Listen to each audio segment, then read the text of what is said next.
You have carried beliefs about yourself that were never yours to begin with, beliefs planted by fear, by failure, by the opinions of small-minded people, and yet you have lived as if they were law. Tonight you will break every one of them. Tonight you will sleep, and your limits will die. Think about the patterns you repeat without questioning. I'm not ready. I don't have what it takes. Some people succeed, but not me. These phrases have been whispered in your mind so often they feel like truth. But they are not truth, they are chains. And chains can be shattered. There comes a moment in every man's life when he must turn and face the beliefs that have ruled him. Not the world, not his past, not his circumstances, his beliefs. Because belief is the architect of destiny, and you cannot build a limitless future with a mind trained in limitation. Tonight, while your body drifts into sleep, you and I will rewrite the blueprint, not with force, but with repetition, not with struggle, but with command. What I speak into your subconscious tonight will begin dismantling every belief that has kept you small. Pause for a moment and recall the last time you doubted yourself. The last time an opportunity appeared and instead of stepping forward, you hesitated, you analyzed, you talked yourself out of it. You convinced yourself that you were not enough. That moment was not shaped by reality. It was shaped by belief. Imagine if that hesitation were gone. Imagine waking tomorrow and feeling a certainty that rises in your chest the moment your feet touch the floor. You move with confidence. You speak with clarity. You act with decisiveness. That is what a mind free from limiting beliefs produces. But understand this, limiting beliefs do not vanish by accident. They vanish by decision. The decision to stop rehearsing the stories that weaken you. The decision to replace them with truths that strengthen you. This is the work we begin tonight. Let me ask you something you rarely ask yourself. Who taught you to doubt your power? Who taught you to shrink from opportunity? Who convinced you that you were ordinary? These beliefs came from somewhere, but the fact that they entered your mind does not mean they belong there.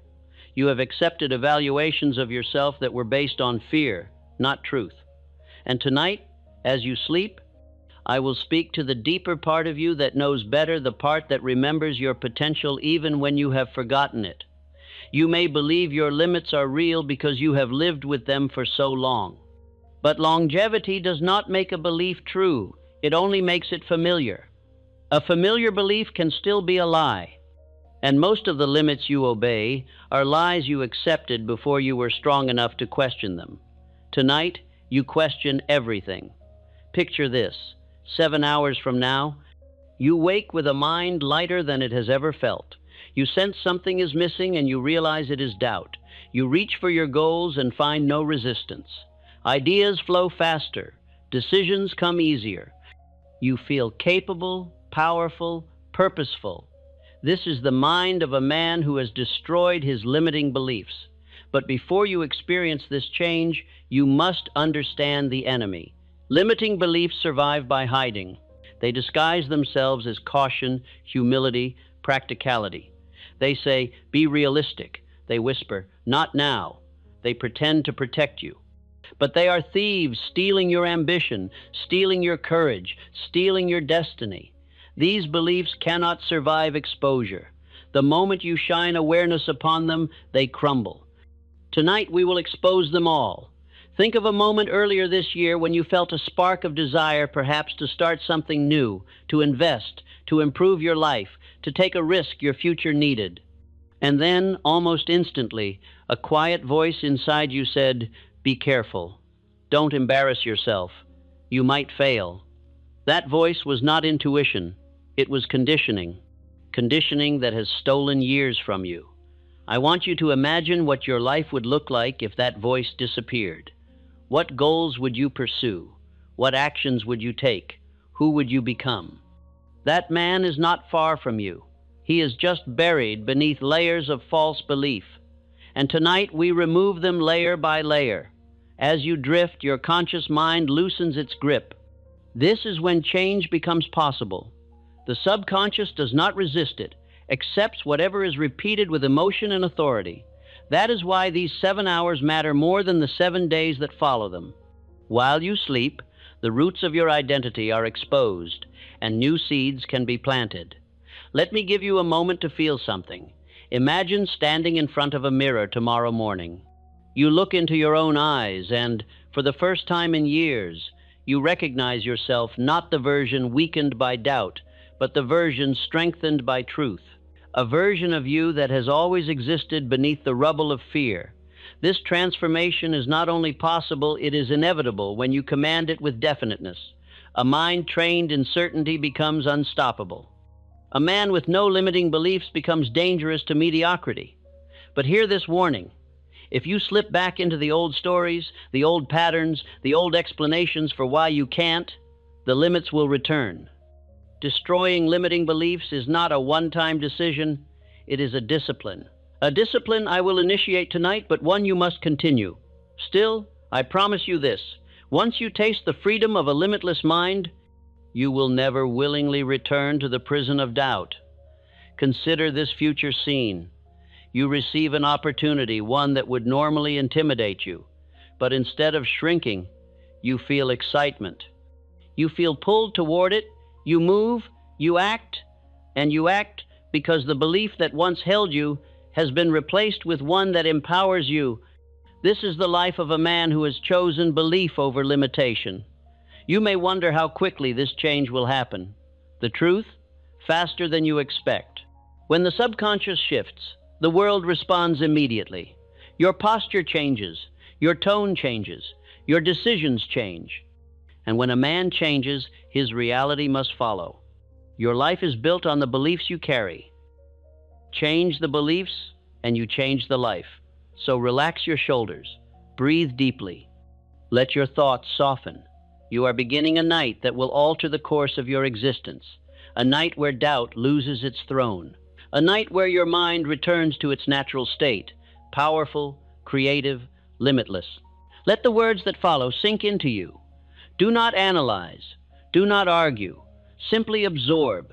For the next 7 hours, your subconscious will be rebuilt, brick by brick, into a fortress of belief. A fortress.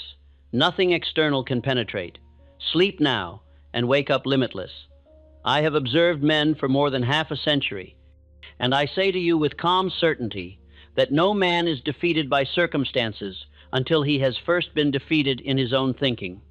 Long before poverty appears, before failure takes form, before opportunity is missed, a quieter defeat has already taken place.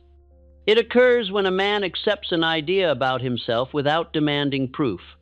Most men carry thoughts that were planted in their minds before they possessed the strength to examine them. These thoughts came through authority, repetition, and emotion. They were spoken by parents who meant well but feared life, by teachers trained to measure instead of awaken, by companions who mistook caution for wisdom. And once accepted, these thoughts hardened into habit. A belief repeated often enough ceases to feel like a belief and begins to feel like truth. This is the first deception of limitation. A man does not say, "I believe I am not capable." He says, "I am not capable." The belief disguises itself as fact. It removes the word think and replaces it with the word am. And once that substitution is made, the mind stops questioning. I have seen brilliant men live small lives because they never questioned the verdicts placed upon them in youth. I have seen men of ordinary schooling rise to command great enterprises because they refused to accept the labels assigned to them by circumstance. The difference between these men was never intelligence. It was permission. One permitted limitation to remain unchallenged. The other did not. A thought that enters the mind repeatedly without resistance will eventually take possession of that mind. This is not philosophy. It is law. The subconscious does not judge the quality of a thought. It accepts the frequency of it. Whatever is rehearsed becomes familiar. Whatever is familiar becomes comfortable. Whatever is comfortable becomes unquestioned. And whatever is unquestioned becomes destiny. Men often mistake their limitations for prudence. They say, "I must be realistic," when in truth they are merely repeating an old fear. They say, "I am not ready," when readiness has nothing to do with the matter. They say, "Some men succeed, but not men like me," as though success were selective by birth instead of responsive to belief. I wish to speak plainly here. There is no natural belief in inferiority. No child enters the world doubting his right to grow, to attempt, to explore. Doubt is taught. It is learned through suggestion and reinforced through failure interpreted incorrectly. Failure itself teaches nothing. Only the meaning assigned to failure becomes instruction. When a man fails and concludes, "This proves I am not capable," he has accepted a false lesson. Failure proves nothing except that a method was insufficient. But the majority of men turn experience into verdict. They confuse outcome with identity. They allow a single result to define the whole of their ability.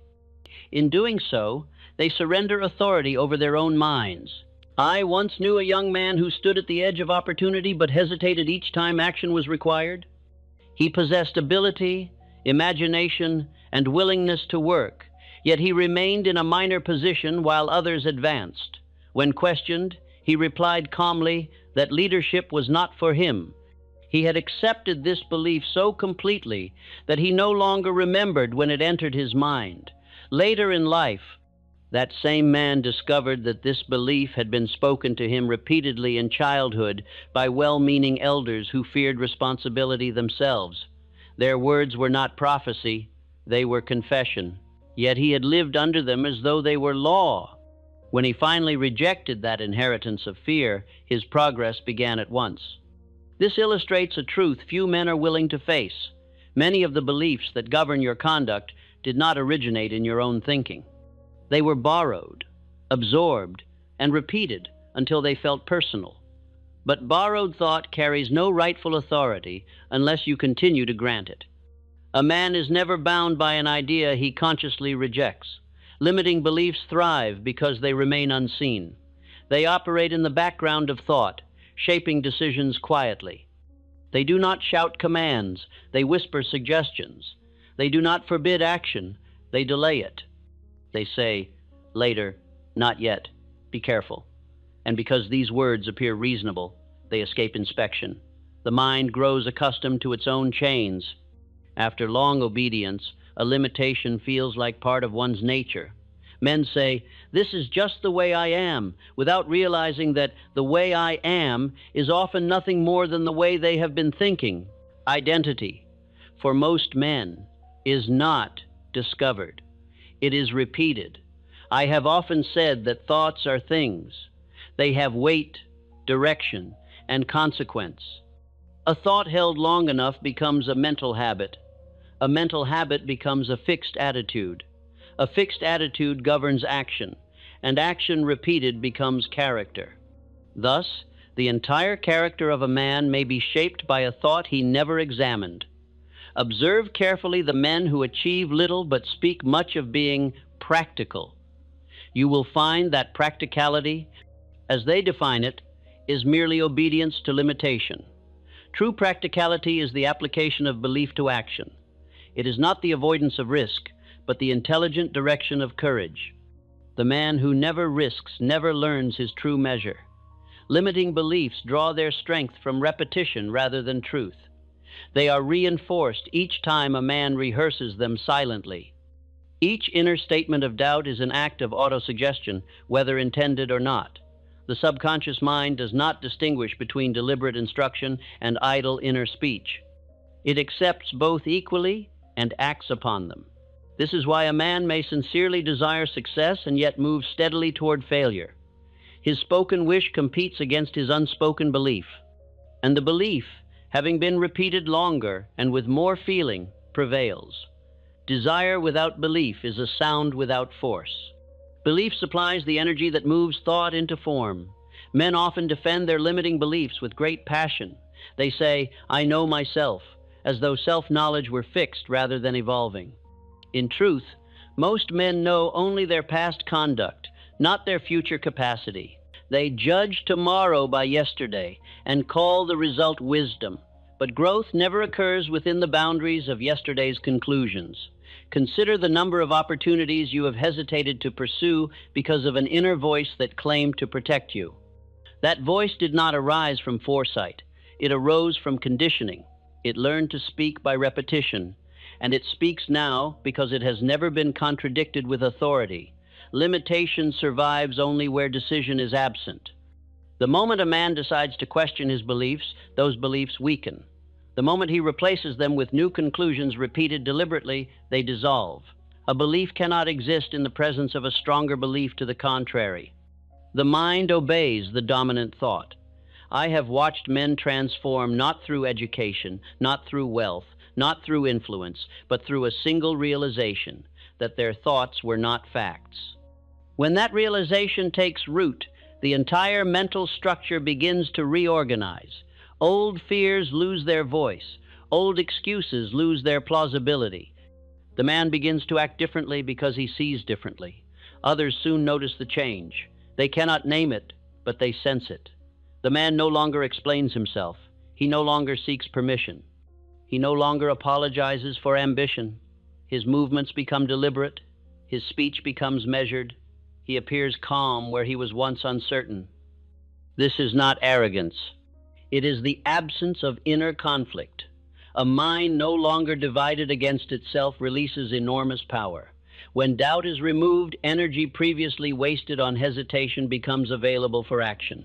Ideas arrive more quickly because they are no longer rejected prematurely. Decisions come faster because they are no longer argued internally. This is the natural state of a mind free from borrowed limitation. Let me make this unmistakably clear.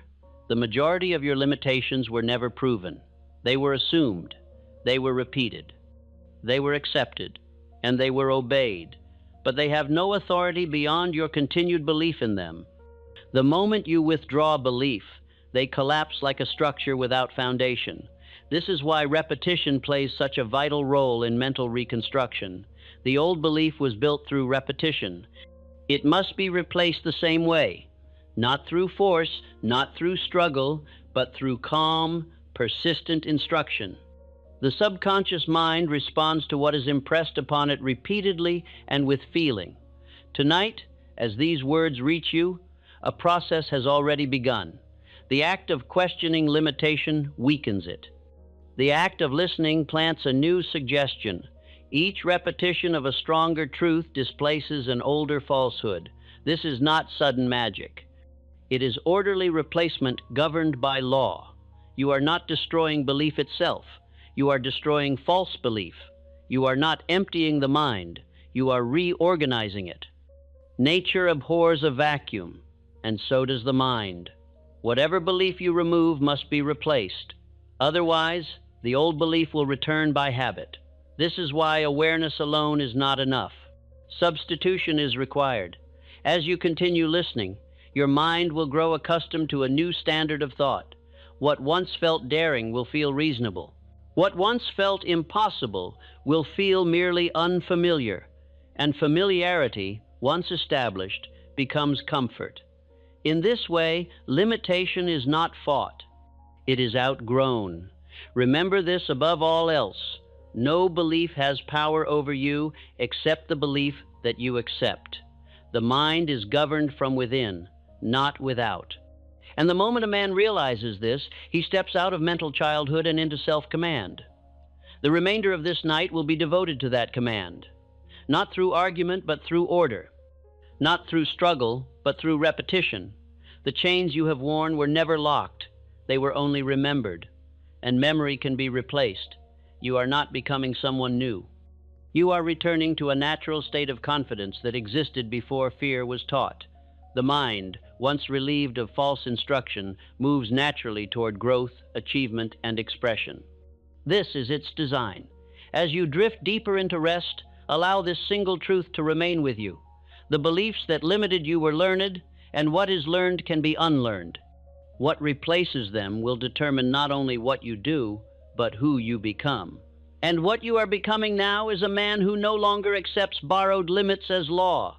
When a belief has been accepted, repeated, and obeyed long enough, it ceases to feel like a belief and becomes a habit of mind. This is where limitation gains its greatest strength. A habit does not argue, it acts. And because it acts automatically, it appears to be natural. Men rarely question what feels natural, even when it is destructive. The mind functions by rhythm. Thoughts repeated with regularity establish a pace, and that pace becomes a groove into which future thoughts fall.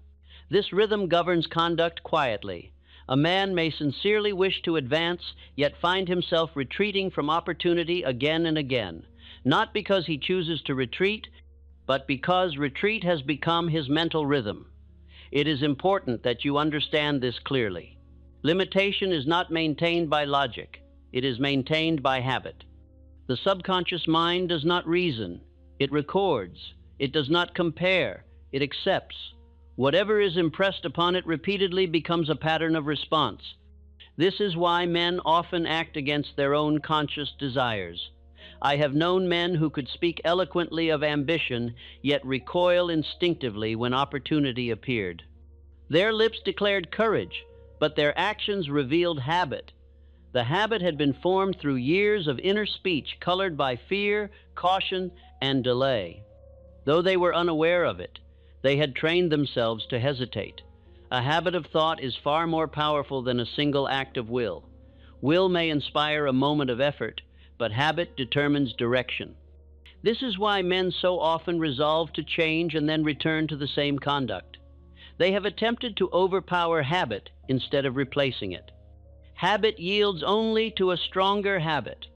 The subconscious mind accepts whatever is impressed upon it with feeling and repetition. It does not care whether the impression is helpful or harmful. It responds only to frequency and emotion. A thought repeated calmly each day will eventually outweigh a thought shouted once in passion. Quiet repetition is one of the most powerful forces known to man. Most men are unaware that they are practicing autosuggestion continually. Every inner statement is an instruction. Every time you say silently, "I cannot," you are issuing a command. Every time you rehearse a past failure, you are renewing its influence. The mind does not distinguish between memory and instruction when emotion is present. Fear becomes habitual in this manner. It begins as a reaction to an experience. If that reaction is repeated internally, it becomes a mental reflex. Soon, the mind reacts with fear before reason has time to speak. At that stage, the man believes fear to be intuition. He says he has a feeling, when in truth he has a habit. The most dangerous habits of thought are those that masquerade as prudence. The habit of delay often wears the clothing of wisdom. Men tell themselves they are waiting for the right moment, when in truth they are preserving a familiar state of safety. Habit prefers the known discomfort to the unknown possibility. I have studied thousands of men who drifted through life without direction. In nearly every case, the cause could be traced to habitual thinking. They did not decide against success. They simply failed to build the habits that lead toward it. Their minds moved where habit led, not where desire pointed. Contrast this with men of achievement. Their habits of thought are constructive. They expect favorable outcomes. They interpret obstacles as signals for adjustment rather than retreat. This is not optimism born of chance. It is habit cultivated deliberately. They have trained their minds to respond differently. A habit of confidence is built in the same way a habit of doubt is built. The difference lies only in what is repeated. The mind makes no moral judgment. It will serve fear as faithfully as it serves faith. It will obey weakness as readily as strength. The responsibility of selection rests entirely with the individual. Many men attempt to destroy limiting beliefs by denying them forcefully. This method fails because denial still gives attention. The mind does not erase through resistance, it erases through replacement. The old habit must be crowded out by a new one, practiced with greater regularity and feeling. Nightly repetition is especially powerful because it reaches the subconscious mind when resistance is lowest. As the body relaxes, the conscious guard loosens. At this moment, the mind becomes receptive. Thoughts introduced then sink deeper and take root more quickly. This is why impressions received during rest shape conduct so strongly. A man who rehearses courage nightly will find himself acting with courage daily. He may not be able to explain the change, but he will feel it. His actions will precede his explanations. Habit will have assumed command. And once a habit of strength is formed, effort becomes unnecessary. The law that governs habit is impartial. It does not ask what you intend. It responds to what you do repeatedly. If you repeat doubt, doubt grows. If you repeat confidence, confidence grows. This law never sleeps. It operates day and night, shaping destiny quietly. You may wonder why you return to old thoughts, even after moments of inspiration. The answer lies in habit. Inspiration is temporary unless it is organized into routine. The mind returns to its strongest pattern when guidance is absent. Therefore, discipline of thought is not optional, it is essential. I once observed a man who failed repeatedly in business ventures. Each failure increased his caution until caution hardened into paralysis. Yet when he finally learned to discipline his inner speech, replacing doubt with steady expectancy, his conduct changed rapidly. Opportunities he once overlooked became visible. His habit of thought had changed. The world responds not to wishes, but to habits expressed through action. A man who habitually expects defeat communicates that expectation through posture, tone, and decision. Others sense it instinctively. They withhold trust, opportunity, and cooperation.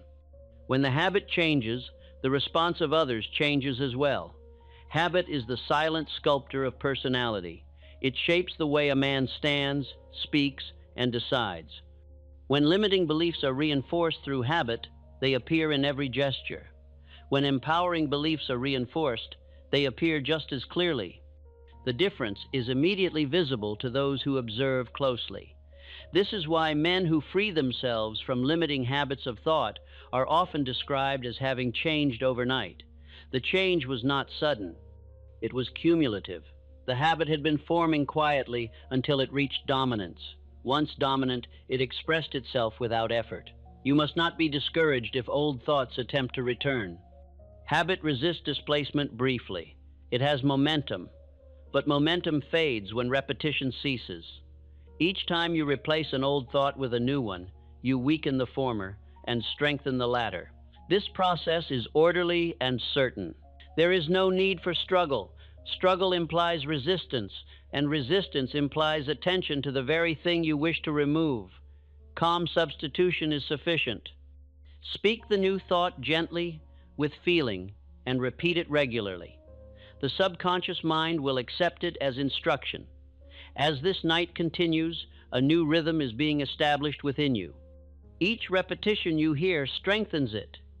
Each moment of acceptance deepens it. You are not forcing change. You are allowing a new habit to form. And once formed, it will carry you forward without effort. Understand this truth and hold it without tension.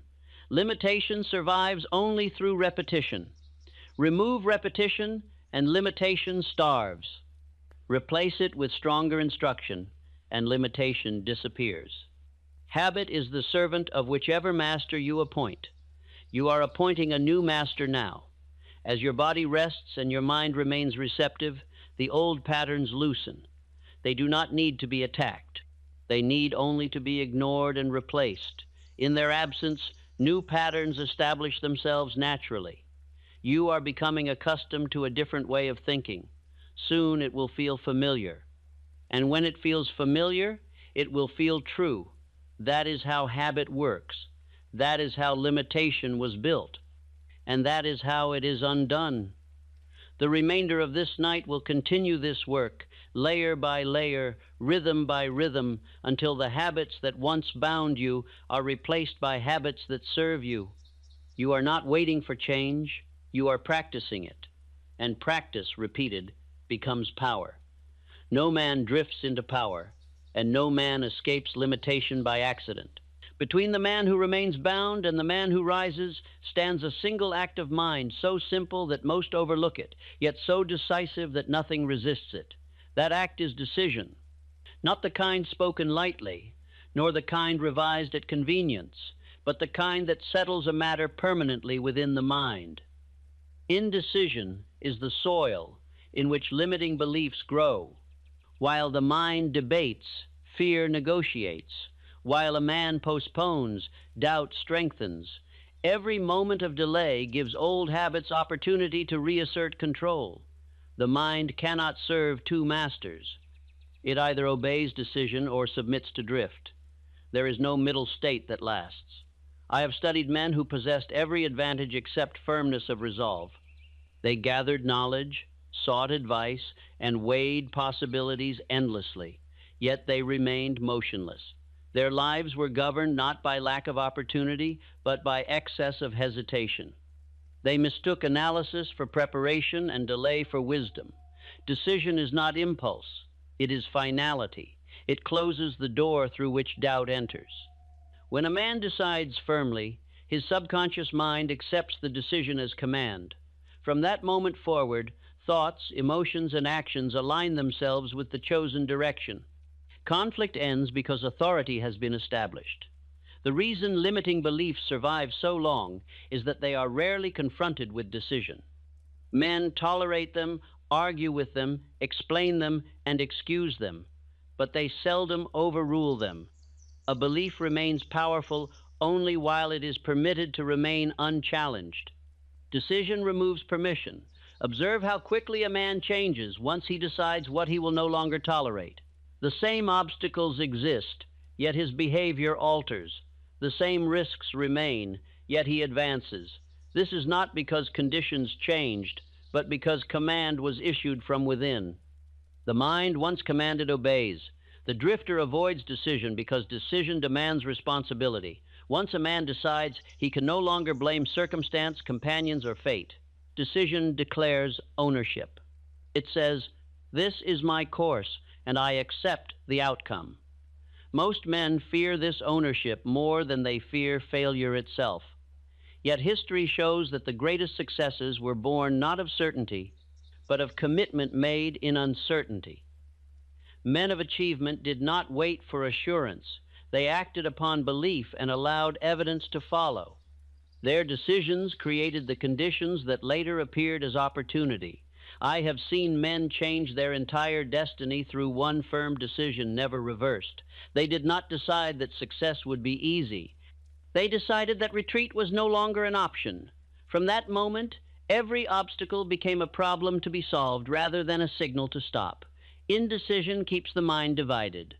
One part moves forward while another pulls back. This division drains energy. A divided mind tires quickly. A decided mind gains strength through motion. Each step taken reinforces belief.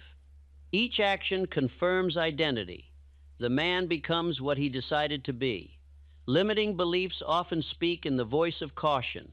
They warn of embarrassment, loss, and failure. But decision silences these voices, not by argument but by authority. Once a course is chosen, the mind redirects its energy toward execution rather than debate. Fear loses its platform. There is a peculiar transformation that occurs after decision. The world appears to cooperate. People respond differently. Circumstances rearrange themselves. This is not coincidence. A man who has decided carries himself differently. He speaks differently. He signals certainty, and certainty attracts support. Men often believe they must feel confident before they decide. This belief keeps them waiting indefinitely. Confidence follows decision, not the reverse. Action taken under decision builds confidence through experience. Waiting for confidence before deciding is like waiting for strength before lifting weight. Every great enterprise began as a decision made without complete information. Those who waited for all facts never moved. Those who decided learned through action.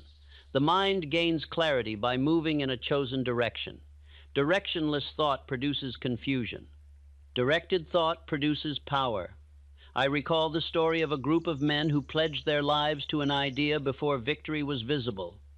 They signed their names knowing the risk, yet their decision forged a nation.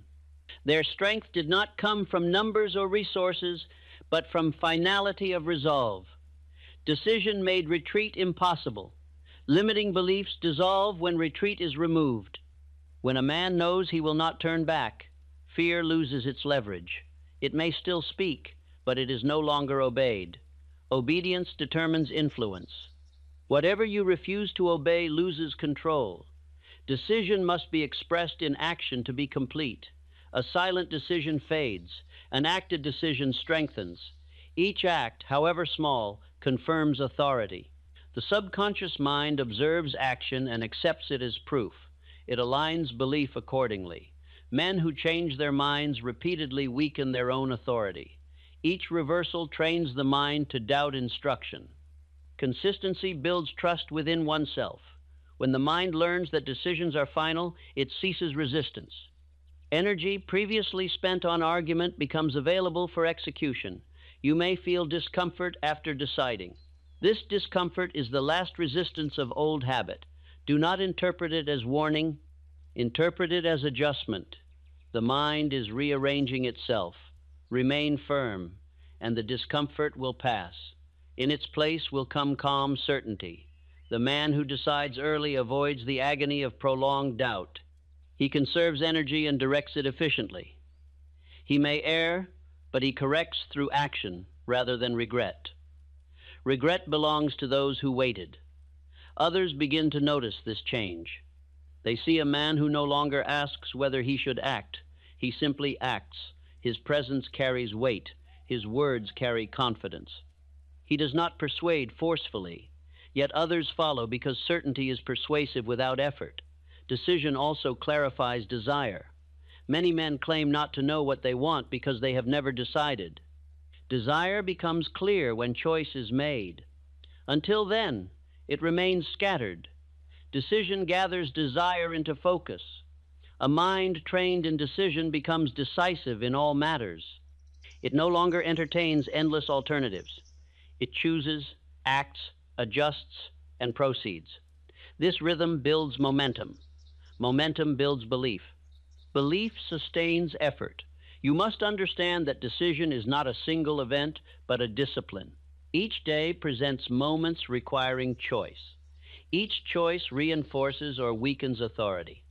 When you decide promptly and firmly, you strengthen the habit of command. When you delay, you invite drift. As this night continues, your mind is being prepared for decision. Old habits of hesitation are loosening. The idea of finality is becoming familiar. Familiarity breeds comfort. Comfort breeds obedience. Soon decision will feel natural. You are not being urged to reckless action. You are being guided toward inner authority. Authority within produces order without. A man who governs himself rarely needs to be governed by others. Remember this truth. Indecision is a decision to remain as you are. Decision is the refusal to remain unchanged. Between these two lies the entire difference between limitation and power. As you rest and listen, allow the idea of decision to settle quietly.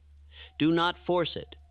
Let it become acceptable. Let it become reasonable. Soon it will become automatic. And when decision becomes your habit, limitation will find no place to stand. Faith, as I use the word, is not a wish whispered in uncertainty, nor a prayer spoken while doubt still occupies the mind. Faith is a condition of expectancy so firmly established that the mind proceeds as though the outcome were already assured. It is not emotional excitement, but quiet conviction. It does not plead, it assumes. Most men misunderstand faith because they associate it with chance. They hope something favorable will occur, yet secretly prepare for disappointment. This divided state produces no power. The subconscious mind obeys expectancy, not desire. When expectation is weak, results are weak. When expectation is firm, action aligns accordingly. Faith is cultivated, not granted. It is built through repetition of thought, joined with emotion. Each time a man thinks with certainty, he strengthens faith. Each time he entertains doubt, he weakens it. Faith grows in the same manner as habit, because it is a habit of expectation. I have known men who prayed earnestly and failed repeatedly. I have known others who acted calmly in expectation of success and achieved without prayer. The difference lay not in words spoken outwardly, but in the state of mind held inwardly. Faith that does not influence conduct is not faith at all. A man who truly expects success does not rush, nor does he tremble. He prepares steadily. He acts without dramatics. His confidence is not noisy. It is orderly. This is why faith is often mistaken for indifference by those who live in emotional extremes. In truth, it is mastery of emotion. Limiting beliefs survive because men expect limitation. They anticipate difficulty, rejection, and failure. These expectations instruct the subconscious mind to produce corresponding results. The mind cannot expect one outcome and move toward another. Expectation and action must agree. Faith alters perception. When expectancy is favorable, the mind notices opportunity where it once saw threat. It recognizes advantage where it once saw obstacle. This is not imagination run wild. It is selective attention guided by belief. The mind seeks evidence to support its dominant expectation. This explains why two men may face identical circumstances and experience opposite results. One expects defeat and finds reasons to retreat. The other expects success and finds methods to advance. Circumstances remain neutral. Interpretation determines outcome. I once observed a man who persisted for years with an idea rejected by nearly everyone he approached. He was not blind to obstacles, but he was blind to discouragement. His faith was not emotional, it was disciplined. He expected his idea to succeed because he had decided it must. Eventually, the world agreed. Faith must precede evidence.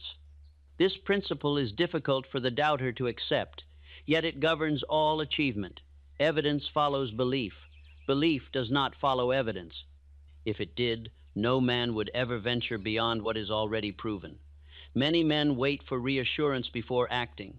They demand guarantees before committing effort. This posture trains the mind to expect delay. Faith trains the mind to expect progress. The difference is not courage, but instruction. The subconscious mind responds powerfully to images held with feeling. When a man repeatedly imagines success with calm assurance, the mind begins to accept that image as a coming fact. It adjusts behavior accordingly. The body moves differently. The voice changes. Decisions reflect certainty. Others sense this change. They respond to the man who expects success as though success were inevitable. They lend support, offer cooperation, and open doors. They may not understand why they do so, but expectancy is contagious. Doubt repels, faith attracts. Limiting beliefs collapse when faith becomes dominant. Doubt cannot coexist with strong expectancy. It may attempt to intrude, but it finds no welcome. Faith occupies the space doubt once held. The mind obeys the stronger presence. Faith must be practiced daily. It is not sustained by occasional enthusiasm. It is sustained by orderly repetition. Each day the mind must be reminded of what is expected. Each night the subconscious must be instructed gently and firmly. Neglect allows old habits to return. There is a quiet power in faith practiced without strain. The man does not force belief. He accepts it gradually. He repeats statements of certainty until they feel natural. When they feel natural, they become true in action. Fear is the opposite of faith, yet both are formed by the same process. Fear is expectancy of harm. Faith is expectancy of benefit. The mind cannot hold both equally. Whichever is practiced more consistently becomes dominant. I have known men who transformed fear into faith by changing nothing but their inner conversation. They ceased rehearsing disaster and began rehearsing success. At first the words felt foreign. Later they felt familiar. Eventually they felt accurate. Behavior followed accordingly. Faith does not remove obstacles. It removes the belief that obstacles are final. This distinction is vital. The man of faith does not deny difficulty. He denies permanence. He treats each obstacle as temporary and solvable. When faith is established, patience replaces anxiety. The man understands that results follow orderly effort. He no longer rushes nor despairs. He works steadily, trusting the process he has set in motion. This calm persistence is often mistaken for luck by observers. They say the man was fortunate, unaware of the mental discipline that preceded the outcome. Luck is merely the name given to unseen preparation. Faith is strengthened by every small success acknowledged. Each favorable result confirms expectancy. This confirmation deepens belief. Belief encourages further action. Action produces further results. Thus, faith builds upon itself. As you continue listening, expectancy is being trained within you. Each repetition strengthens it. Each moment of acceptance deepens it. You are not hoping for change. You are preparing for it. Allow this idea to settle without effort. What you expect consistently, you move toward inevitably. Your mind is aligning itself with favorable expectation. Old doubts are losing influence through neglect. You are learning to expect success as a natural outcome of disciplined thought. This expectation will soon feel reasonable. When it feels reasonable, it will feel true. And when it feels true, it will guide your actions without conscious effort. Faith, properly understood, is simply belief trained until it governs behavior. It is not dramatic. It is not loud. It is steady, quiet, and unyielding. As rest deepens, this expectancy is taking root. You are not persuading yourself. You are instructing yourself. And instruction, repeated, becomes law within the mind. Limitation cannot survive where faith is practiced with consistency. The two are mutually exclusive. One yields as the other grows. You are no longer preparing to believe. You are learning to expect. And expectancy, once established, shapes destiny. Every man carries within his mind a picture of himself. This picture is rarely spoken aloud, yet it governs conduct more powerfully than any rule imposed from without. A man does not rise beyond the image he accepts, nor does he remain below it by accident. He lives into the boundaries of the picture he rehearses in secret. Most men believe their actions define who they are, but the reverse is true. The image within determines the action without. A man who sees himself as small will behave modestly even when opportunity invites greatness. A man who sees himself as capable will act with assurance even before success is visible. This inner image is formed early and reinforced often. It is shaped by suggestion, by comparison, by praise, and by criticism. Each word spoken with authority and emotion leaves an imprint. Over time, these imprints combine into a portrait.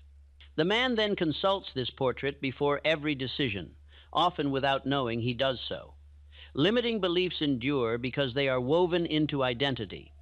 A man does not merely think he cannot do a thing. He believes it would be unlike him to attempt it. He protects his self-image more fiercely than he protects comfort. To act against identity feels unnatural, even threatening. I have known men of great ability who refused advancement because success conflicted with the image they carried. They were comfortable being dependable helpers, but uneasy imagining themselves as leaders. Until that inner picture changed, no external encouragement could move them. The subconscious mind accepts identity as instruction. It organizes behavior to remain consistent with the image it holds. When a man attempts action that contradicts his self-image, the mind resists. It produces discomfort, hesitation, and doubt. This resistance is often mistaken for intuition. The work of freeing oneself from limitation is therefore not complete until identity itself is revised. New habits and decisions will fail to endure unless they are supported by a new conception of self. Action unsupported by identity collapses under strain. This rewriting does not occur through denial. A man cannot simply declare himself different and expect belief to follow. Identity changes through repeated suggestion supported by evidence, however small. Each act aligned with the new image weakens the old and strengthens the new. I once observed a clerk who imagined himself as a partner long before his position justified such a thought. He dressed with care, spoke with confidence, and took responsibility beyond his pay. Others responded accordingly. In time, his outer position caught up with his inner image. The world merely confirmed what he had already accepted. Self-image shapes posture, tone, and presence. A man who respects himself stands differently. He meets the eyes of others without challenge or apology. He listens attentively and speaks deliberately. These signals are read instinctively by others and interpreted as competence. Limiting beliefs lose power when the self-image expands. The man no longer asks whether he deserves opportunity. He assumes responsibility for it. This assumption alters his relationship with effort. Work becomes expression rather than struggle. Many men cling to an image of humility that is in truth disguised self-distrust.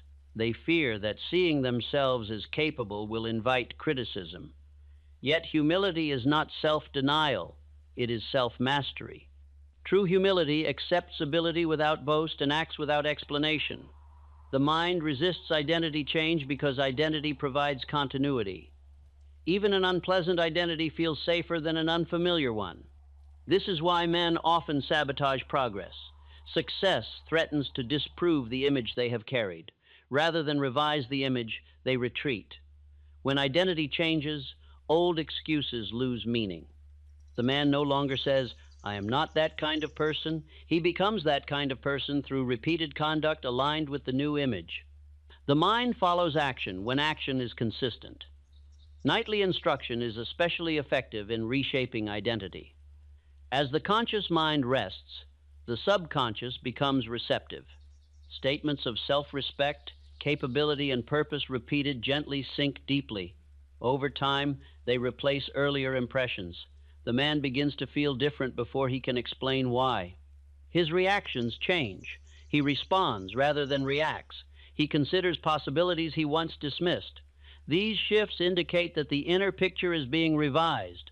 Others notice first. They comment that he seems more certain, more composed. They trust his judgment more readily. Opportunities arise not because he seeks them aggressively, but because he appears prepared to receive them. Self-image also governs tolerance. A man accepts only what aligns with his conception of himself. As identity strengthens, tolerance for disrespect, disorder, and drift diminishes. He does not protest loudly. He simply withdraws from what no longer fits. This refinement is often misunderstood as aloofness. In truth, it is alignment. The man is no longer divided. His actions match his self-concept. Energy wasted on contradiction becomes available for creation. Limiting beliefs weaken rapidly when identity is upgraded. The belief, "I cannot," has no place in a mind that sees itself as capable. The belief, "I am not worthy," dissolves in the presence of self-respect practiced daily. The new image must be guarded. Old impressions will attempt to return, especially during moments of fatigue or setback. This is not failure, it is residue. Continued instruction will complete the work. Every day provides opportunities to reinforce identity. Each small promise kept strengthens self-trust. Each responsibility accepted confirms worth. Each fear faced revises the inner picture.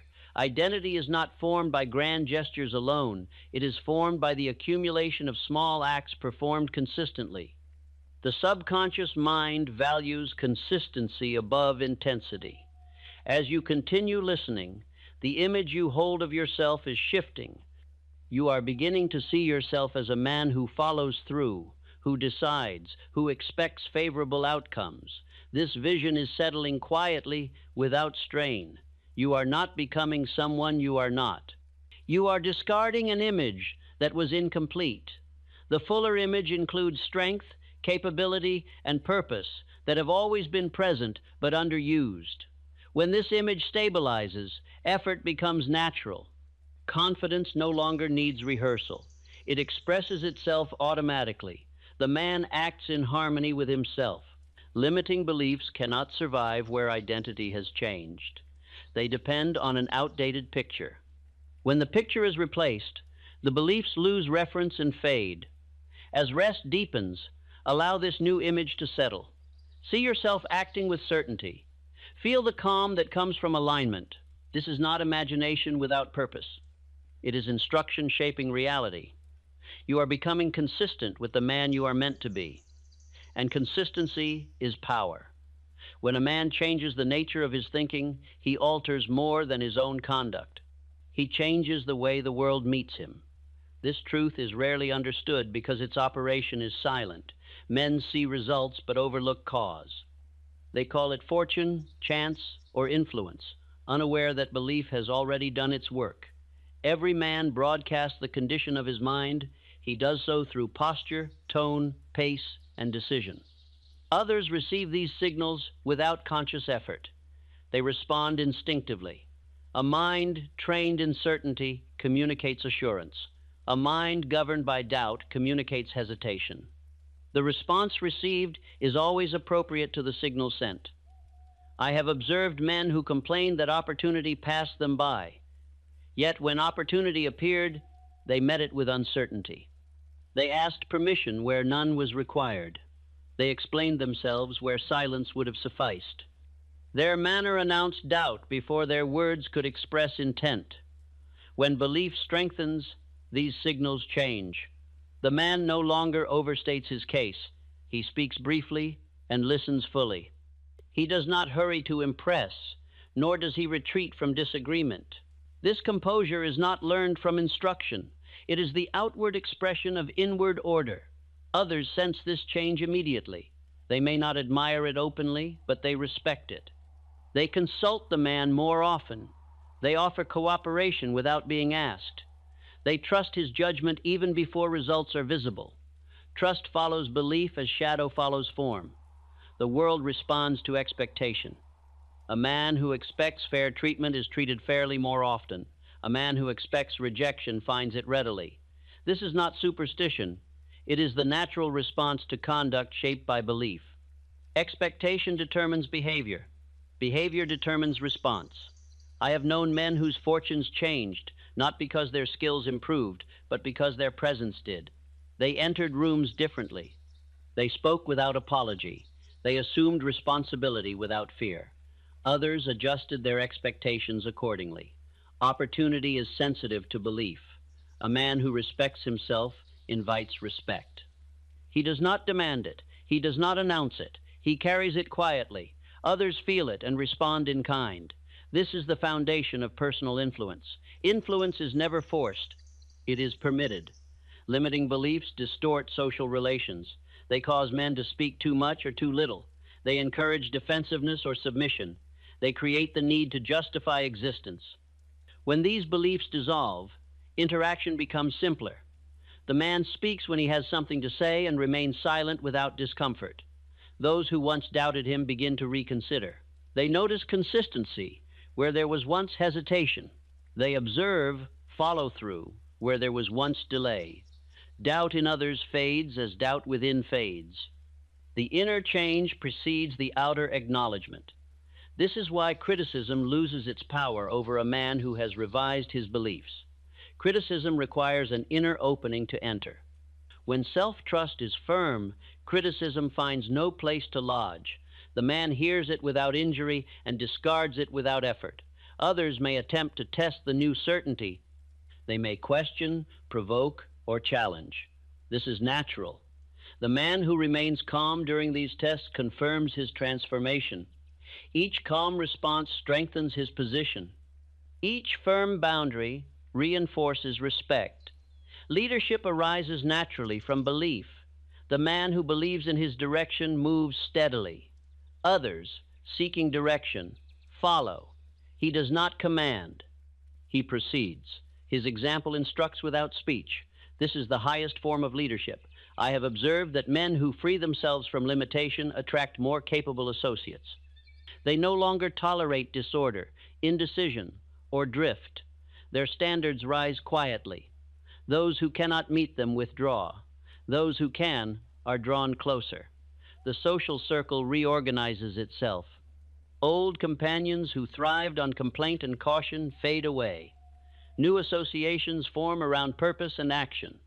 This change may appear sudden, but it is the inevitable result of inner revision.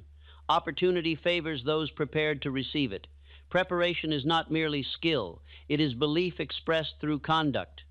The man who expects responsibility behaves responsibly. Responsibility is therefore given to him. Men often wonder why success brings new demands. The reason is simple.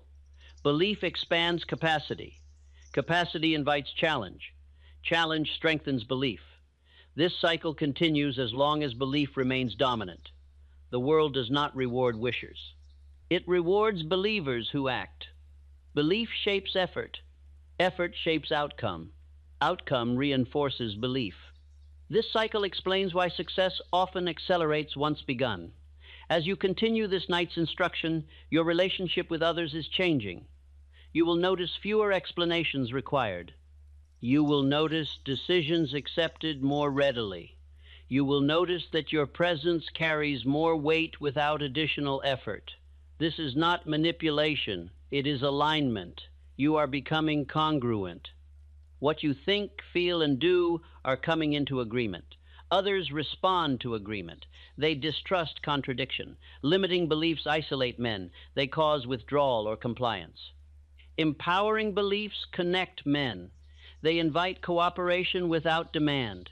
The difference is visible to all, though few can explain it. You will find that as belief strengthens, patience grows. You no longer need immediate approval. You no longer measure yourself through the reactions of others. This independence is noticed and respected. The man who is no longer dependent upon praise is free to act truthfully. Truthful action attracts genuine support. False action attracts only temporary agreement. Social success is not separate from personal belief. It is its reflection. Change the belief, and the reflection must change. This law operates without exception. As rest deepens, allow this understanding to settle. You are not striving to impress. You are becoming aligned. Alignment does the work for you. The world is preparing to meet you differently because you are preparing to meet yourself differently. And when a man changes within, the world has no choice but to respond. The mind, once liberated from limitation, must be governed with firmness, or it will seek to return to familiar bondage. Freedom without discipline is temporary. Power without direction dissolves. Therefore, the final work of this night is not inspiration, but establishment. You are learning not merely to believe, but to govern belief. Mental dominion begins with vigilance. The thoughts you now permit will determine whether limitation returns.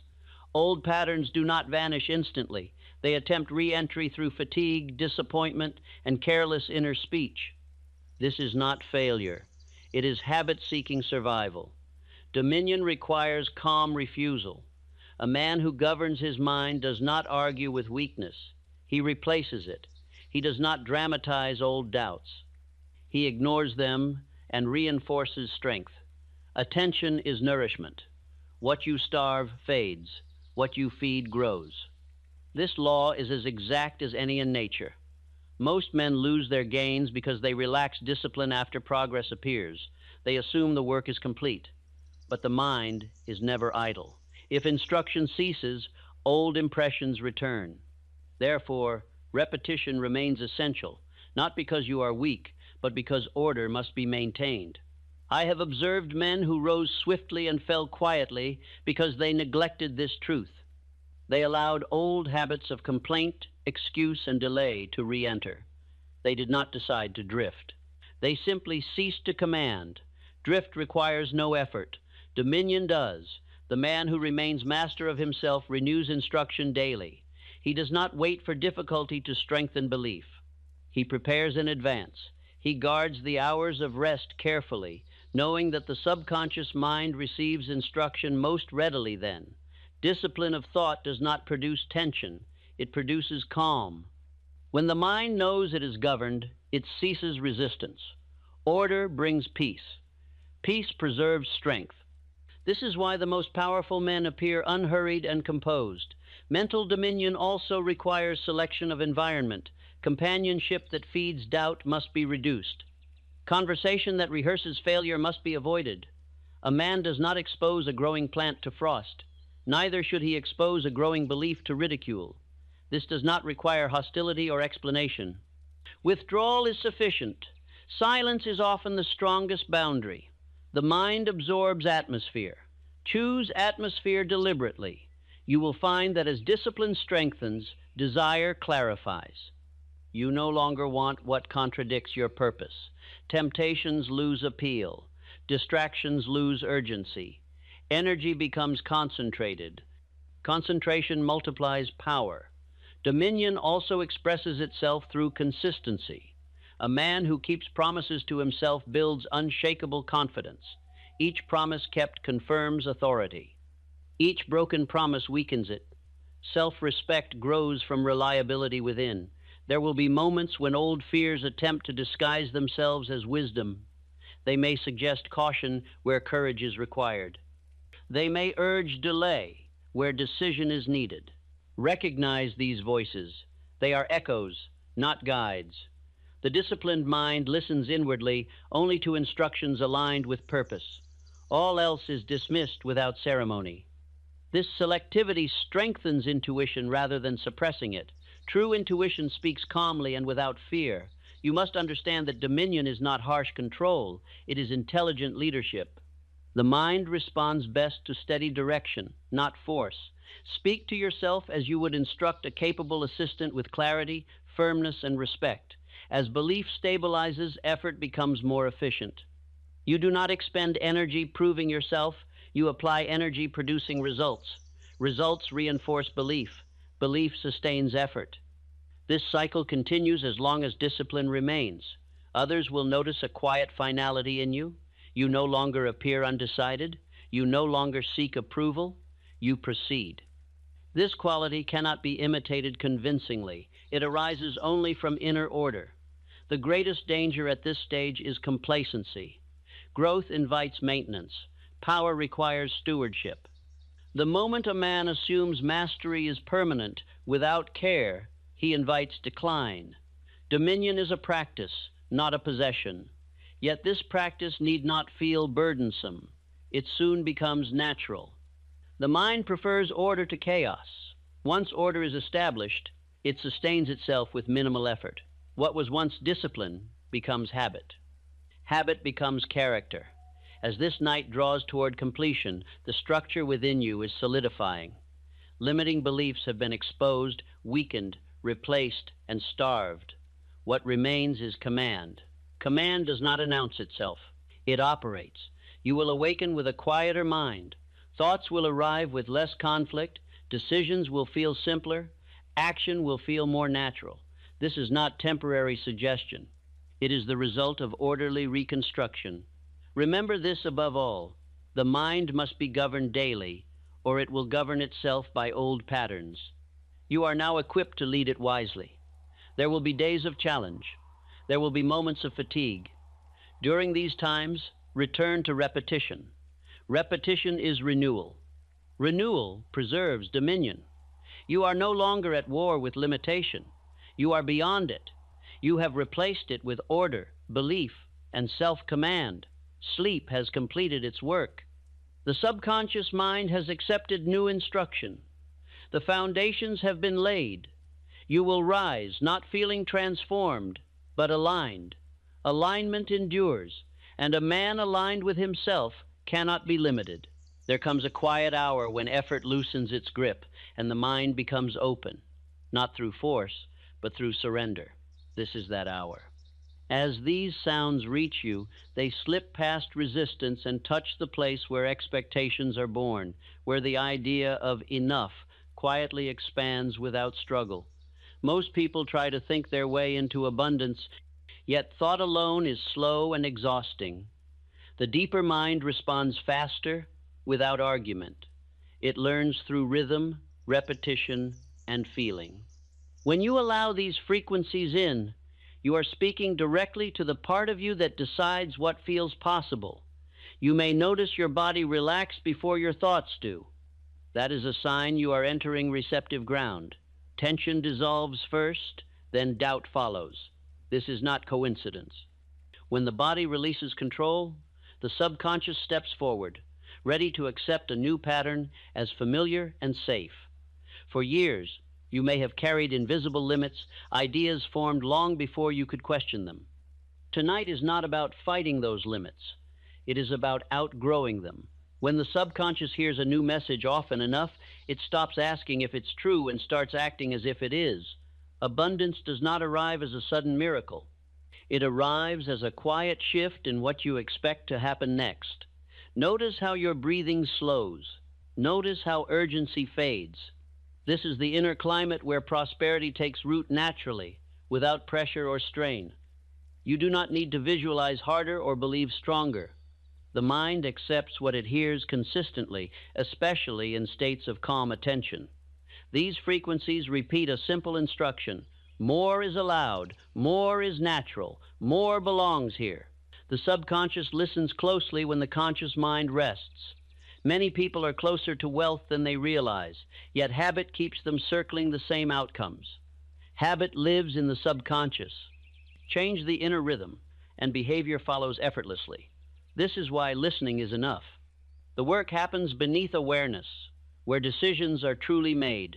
As minutes pass, you may feel less concerned with results and more comfortable with expectation. That comfort is power. When abundance feels normal, opportunities stop feeling rare. You begin to notice openings that were always present but previously invisible to a tense, guarded mind. This is not about chasing money. It is about removing the inner resistance that pushes it away. When resistance dissolves, life responds differently. People, ideas, and timing begin to align without force. The shift is subtle, but its effects multiply quickly. Stay with the sound. Let it repeat its message gently. The subconscious thrives on repetition without emotion. Each cycle strengthens a new inner agreement that growth is safe, that success is sustainable, that receiving does not require struggle or sacrifice. If you have ever felt close to abundance but unable to hold it, this explains why. The subconscious must feel at home with increase. These hours are building that familiarity. What once felt foreign slowly becomes expected, and expectation shapes action without effort. Notice how the mind grows quieter. In that quiet, new assumptions form. You begin to assume things will work out. You begin to assume support will appear. These assumptions guide choices automatically, long before conscious planning enters the picture. This is the same process by which limitations were formed, now working in your favor. The mind does not distinguish between past conditioning and present input. It responds to what it hears most often, especially in states of relaxation and trust. As you continue listening, imagine nothing. Simply allow. The less you try, the deeper the message goes. Abundance is not forced into the mind. It is welcomed, and what is welcomed tends to stay. You may drift towards sleep, and that is ideal. In this state, the subconscious is wide open. It accepts impressions easily and carries them forward into waking life, influencing reactions, confidence, and persistence without conscious effort. Over time, you will notice subtle changes. Decisions feel easier. Fear loses its edge. You find yourself expecting favorable outcomes rather than preparing for disappointment. This is the quiet evidence that the inner shift has begun. Do not rush the process. Frequency builds power through duration. Each moment you listen reinforces a new internal standard. The mind learns what to expect by what you consistently allow into it. Listen as though your future is already responding. Let these hours replace old signals with new ones. When morning comes, nothing dramatic may seem to have happened, but beneath the surface, your subconscious will be operating from a higher level of expectation. And from that expectation, action becomes natural, persistence becomes effortless, and abundance stops feeling distant. It begins to feel inevitable, familiar, and already in motion, because within you, the shift has already started. There is a condition of mind that must exist before abundance can take form in one's affairs. This condition is not excitement, nor is it desire alone. It is an inner climate in which increase feels natural rather than foreign. Until that climate exists, effort moves outward, but results hesitate to follow. Most men attempt to reach abundance through strain. They tighten the will, hurry thought, and press action forward with anxiety. In doing so, they create resistance within the very faculties that must receive. The subconscious does not respond to pressure. It responds to familiarity. I have observed throughout my life that prosperity approaches those who appear at ease with it. Ease is not idleness. It is the absence of inner alarm. When the mind is calm, it signals safety. What feels safe is allowed to remain. Abundance is not attracted by force. It is admitted by readiness. Readiness is not something one declares. It is something the subconscious accepts after repeated exposure to calm expectation. Many men unknowingly carry an inner climate of shortage.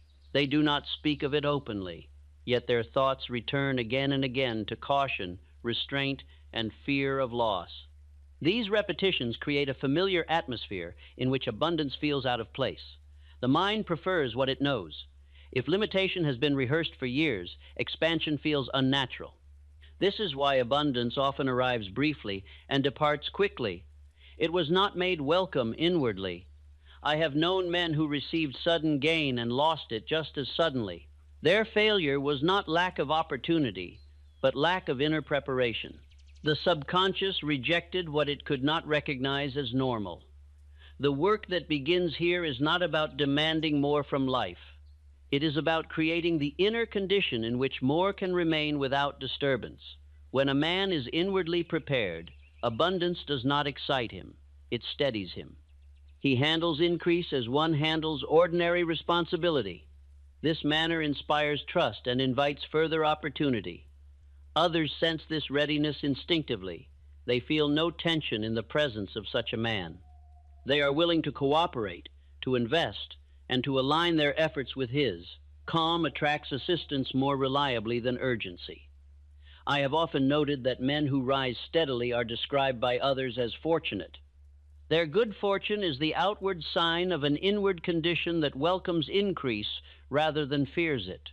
This inner climate is formed by repetition, not repetition of words alone, but repetition of tone, expectation, and feeling. The subconscious listens most closely when the body is at ease and the mind is unhurried. That is why these hours are powerful. As effort loosens its grip, resistance weakens. The deeper mind steps forward, ready to accept a new standard as familiar. You are not being asked to imagine abundance vividly. Imagination may assist, but it is not required. The subconscious responds more faithfully to rhythm and repetition than to pictures. As these words continue, they are not meant to convince. They are meant to familiarize. Familiarity removes doubt more effectively than argument. Abundance begins as a quiet shift in what one expects to happen next.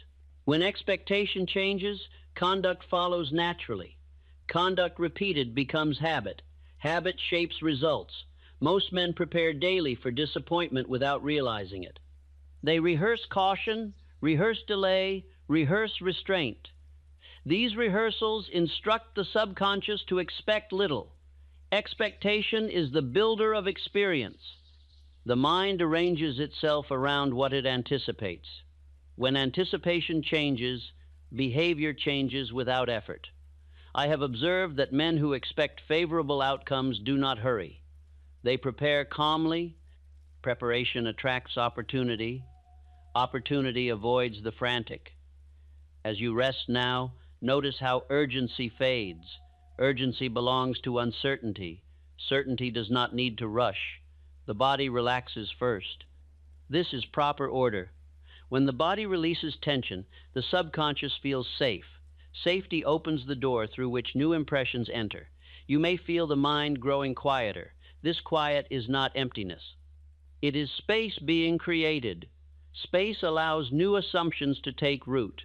Assumptions repeated become standards. Standards govern behavior without debate. Abundance is sustained by standards, not by excitement.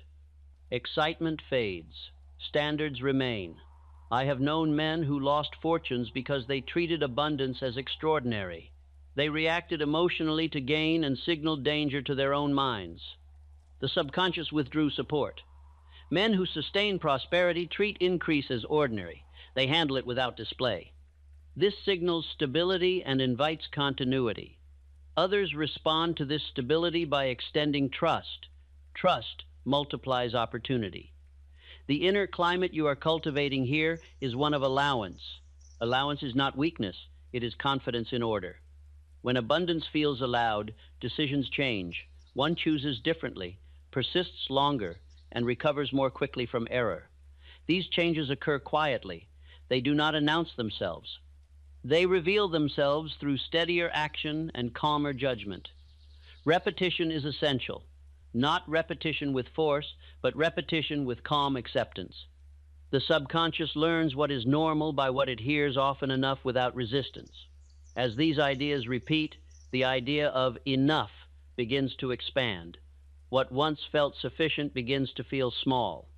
This expansion does not create greed. It creates capacity. Capacity allows responsibility. Responsibility attracts reward. I have often said that money responds to definiteness of purpose. Purpose cannot operate in a climate of fear. It requires space and calm. That space is being formed now. You may drift in and out of awareness. Allow this. The deeper mind remains attentive even when consciousness rests. It records tone and repetition more faithfully than words. Old limits dissolve through neglect. What is no longer rehearsed weakens. New assumptions strengthen through exposure. This is how abundance becomes familiar rather than distant. Men who live in such familiarity do not speak constantly of success. They live as though growth were natural. Others sense this and respond accordingly. From this inner climate, opportunity no longer feels rare. It feels discoverable. When opportunity feels discoverable, action becomes intelligent rather than desperate. Desperation repels what intelligence attracts. The work here removes desperation by replacing it with calm expectancy. Expectancy does not demand proof. It prepares for fulfillment. As these hours continue, the subconscious is learning a new rhythm. This rhythm is steady, unhurried, and confident. It replaces the old tempo of worry and haste. Rhythm governs behavior more powerfully than thought alone. When rhythm changes, life changes. Abundance grows best in a steady rhythm, not rushed, not delayed, simply sustained. Others will notice that you seem easier to work with. Ease is the outward sign of inner allowance. I have known men who multiplied their success simply by removing inner resistance. When resistance dissolved, life responded differently. This response may seem mysterious, but it is lawful. The world responds to what a man is inwardly prepared to receive. Preparation is not labor. It is alignment. Alignment removes friction.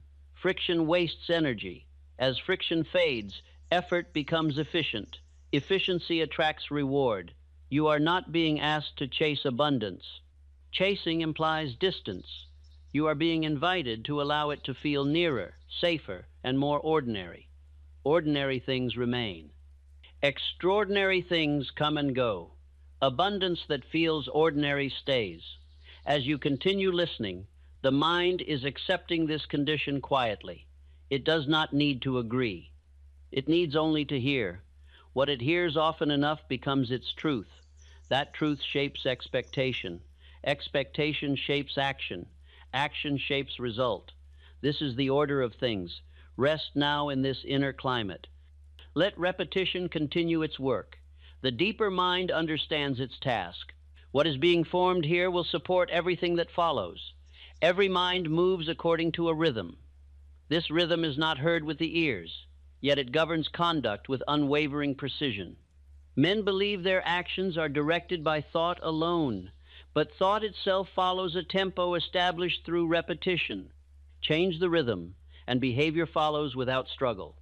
Scarcity is not merely a condition of supply. It is a tempo of mind. It is hurried, cautious, and irregular. It tightens attention and shortens vision.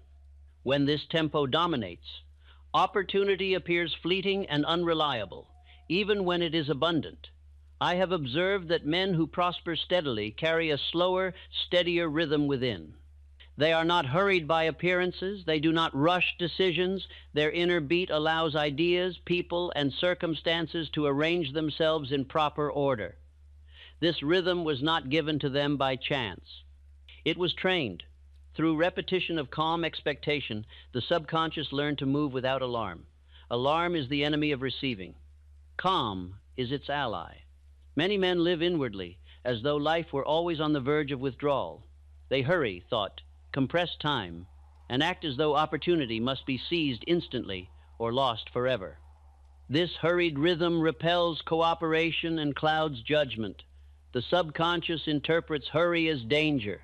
When danger is sensed, it closes the channels of reception. This is why effort applied with haste often yields little return. Abundance requires a rhythm that signals safety. Safety invites continuity. Continuity allows growth. I have known men who labored ceaselessly and yet remained poor because their inner rhythm was strained. When they learned to slow the tempo of thought, their efforts began producing results that had long eluded them. Others noticed the change before wealth appeared. They sensed composure. They felt no pressure. They described such men as easy to deal with or fortunate, without knowing that fortune follows rhythm. Rhythm governs attention. A hurried mind skims life's surface. A steady mind notices depth. Depth is where opportunity hides. This is why two men may pass the same circumstance and see entirely different possibilities. One moves too fast to perceive. The other allows perception to unfold. As you rest now, the old tempo begins to loosen. There is no need to force this. The body relaxes, and with it the rhythm of thought begins to slow naturally. Slowness here does not mean delay. It means accuracy. Accurate rhythm produces intelligent timing. Men who master timing appear to be favored by chance. In truth, their minds are synchronized with opportunity. The subconscious learns rhythm through repetition, not instruction. Words spoken calmly, repeated without urgency, establish tempo more effectively than commands delivered with force. As these ideas continue, they are not meant to excite. Excitement quickens rhythm and undermines receiving. They are meant to steady. Steadiness widens the field of perception. When the field widens, opportunity multiplies. Scarcity rhythm narrows attention. It causes men to overlook what does not immediately promise relief. Abundance rhythm widens attention. It allows patience. Patience is not passivity. It is confidence in sequence. Sequence governs growth. I have observed that men who trust sequence do not exhaust themselves. They allow results to appear in proper order. This trust is built inwardly through repeated calm assumption. Others sense this trust and respond accordingly. They invest time, resources, and goodwill in those who appear unhurried by fear. The rhythm of abundance is even. It does not spike with excitement nor collapse with disappointment. It moves steadily forward, gathering strength through continuity. Men who adopt this rhythm recover quickly from error. They do not punish themselves inwardly. Punishment disrupts rhythm. Correction preserves it. As you listen, notice how the breath finds its own pace. The body knows rhythm instinctively. When the body settles, the mind follows. This following is important. The subconscious takes its cue from the body. A relaxed body signals safety. Safety opens the door to receiving. I have often said that the subconscious mind is the connecting link between thought and result. It responds to feeling and repetition more readily than to logic. Rhythm carries feeling without effort. When rhythm steadies, feeling steadies. When feeling steadies, belief becomes quiet and firm. Quiet belief is more powerful than loud declaration. As this new tempo repeats, the mind begins to expect continuity rather than interruption. Expectation shapes preparation. Preparation guides action.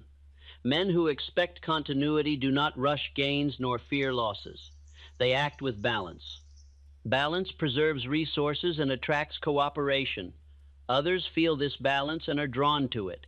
People prefer to align with steadiness rather than volatility. I have known men whose fortunes improved simply because others trusted their calm. Trust is a form of wealth. This inner rhythm also governs how money is handled. A hurried rhythm spends poorly and saves anxiously. A steady rhythm directs money with purpose. Direction multiplies usefulness. Usefulness attracts return. As scarcity rhythm fades, the idea of not enough time also fades. Time expands when rhythm steadies. This expansion is felt as relief.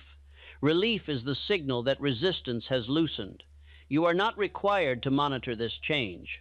Monitoring introduces tension. Allow rhythm to establish itself naturally. Repetition is doing its work now. Each cycle reinforces steadiness. Each moment of calm teaches the subconscious that abundance does not require haste. I have observed that men who learned this lesson early enjoyed long periods of prosperity.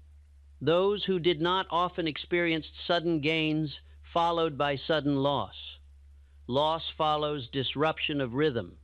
Gain follows continuity. As sleep approaches, the subconscious becomes more receptive to rhythm than to words. Tone, pace, and repetition carry instruction. This is why listening is enough. The work is rhythmic, not analytical. Old habits of worry were formed the same way. They were repeated often enough to establish tempo. That tempo is now being replaced. Replacement is the only lasting method of change. You may notice that thoughts feel less insistent.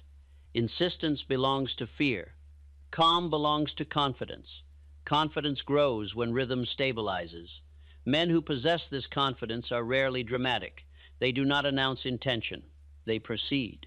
Others sense this proceeding quality and respond with cooperation. The rhythm of abundance also governs generosity. A steady rhythm allows giving without fear. Fearful giving disrupts balance. Calm giving preserves it. Others trust those who give calmly. Trust multiplies opportunity. As the new tempo settles, the mind becomes less reactive. Reaction shortens vision. Response widens it. Widened vision reveals paths previously unseen. This is how opportunity seems to appear suddenly. In truth, it was always present, waiting for the proper rhythm to be recognized. You are now training that recognition. As these hours continue, the subconscious is learning that growth does not require urgency, that receiving does not require struggle, and that time cooperates with order. This learning becomes habit. Habit becomes character. Character shapes destiny. This sequence is exact. Rest now in this steadier rhythm. Let repetition continue quietly. The deeper mind understands tempo better than thought ever could. What is being formed here will guide timing, decision, and action without effort. Abundance follows rhythm, and rhythm is being restored. No form of abundance can remain in a mind that does not feel at home with it. What feels foreign is treated as danger, even when it is desired. The subconscious does not ask whether something is good or bad. It asks only whether it is familiar. Familiarity decides what is allowed to stay. I have observed that many men attract opportunity only to lose it again, not because they lacked ability, but because they were inwardly unsettled by increase. They grew anxious, cautious, or fearful once success appeared, and these reactions quietly instructed the subconscious to withdraw support. The mind seeks equilibrium. When gain arrives faster than familiarity can adjust, the subconscious restores balance by pushing opportunity away. This happens without intention or awareness. It is simply the law of comfort asserting itself. Abundance must feel normal before it can be permanent. This is why sudden fortune so often vanishes. It is not that life is cruel, but that the inner measure of what feels acceptable has not yet expanded. What exceeds that measure creates unease, and unease repels continuity. Men who sustain prosperity do so because they expand their inner sense of normal gradually. They do not react strongly to gain. They do not announce it inwardly as extraordinary. They treat increase as an extension of responsibility rather than a miracle. Others sense this steadiness. They trust such men with greater opportunity because nothing in their manner suggests panic, excess, or fear of loss. Calm signals readiness. I have known men who were given authority and lost it quickly because they behaved as though they did not belong there. Their thoughts betrayed them long before their actions did. The subconscious withdraws support when identity and circumstance do not agree. Identity must expand before circumstance can remain expanded. This expansion does not happen through imagination alone. It happens through repetition of calm acceptance. When the mind hears often enough that increase is natural, responsibility is manageable, and growth is safe, it stops resisting. As you rest now, this expansion is occurring quietly. There is no need to visualize wealth or success vividly. Vivid images excite the mind. Excitement signals instability. Calm familiarity signals permanence. The subconscious prefers what is ordinary. When abundance feels ordinary, it remains. Most men were taught to react emotionally to money, opportunity, or praise. They were taught to celebrate loudly, fear loss deeply, and measure themselves constantly. These habits create instability. Stability is more valuable than excitement. Men who build lasting wealth rarely speak of it with emotion. They speak of work, direction, and responsibility. Their inner dialogue is measured. This measurement preserves equilibrium. As repetition continues, the idea of having more becomes less remarkable. The mind adjusts its scale. What once felt excessive begins to feel adequate. Adequacy expands capacity. Capacity invites stewardship. Stewardship attracts reward. I have observed that men who think in terms of stewardship rather than possession rarely lose what they gain. They do not clutch opportunity. They direct it. Direction signals confidence. Others sense this confidence and respond with trust. The subconscious also listens closely to how a man speaks inwardly about receiving. If receiving is associated with guilt, fear, or suspicion, the mind resists it. If receiving is associated with responsibility and order, the mind allows it. This association is being trained now. You may notice that thoughts of increase feel less charged. This neutrality is important. Neutrality allows familiarity to form. Familiarity does not require approval. It requires repetition without alarm. Many men unknowingly sabotage themselves by watching success too closely. They ask whether it will last, whether they deserve it, whether it will be taken away. These questions are instructions to withdraw. Men who sustain success do not ask such questions. They assume continuity and proceed. Assumption is a powerful force. The subconscious accepts assumptions as facts when they are repeated calmly. As you listen, the assumption that increase is manageable and safe is being repeated without force. This repetition teaches the subconscious to relax around growth. Relaxation allows holding. Holding allows building. Building allows expansion. This is the natural order. I have known men who lost fortunes repeatedly until they learned to feel comfortable with modest, steady growth. Once comfort was established, growth accelerated naturally. Speed follows stability. Stability must come first. Others noticed that such men no longer spoke anxiously about money or opportunity. They seemed grounded. This grounded manner attracted partners, support, and chance meetings that advanced their work. Abundance rarely arrives alone. It arrives through people, timing, and cooperation. Those who are unsettled repel cooperation. Those who are calm invite it. The subconscious evaluates every experience by how it feels. If abundance feels dangerous, it is rejected. If it feels ordinary, it is retained. As sleep deepens, the subconscious is absorbing the feeling of calm acceptance. Tone and rhythm carry this instruction more deeply than words. You may drift in and out of awareness. Allow this. Familiarity forms best without scrutiny. Old habits of alarm are weakening now, not through resistance but through neglect. What is not rehearsed loses authority.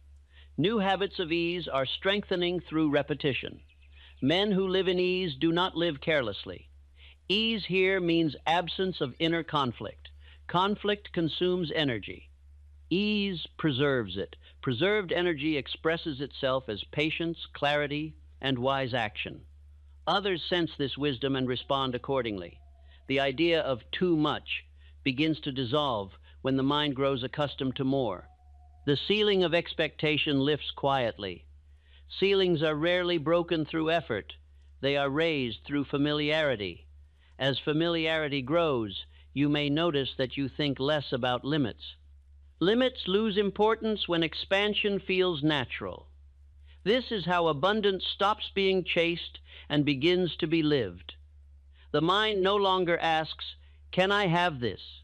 It asks, "How shall I direct this?" That question marks readiness. Readiness attracts opportunity that stays.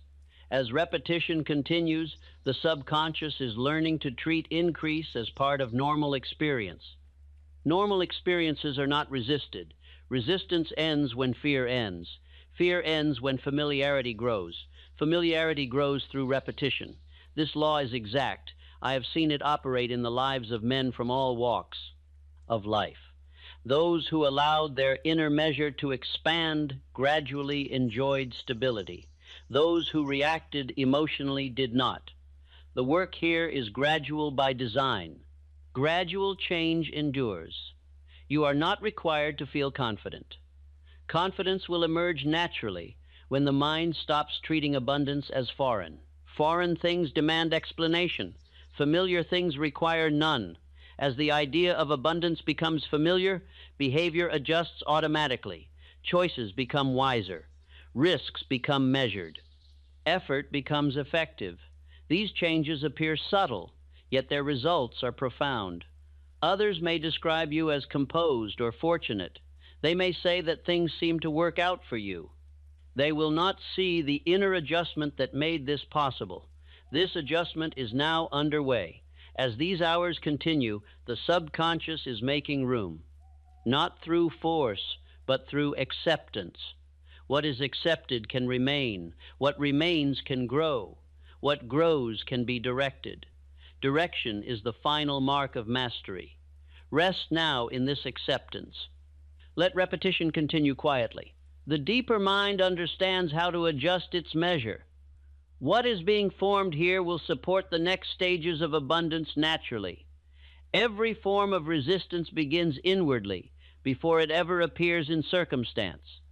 Men often believe they are resisting conditions, when in truth they are resisting outcomes they do not yet feel prepared to receive. This resistance is seldom loud.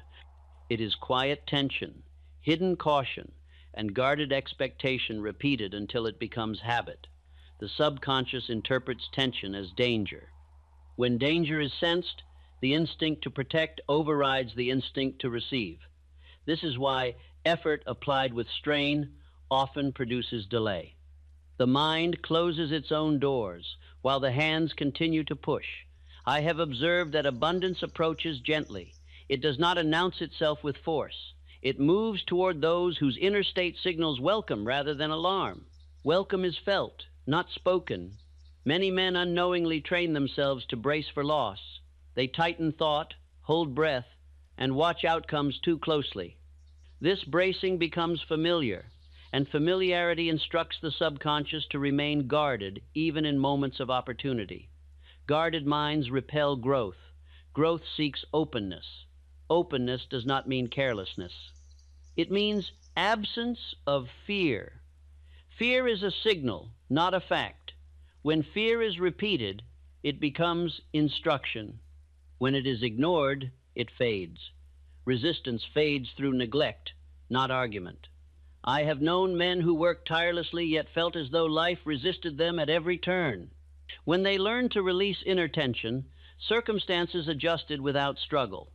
What appeared to be opposition was often protection misdirected. Protection belongs to danger. Abundance requires safety. The subconscious must feel safe before it allows increase to remain. As you rest now, notice the absence of effort. There is no need to hold anything together. This absence of effort is not weakness. It is permission. Permission is the opposite of resistance. When permission is present, life responds differently. Others feel it. They sense ease. They sense cooperation. They sense room rather than pressure. I have observed that men who remove inner resistance often appear to advance without force. People assist them. Timing improves. Obstacles dissolve before becoming serious. This appears mysterious only to those who do not understand the role of inner condition. Inner condition shapes outer experience. Resistance often hides behind reason. It calls itself caution, prudence, or realism. Yet realism that is repeated with fear becomes limitation. Prudence without fear is wise. Prudence with fear is resistance. The distinction lies in tone, not in words. Tone teaches the subconscious what to expect. As these words continue calmly, the tone of permission is being impressed. The subconscious listens to tone more closely than meaning. You are not being asked to surrender direction. Direction remains. Only tension is released. Direction without tension is power. Tension without direction is exhaustion. Many men confuse tension with discipline. Discipline does not strain. It orders. Ordered thought does not resist opportunity. It evaluates and receives.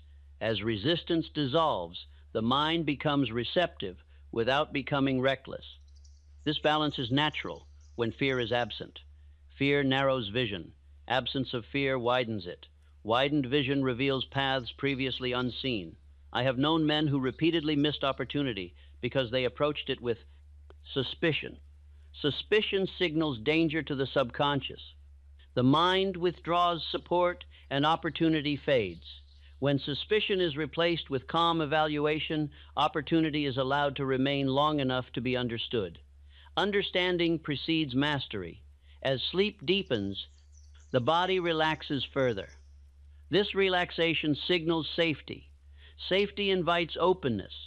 Openness allows flow. Flow does not rush. It moves steadily. Steady movement is reliable. Reliable movement produces lasting results. Resistance also manifests as over-control. Men attempt to manage every detail, believing control ensures security. Excess control is born of fear. It restricts adaptability. Adaptability requires openness. Men who thrive allow life to cooperate with them rather than forcing it to submit. This allowance is not passivity. It is confidence in law. Law responds to inner alignment. Alignment removes friction. Friction creates heat and exhaustion. Exhaustion weakens judgment. Judgment weakened by exhaustion leads to error. Removing resistance restores judgment by conserving energy. Energy conserved becomes clarity. Clarity guides action. Others notice clarity, they trust it.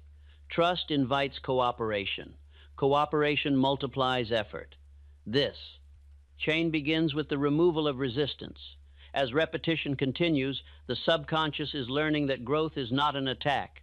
It is an invitation. Invitations are accepted calmly. Attacks are defended against. Abundance must be invited, not chased. Chasing implies distance. Invitation implies readiness. Readiness is felt inwardly before it is seen outwardly. You may notice that the need to watch outcomes diminishes. This is not indifference. It is trust forming. Trust allows events to unfold in proper order. Proper order produces timing. Timing improves results without increasing effort. Men who master timing appear to be fortunate. In truth, they are unresistant. Resistance distorts timing. As resistance dissolves, patience returns. Patience is the companion of confidence. Confidence does not hurry. Hurry signals lack. Lack is resisted by life. Confidence is welcomed. As you continue listening, notice how the body remains at ease. Ease is the physical expression of inner permission. The subconscious reads this ease as approval. Approval allows continuation. Continuation builds momentum. Momentum does not need to be pushed. It carries itself forward. I have often said that failure is not the opposite of success. Resistance is. Remove resistance, and success proceeds naturally. This removal is happening now through repetition without strain. You are not asked to change belief forcefully. Belief changes through familiarity. Familiarity grows when tension is absent. As these hours pass, the subconscious is learning to remain open around ideas of increase, opportunity, and cooperation. Old habits of bracing are weakening. New habits of allowance are strengthening. This change is gradual by design. Gradual change endures. Others will sense this endurance. They will describe you as steady, calm, and reliable. Reliability attracts responsibility.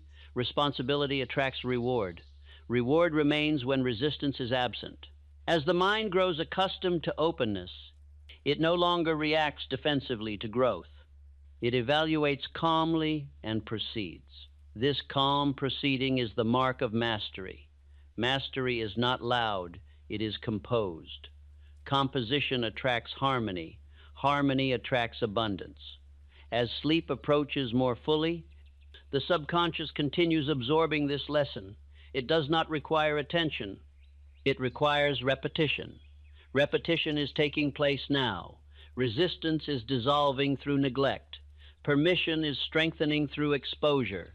What is permitted can arrive. What arrives can remain. What remains can grow. This is the natural order.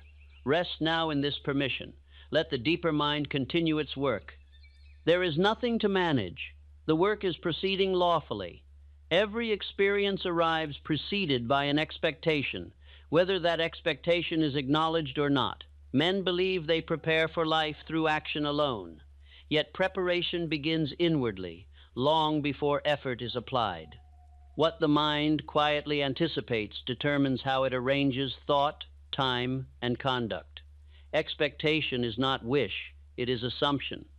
The subconscious responds to assumption as fact. Whatever is assumed calmly and repeatedly becomes the pattern around which behavior organizes itself. I have observed that men who expect resistance encounter it faithfully. Men who expect order discover it. This is not chance. The mind prepares itself for what it anticipates and behaves accordingly. Most men prepare daily for disappointment without realizing it. They rehearse caution, rehearse delay, and rehearse loss. These rehearsals instruct the subconscious to remain guarded, even when opportunity presents itself openly. Guarded minds hesitate. Hesitation interrupts timing. Timing is the silent partner of success. Expectation governs timing by determining readiness. Men who expect favorable outcomes are not reckless. They prepare calmly. Calm preparation sharpens judgment and widens perception. Perception reveals opportunity. I have known men who advanced steadily because they expected progress and prepared accordingly. They did not rush, nor did they doubt. Their manner appeared confident without display. Others sensed this confidence and responded with cooperation. They offered assistance, information, and trust. These responses appeared coincidental, yet they followed expectation faithfully. Expectation also governs patience. Men who expect growth allow time to serve them. Men who expect failure demand immediate proof. Impatience weakens preparation. Preparation that is rushed is incomplete. Preparation that is calm is thorough. As you rest now, expectation is being trained without strain. There is no demand placed upon belief. The subconscious learns through repetition, not argument. The words spoken calmly and often instruct the deeper mind to anticipate order, continuity, and favorable sequence. This anticipation prepares the way. Men who expect difficulty often speak of obstacles before they appear. Men who expect order speak of direction and proceed. Speech reflects expectation. Expectation guides action. Action produces result. This sequence is exact. I have often said that riches respond to definiteness of action. Purpose backed by faith. Faith in this sense is expectation held without anxiety. Anxiety signals uncertainty, expectation removes it, quiet expectation steadies the nerves.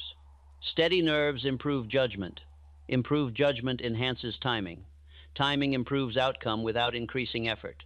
Others notice when a man's timing improves. They describe him as fortunate or well-timed. They do not see the expectation that prepared him inwardly. Expectation also governs how failure is interpreted. Men who expect success treat failure as instruction. Men who expect loss treat failure as confirmation. The same event produces opposite results based on expectation. Instruction strengthens preparation. Confirmation of fear weakens it. As repetition continues, the subconscious is learning to expect favorable sequence. This expectation reduces inner debate. Debate wastes energy. Energy conserved becomes clarity.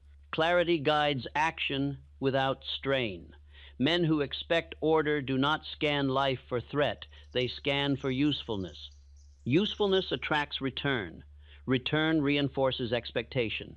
Expectation strengthens through evidence, yet evidence follows expectation, not the reverse. This order must be understood if one is to proceed without doubt. As sleep deepens, the body relaxes further. Relaxation signals safety.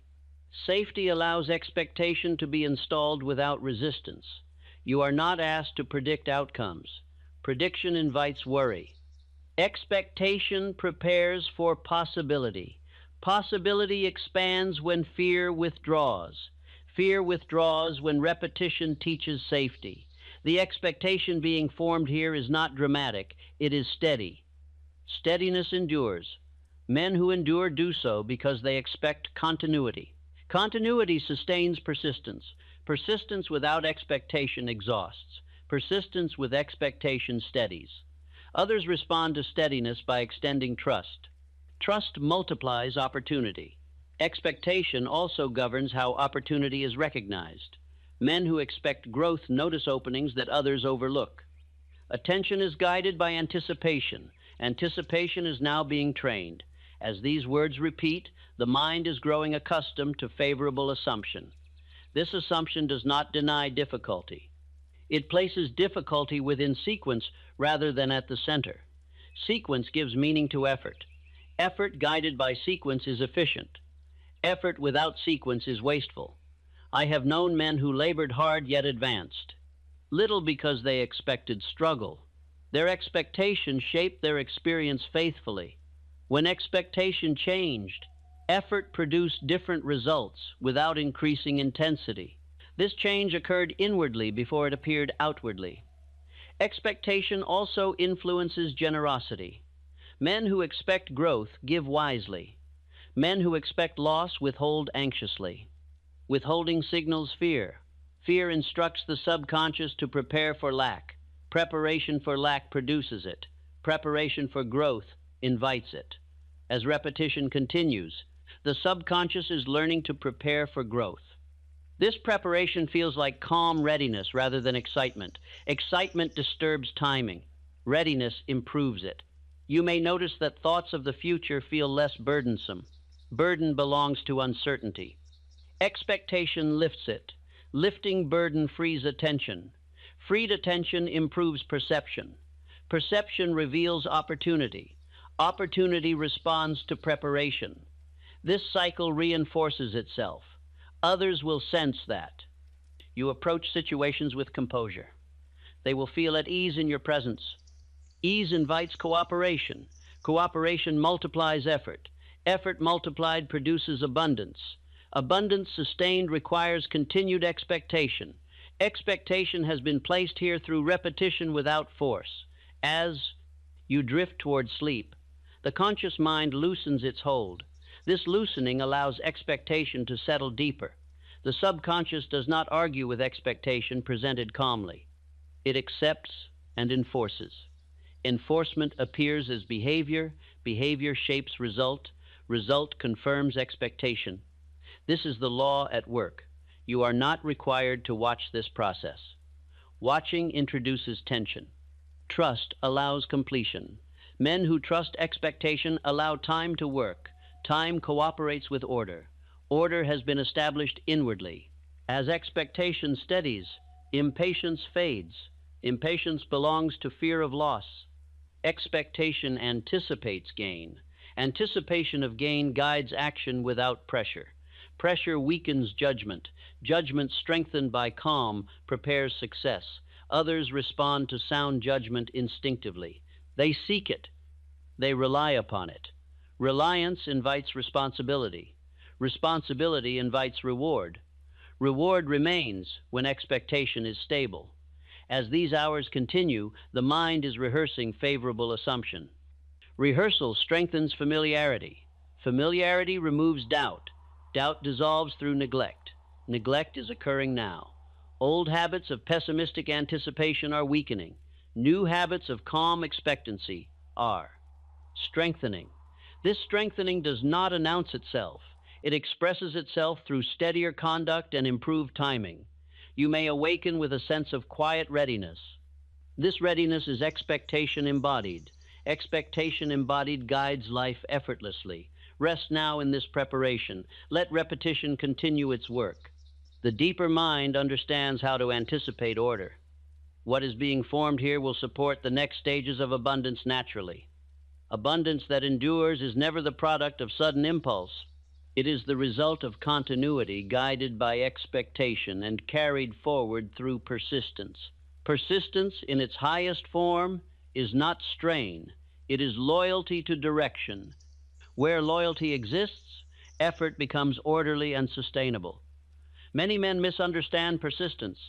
They imagine it to be force applied repeatedly, a pressing forward against resistance. This misunderstanding exhausts them. True persistence is quieter. It is the absence of retreat within the mind.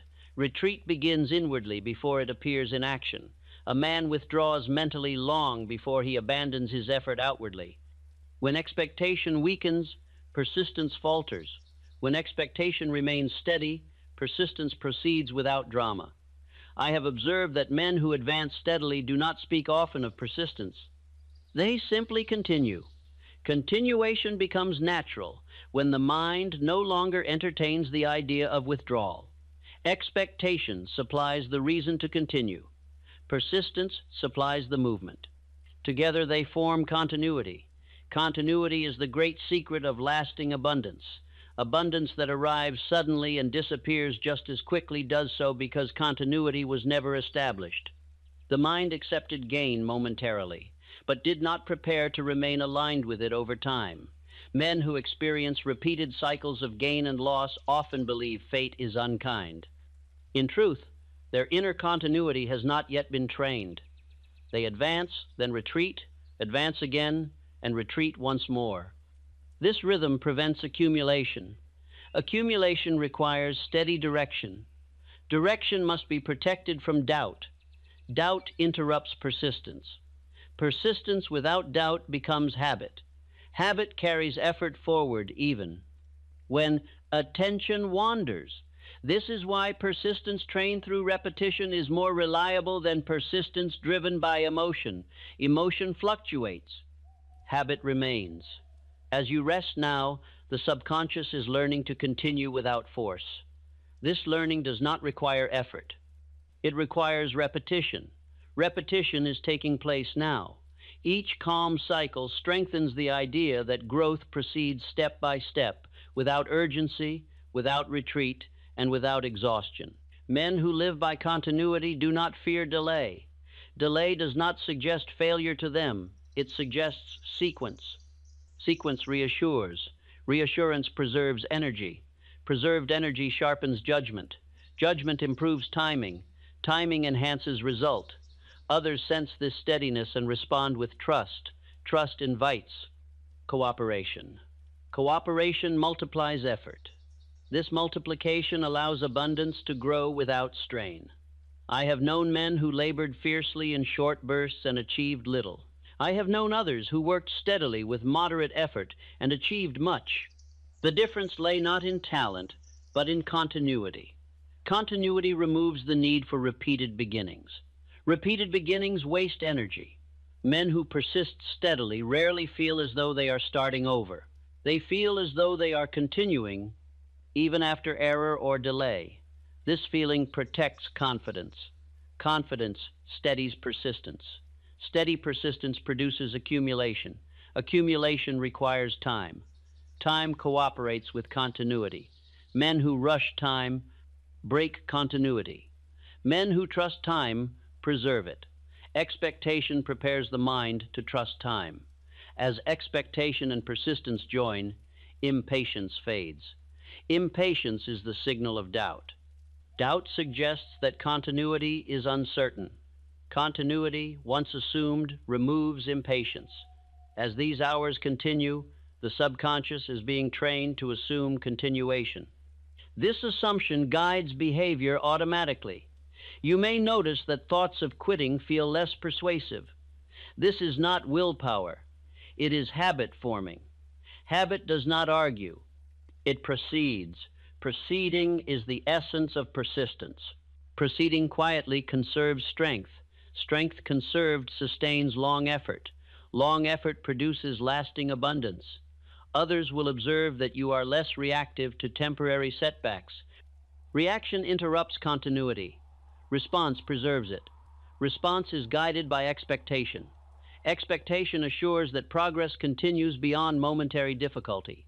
I have often said that failure is a temporary defeat. It becomes permanent only when persistence dissolves.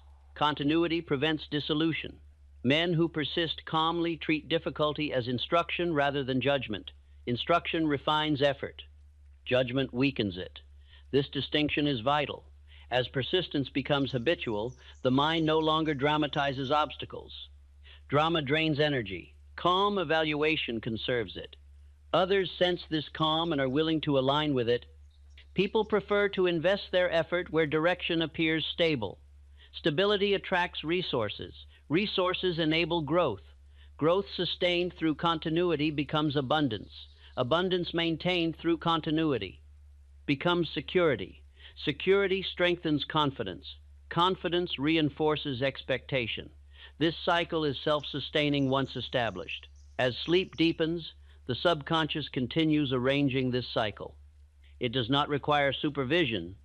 It requires consistency. Consistency is being supplied now. You are not asked to push forward. Pushing implies resistance. You are invited to continue. Continuation implies alignment. Alignment removes friction. Friction wastes effort. Effort conserved increases endurance. Endurance supports persistence. Persistence ensures continuity. Continuity produces abundance. This order is exact. I have observed that men who align with this order often feel relieved. Relief signals that inner conflict has ended. Conflict consumes more energy than labor. Energy freed by relief becomes available for productive effort. Productive effort yields return. Return reinforces confidence. Confidence sustains effort. This sequence repeats itself naturally when continuity is assumed. You may notice that goals feel less urgent, yet more attainable. Urgency belongs to fear of loss. Attainability belongs to expectation of gain. Expectation stabilizes persistence. Persistence stabilizes behavior. Behavior stabilizes result. Others notice stability and respond accordingly. Men who live by continuity rarely exhaust themselves emotionally. They conserve emotion for decision and allow habit to carry routine. Routine carried by habit does not drain strength. Strength preserved allows endurance. Endurance assures accumulation. Accumulation, guided by judgment, produces abundance. This abundance is not dramatic. It is dependable. Dependability is the true measure of prosperity. As repetition continues, the subconscious accepts continuity as normal. What is normal governs behavior automatically.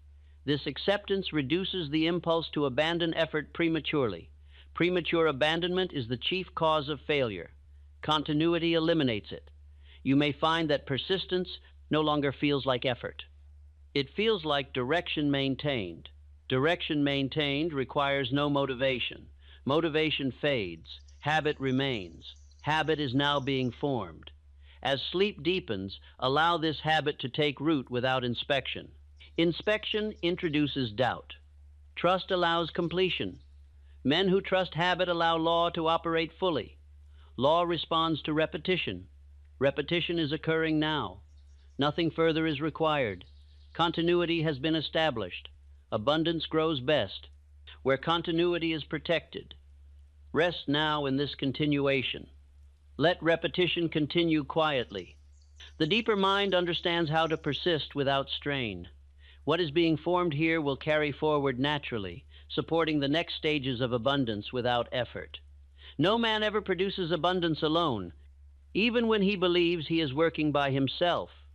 Thought itself is never solitary. It draws upon ideas, experiences, and influences beyond the individual. When these influences are in harmony, power multiplies. When they are in conflict, effort is wasted. I have observed that many men limit their abundance by attempting to stand apart from cooperation. They rely solely upon their own strength, their own judgment, and their own labor. In doing so, they deny themselves the multiplying effect of harmonized effort. Harmony does not weaken individuality, it strengthens it. A single note gains power when it joins others in accord. Discord, not unity, produces confusion. Abundance responds to harmony because harmony signals order. Order invites cooperation. Cooperation multiplies results without increasing strain. Men who advance steadily rarely quarrel inwardly with life. Their thoughts are aligned rather than divided. They do not carry one thought forward while another pulls backward. This inner agreement is the foundation of outward cooperation. I have known men of modest ability who achieved great success because they learned to harmonize their thinking with capable minds. I have known men of great ability who failed because they insisted upon thinking alone. Isolation restricts flow. Harmony enlarges it. Harmony begins within. When a man's thoughts agree upon direction, effort proceeds smoothly. When thought is divided, energy is consumed in conflict before action begins. As you rest now, inner conflict softens. The mind becomes receptive to agreement. Agreement removes friction. Friction dissolves quietly. Men who live in harmony do not rush to oppose ideas. They listen, they weigh, they select. Selection is the first act of cooperation. Others sense this willingness to cooperate and respond in kind. They share information, extend trust, and offer assistance. These responses appear natural, yet they are drawn by harmony. I have often spoken of the principle of the mastermind. At its core, this principle is harmony of thought directed toward a definite purpose. Harmony produces power greater than the sum of individual effort. Abundance grows where minds are aligned. Aligned minds exchange ideas freely. Ideas are the most valuable form of capital. Capital responds to direction. Direction becomes effective when supported by cooperation. As repetition continues, the subconscious is learning to expect cooperation rather than opposition. Expectation shapes perception. Perception reveals opportunity. Men who expect conflict find it readily. Men who expect harmony discover it just as faithfully. Expectation governs experience. As the inner state becomes more harmonized, outer circumstances adjust. People who once seemed obstructive become neutral or helpful. Situations that once resisted progress soften. This change is not caused by persuasion, it is caused by alignment. Alignment removes the need to force outcomes, force repels, harmony attracts. Men who practice harmony inwardly are rarely argumentative. They do not need to dominate conversation or prove their position. Their certainty is quiet. Quiet certainty invites respect. Respect invites cooperation. Cooperation multiplies abundance. I have known men who doubled their influence simply by listening more and opposing less. Their willingness to harmonize created opportunities no amount of force could have produced. Harmony also governs how disagreement is handled. Men who are harmonized do not fear differing views. They extract value without losing direction. Fear of disagreement restricts cooperation. Comfort with discussion expands it. As sleep deepens, the mind relaxes its defenses. Defenses belong to fear. Harmony belongs to confidence. Confidence trusts that agreement can be found without surrendering purpose. Purpose remains fixed while methods adjust. Adjustment is the mark of intelligence. Intelligence applied harmoniously attracts success. Others feel safe contributing ideas to men who are harmonized. Safety encourages sharing. Sharing produces insight. Insight improves judgment. Judgment guides direction. Direction supported by harmony proceeds efficiently. Abundance responds to efficiency. Many men unknowingly block abundance by harboring envy or resentment. These conditions fracture harmony and isolate the mind. Isolation restricts flow. When admiration replaces envy, harmony is restored. Admiration opens the mind to instruction. Instruction accelerates growth. I have often advised men to study successful individuals with admiration rather than jealousy. Admiration aligns thought with achievement. Jealousy repels it. As repetition continues, the subconscious is learning to align with success rather than resist it. Resistance weakens connection. Alignment strengthens it. Harmony also governs self-talk. Men who criticize themselves harshly disrupt inner cooperation. Inner criticism weakens confidence and clouds judgment. Self-direction guided by firmness rather than condemnation preserves harmony. Preserved harmony sustains effort. Effort sustained attracts opportunity. Opportunity grows where cooperation exists. As the mind becomes accustomed to harmony, it no longer anticipates struggle in interaction. Anticipation shapes experience. Expect harmony, and it appears. Expect conflict, and it follows. This law operates faithfully. I have observed that men who expect cooperation often receive it even from unlikely sources. Their expectation alters tone, manner, and response. Tone communicates more than words. Tone of harmony invites harmony. As sleep approaches more fully, the subconscious absorbs this tone. It records calm agreement rather than defensive posture. Old habits of opposition weaken through neglect. New habits of cooperation strengthen through repetition. This strengthening does not require conscious effort. It occurs beneath awareness. Men who cultivate harmony inwardly find that they are seldom alone in their efforts. Assistance arrives naturally. Advice appears timely. Support emerges unexpectedly. These are not accidents. They are responses to alignment. Abundance expands through channels of cooperation. Closed channels restrict flow. Flow increases when resistance is absent. Resistance often masquerades as independence. True independence is the ability to cooperate without losing direction. Direction is not surrendered through harmony. It is reinforced.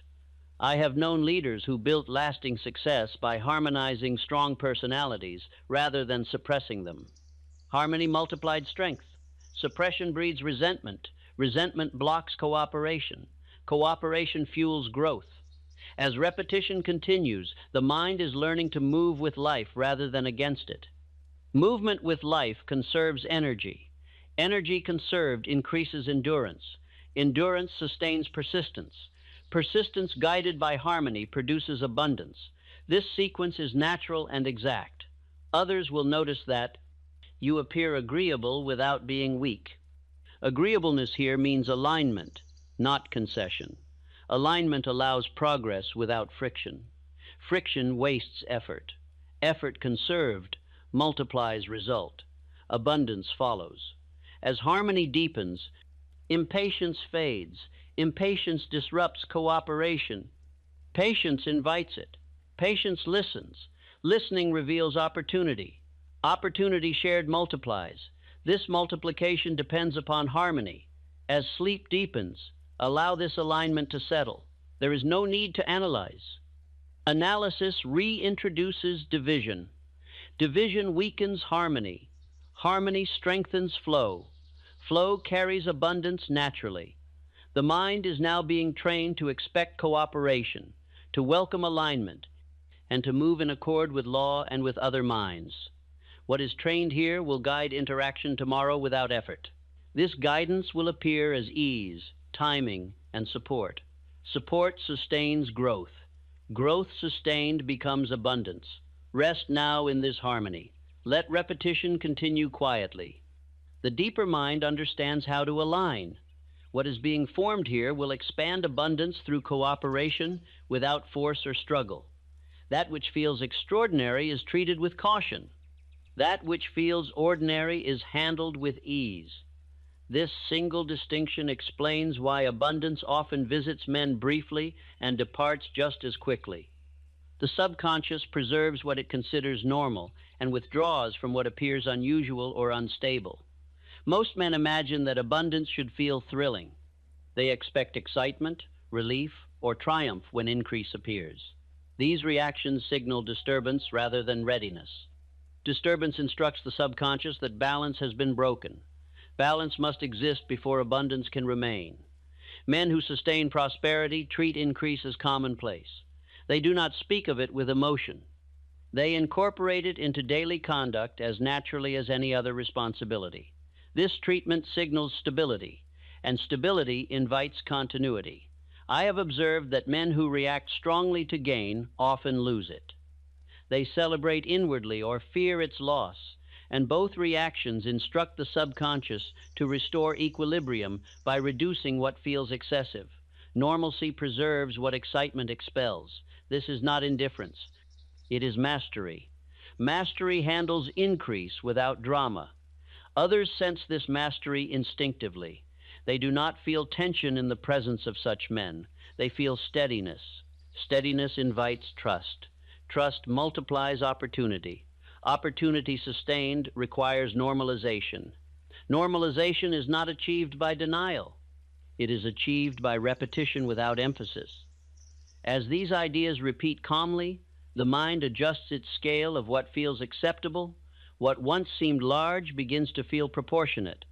Proportion creates comfort. Comfort allows holding. Holding allows building. Building allows expansion. Men who grow gradually rarely lose what they gain. Their inner sense of normal expands in step with their circumstances.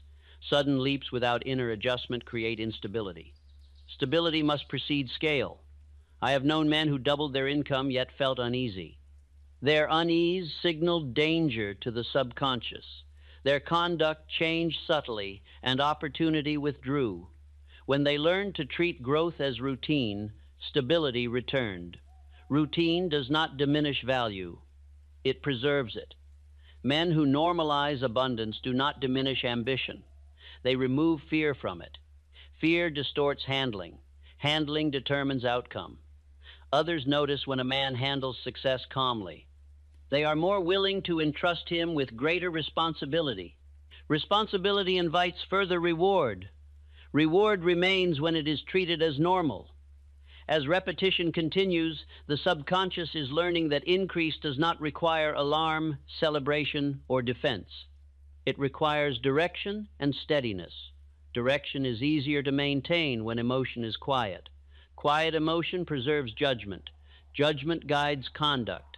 Conduct sustains result. This chain depends upon normalization. Men who dramatize abundance disrupt this chain. Men who normalize it strengthen it. As you rest now, notice how the idea of abundance feels less charged. This neutrality is essential. Neutrality allows familiarity. Familiarity governs behavior more strongly than desire.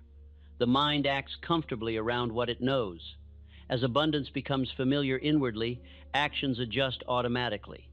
Choices become wiser. Risks become measured. Planning becomes clear. These adjustments do not feel forced. They feel natural. Others sense this naturalness and respond with confidence. They trust men who appear settled in their circumstances. Trust invites cooperation. Cooperation multiplies results. Normalization also governs how loss is handled. Men who normalize abundance do not panic at fluctuation. They expect movement and adjust calmly. Panic repels opportunity. Calm preserves it. I have observed that men who survive temporary loss often do so because they never treated abundance as fragile. Fragility invites fear. Fear instructs withdrawal. Abundance treated as stable behaves as such. Stability is communicated inwardly through repetition without emphasis. You are not asked to deny the value of abundance. You are asked to remove emotional extremes around it. Extremes disrupt balance. Balance preserves growth. As these hours continue, the subconscious is adjusting its expectations quietly. It is learning that more is acceptable, manageable, and ordinary. This learning expands capacity. Capacity invites stewardship. Stewardship attracts further increase. Others respond to this stewardship by offering trust and responsibility. Responsibility handled calmly leads to influence.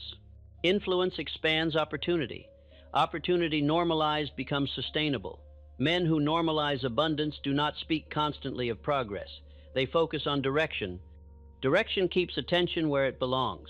Attention guided by direction avoids distraction. Distraction wastes opportunity. Normalization reduces distraction by removing emotional noise. Noise clouds judgment. Silence clarifies it. As sleep deepens, the mind becomes quieter. Quiet allows normalization to settle without resistance. Resistance arises when the mind feels overwhelmed.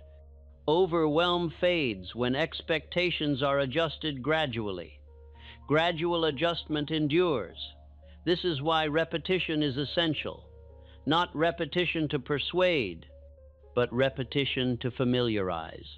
Familiarity removes shock. Shock disrupts balance. Balance supports continuity. Continuity supports abundance. Others may notice that you appear composed regardless of circumstance. This composure is not detachment. It is normalization at work. Men who normalize abundance do not cling to it. Clinging signals fear. They direct it. Direction signals confidence. Confidence attracts return. Return reinforces expectation. Expectation normalizes further growth. This cycle strengthens itself. I have often said that riches come to those who are prepared to handle them. Preparation includes emotional preparation. Emotional preparation is not excitement. It is neutrality. Neutrality allows clear thought. Clear thought guides wise action. Wise action sustains gain. As repetition continues, the subconscious is adopting neutrality around increase. This adoption feels like ease. Ease does not reduce ambition. It removes friction. Friction wastes energy. Energy conserved allows expansion. Expansion normalized becomes prosperity. Others will sense that you do not appear hurried by success nor threatened by loss. They will describe you as steady. Steadiness is rare. Rarity attracts value. Value invites reward. Reward remains when treated as ordinary. As sleep approaches fully, allow this neutrality to deepen. There is nothing to watch, nothing to manage. The deeper mind understands how to normalize through repetition. What is being formed here will guide behavior tomorrow without effort. Abundance will feel less like an event and more like a condition. Conditions endure. Events pass. This distinction determines permanence. Rest now in this condition. Let repetition continue quietly. The work is proceeding lawfully. Every man lives within the boundaries of an identity he has accepted, whether consciously or not. This identity is not announced, it is assumed. It answers quietly the question of what is possible, permissible, and expected. Circumstance follows this answer with exact obedience. Abundance that endures must become part of identity, not something added to it. What is added can be removed. What is identified with remains. I have observed that many men experience brief prosperity, yet return quickly to old conditions because their identity never expanded to include increase. They accepted abundance as an event rather than as an expression of who they were becoming. The subconscious defends identity more fiercely than desire. It will abandon opportunity rather than permit a man to live beyond the identity he believes to be true. This is why identity must change before circumstance can remain changed. Men who sustain abundance do not ask whether they deserve it. They assume responsibility for directing it. Responsibility signals readiness. Others sense this readiness instinctively. They trust men who carry themselves as stewards rather than recipients. Stewardship attracts confidence. Confidence invites cooperation. Cooperation expands opportunity. Identity governs how a man responds to opportunity. If opportunity feels inconsistent with identity, it is mishandled or avoided.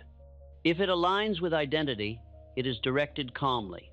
I have known men who declined opportunities unknowingly because they felt not for them. This feeling arose not from logic, but from identity quietly asserting itself. Identity speaks in feelings, not arguments. As you rest now, identity is being adjusted through repetition without force. The subconscious accepts identity changes most readily when they are introduced calmly and consistently.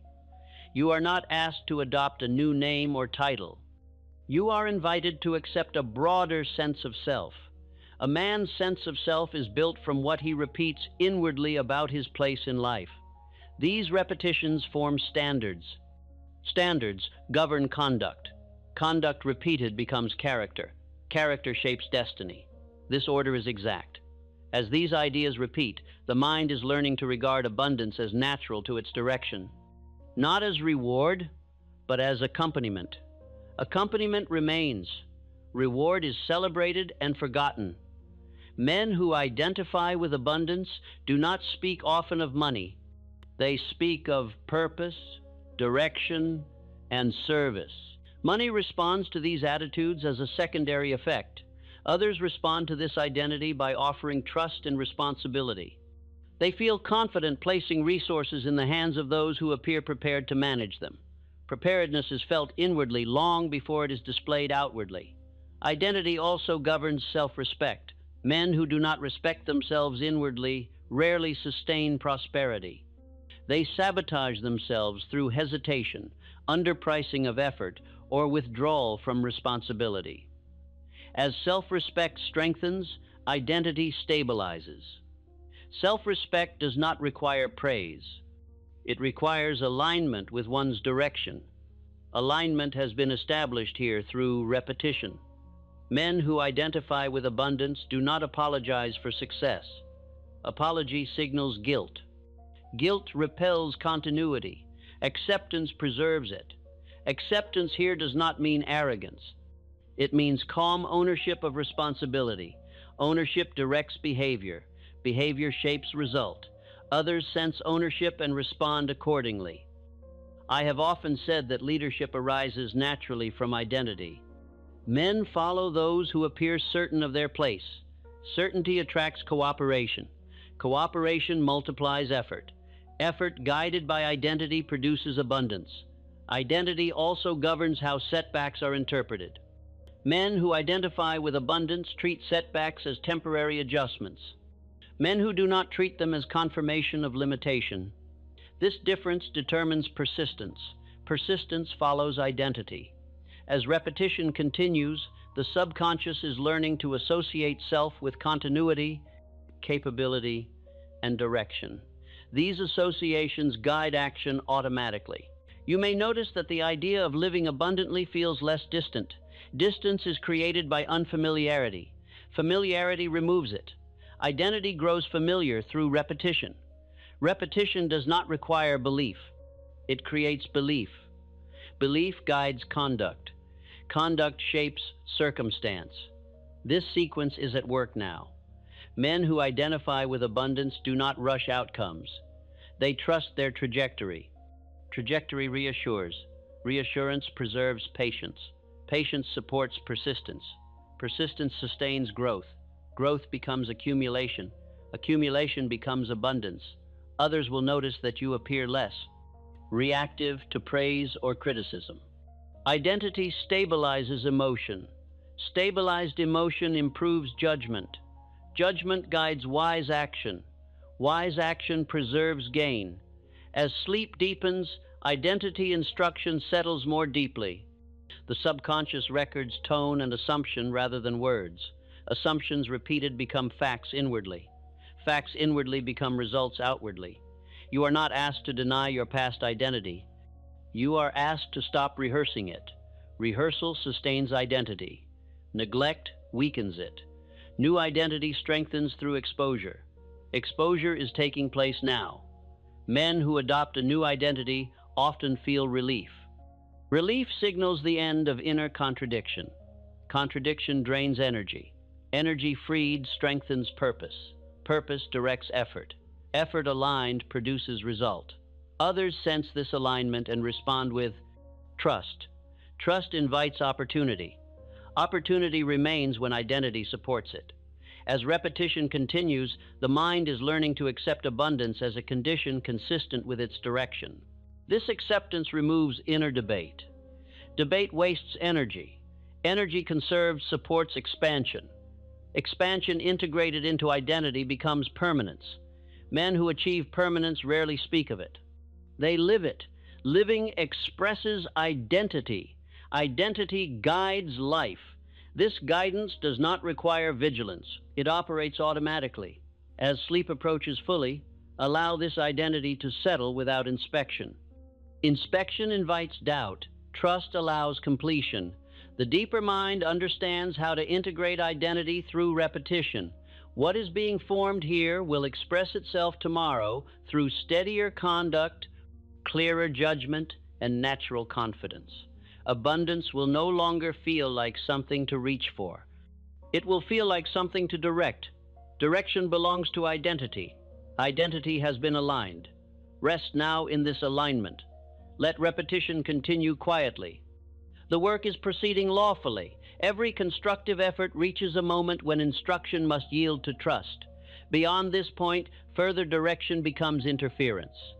What has been impressed through repetition now belongs to habit, and habit governs conduct more faithfully than intention ever could.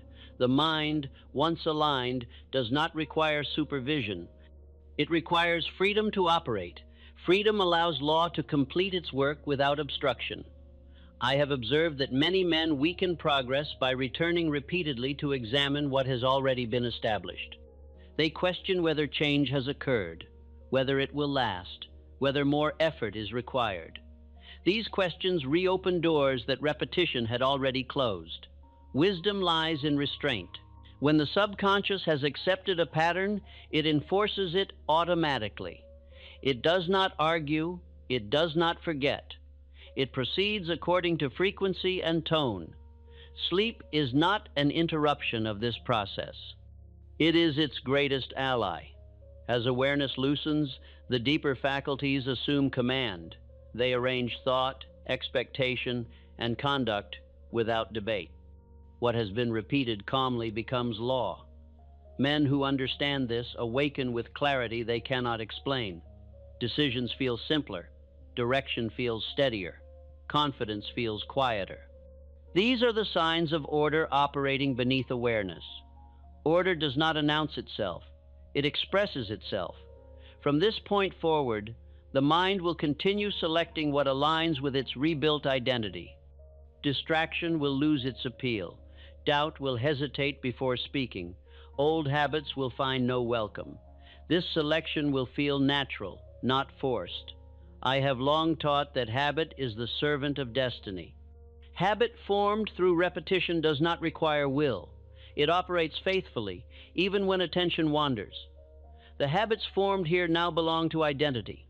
Identity governs choice. Choice guides action. Action produces result. This sequence is in motion. There is nothing further to add. Men who attempt to add after this point often do so from impatience. Impatience belongs to uncertainty. Certainty allows release. Release permits law to operate fully. Law works best when undisturbed.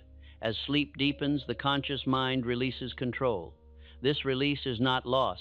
It is cooperation. Cooperation allows the deeper mind to perform its work without resistance. You may drift in and out of awareness. This does not interrupt the process. It assists it. The subconscious remains alert even when consciousness rests. It records rhythm, tone, and assumption. Assumption governs expectation. Expectation governs behavior. Behavior shapes circumstance. This order does not require supervision. I have observed that men who sustain abundance often appear unhurried. Their calm is not indifference. It is assurance born of experience with law. They have learned to trust sequence. Sequence rewards patience. Patience preserves continuity. Continuity sustains growth. Growth integrated into identity becomes permanence. You have reached the stage where growth no longer needs encouragement. It needs allowance. Allowance removes friction. Friction wastes energy. Energy conserved strengthens judgment. Judgment improves timing. Timing enhances result. These improvements will appear quietly. Others may. Notice them before you do. They may comment on composure, steadiness, or clarity. They may trust your judgment more readily. These responses are drawn by inner order. From this point forward, abundance is no longer something to pursue. It is something to direct. Direction belongs to identity. Identity has been aligned. You are not required to remember every word spoken here. Memory is not the instrument of change. Impression is. Impression remains long after words fade. The impressions formed here are calm, steady, and lawful. They will guide conduct automatically. Men who attempt to force remembrance often weaken impression. Forgetting is not failure. It is integration. Integration allows habit to operate. Habit operates without effort. As the body rests more deeply, the subconscious continues arranging priorities, strengthening useful patterns, and dissolving those no longer reinforced. This arrangement is exact. The mind seeks order naturally when not disturbed. Disturbance has been removed. Old patterns may attempt to revisit. This is natural. Habit force tests former territory. When this occurs, do not engage. Engagement strengthens. Neglect weakens. Proceed as though direction were already settled. It is. Men who proceed without inner debate conserve strength. Strength conserved supports endurance. Endurance assures accumulation. Accumulation directed produces abundance. Abundance maintained becomes security. Security stabilizes confidence. Confidence reinforces identity. This cycle is now established. From this point forward, effort will feel more efficient. Decisions will feel clearer. Persistence will feel steadier. These changes do not require observation. They will reveal themselves through conduct. Conduct speaks louder than intention. I have often said that success is the result of laws applied, not wishes expressed. Those laws have been applied here through repetition, calmness, and alignment. Law does not reverse itself. It proceeds. Sleep now without concern. Concern implies unfinished work. The work has been completed for now. Nothing further is required. When morning comes, action will follow naturally. When opportunity appears, recognition will be quiet. When challenge arises, response will be composed. This is the evidence of rebuilding complete. You are not becoming someone new overnight. You are removing interference so that natural strength may operate without obstruction. Interference has been removed. Order remains. Allow sleep to carry this order deeper. What has been planted will grow. What has been built will endure. Release control, rest. The law continues its work. There comes a point in every sound undertaking when the mind no longer needs direction, explanation, or encouragement. At that point, all that remains is allowance. Allowance is the final act of wisdom. It is the quiet confidence that what has been impressed will now express itself according to law. That point has been reached. Nothing further needs to be added to the mind. Nothing needs to be removed. The structure that governs thought, expectation, and action has been adjusted where it matters most beneath awareness, where habits are born and maintained. Men often believe that change must be guarded carefully, watched closely, and reinforced constantly. This belief is born of misunderstanding. True change does not require vigilance. It requires trust in the laws that produced it. The subconscious mind, once impressed with clarity and repetition, performs its task without supervision. It arranges conduct, selects attention, and governs response automatically. This automatic operation is the highest form of control. Control through law is effortless. Control through strain is temporary. What has taken place here belongs to the first kind. I have spent many years studying men who succeeded over long periods of time. I observed not only what they did, but what they stopped doing. One of the most important things they stopped doing was doubting processes already set in motion. They learned when to act, and they learned when to step aside. This epilogue belongs to stepping aside. From this moment forward, your task is not to think about abundance, but to live in alignment with the identity that naturally produces it. Identity governs conduct without command. Conduct produces results without debate. Results arrive quietly when identity is settled. You may not feel different in any dramatic sense. That is as it should be. Dramatic sensation belongs to emotion, not to habit. Habit is quiet. It expresses itself through steadiness rather than excitement. If you awaken tomorrow with a sense of calm readiness, that is evidence enough. Calm readiness is the mark of an ordered mind. An ordered mind does not hurry outcomes. It allows sequence. Sequence is the language of law. Law does not operate on demand. It operates on consistency. Consistency has been supplied. Repetition has done its work. The inner climate has been changed. From this point forward, the mind will continue selecting thoughts, attitudes, and responses that align with the structure now in place. This selection will feel natural. You will not need to correct yourself constantly. Correction implies resistance. Resistance has been removed. You may notice that certain worries no longer take hold. You may notice that decisions feel less burdensome. You may notice that effort feels more efficient. These are not coincidences. They are the outward signs of inward order.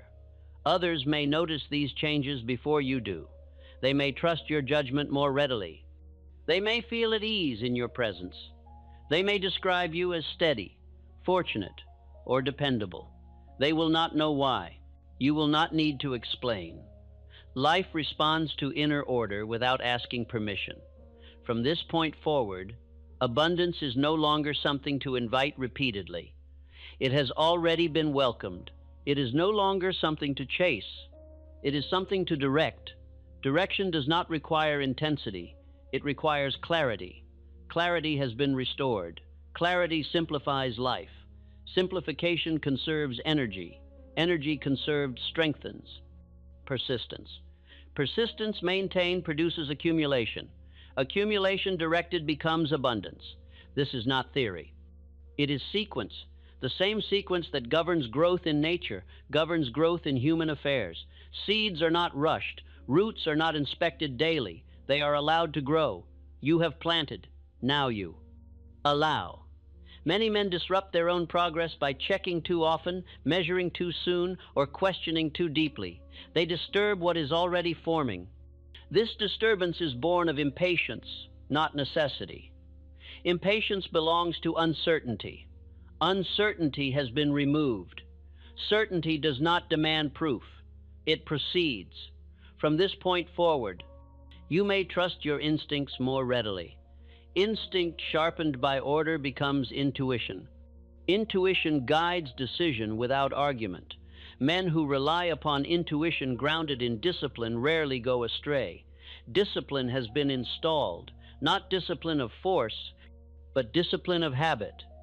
Habit governs what you do when attention wanders. That is when life is truly decided. The habits formed here will operate when you are not thinking about them. That is their value. You will not need to remember what was said. You will only need to live. Living expresses identity. Identity directs life. This direction will feel natural. Natural direction does not require defense. It does not require explanation. It does not require permission.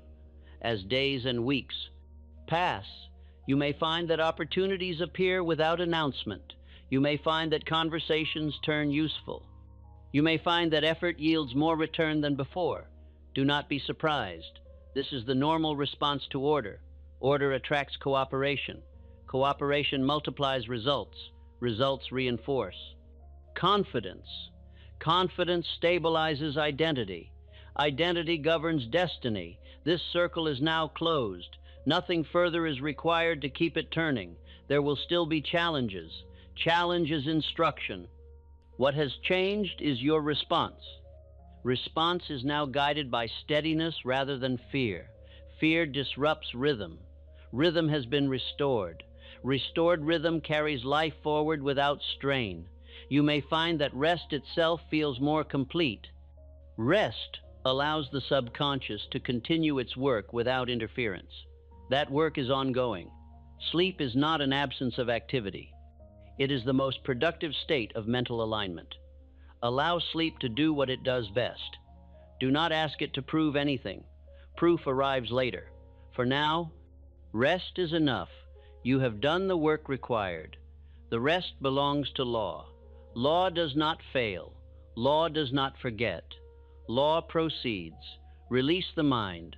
Release the body. Release the need to manage. What has been impressed will express itself. What has been aligned will attract its likeness. What has been prepared will receive. This is the final truth of the work. There is nothing more to seek. There is nothing more to add. There is nothing more to correct. Live quietly. Proceed steadily. Allow abundance to unfold as a natural consequence of who you are now prepared to be. Sleep if sleep comes. Wake if waking comes. In either case, the law continues its work, and it does so faithfully. Before the mind may be directed, the body must be at rest. Rest is not idleness. It is preparation. Place the body in a position that requires no adjustment. Let the hands be still. Let the breathing slow without instruction. The mind follows the body when resistance is absent. Do not attempt to think clearly yet. Clarity comes after order. Order begins with stillness. Allow the attention to withdraw from the outer world. Sounds may remain, but they do not require response. They pass. The mind is learning to choose what it engages. Now turn awareness inward, not to any single thought, but to the general condition of the mind. Notice whether it feels hurried or settled, crowded or open. Do not judge this condition. Judgment introduces strain.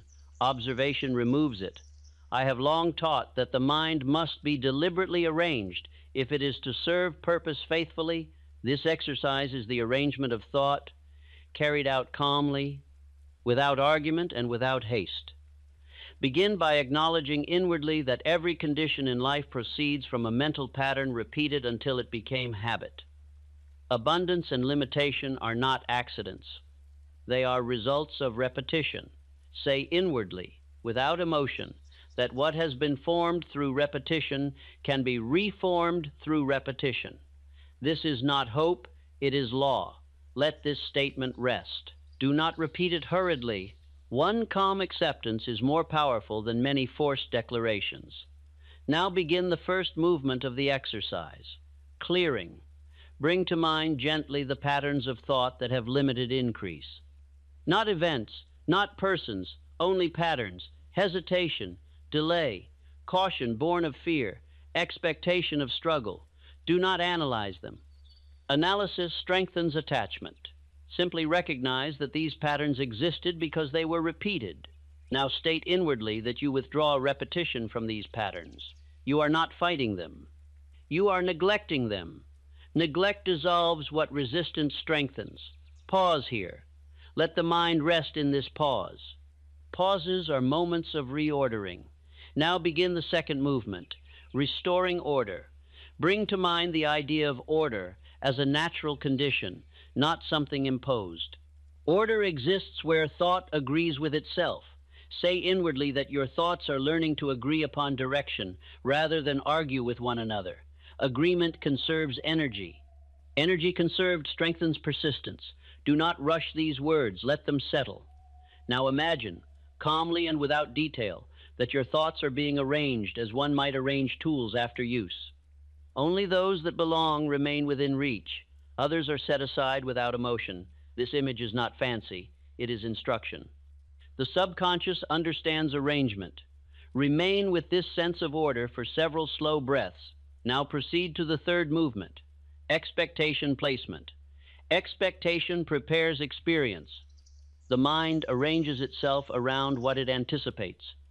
Say inwardly that you expect growth to proceed naturally, without strain, without haste, and without retreat. Expectation does not demand proof. It prepares for sequence.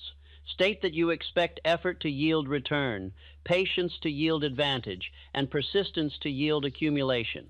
These statements are not promises. They are instructions. Allow them to settle. Now proceed to the fourth movement, identity alignment. Every man lives according to an identity he has accepted. Identity answers quietly the question of what happens naturally for him. Say inwardly that you accept the identity of one who directs abundance rather than seeks it, one who manages increase rather than reacts to it, one who remains steady regardless of momentary condition. Do not attempt to feel this identity. Feeling will follow familiarity. Identity grows familiar through repetition. Now state that abundance feels normal, manageable, and appropriate to your direction.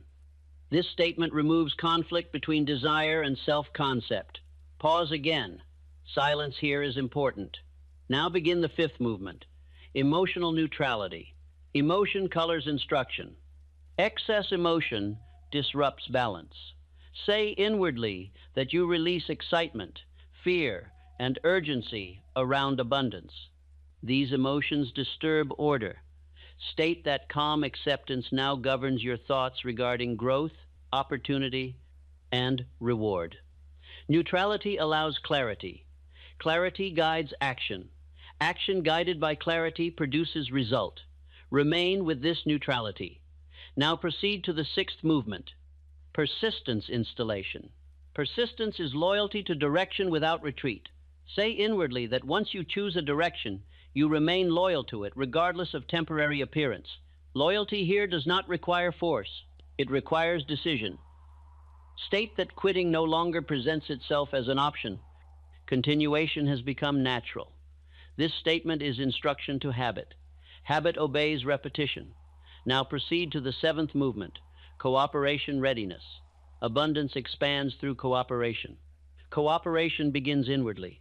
Say inwardly that you are receptive to alignment with capable minds, useful ideas, and favorable circumstance. Receptivity does not surrender direction. It enhances it. State that harmony now replaces opposition in thought and conduct. Harmony attracts cooperation. Cooperation multiplies power. Pause again.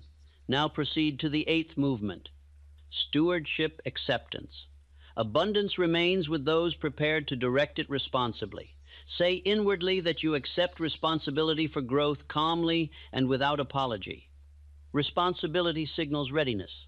State that you direct resources wisely, patiently, and confidently.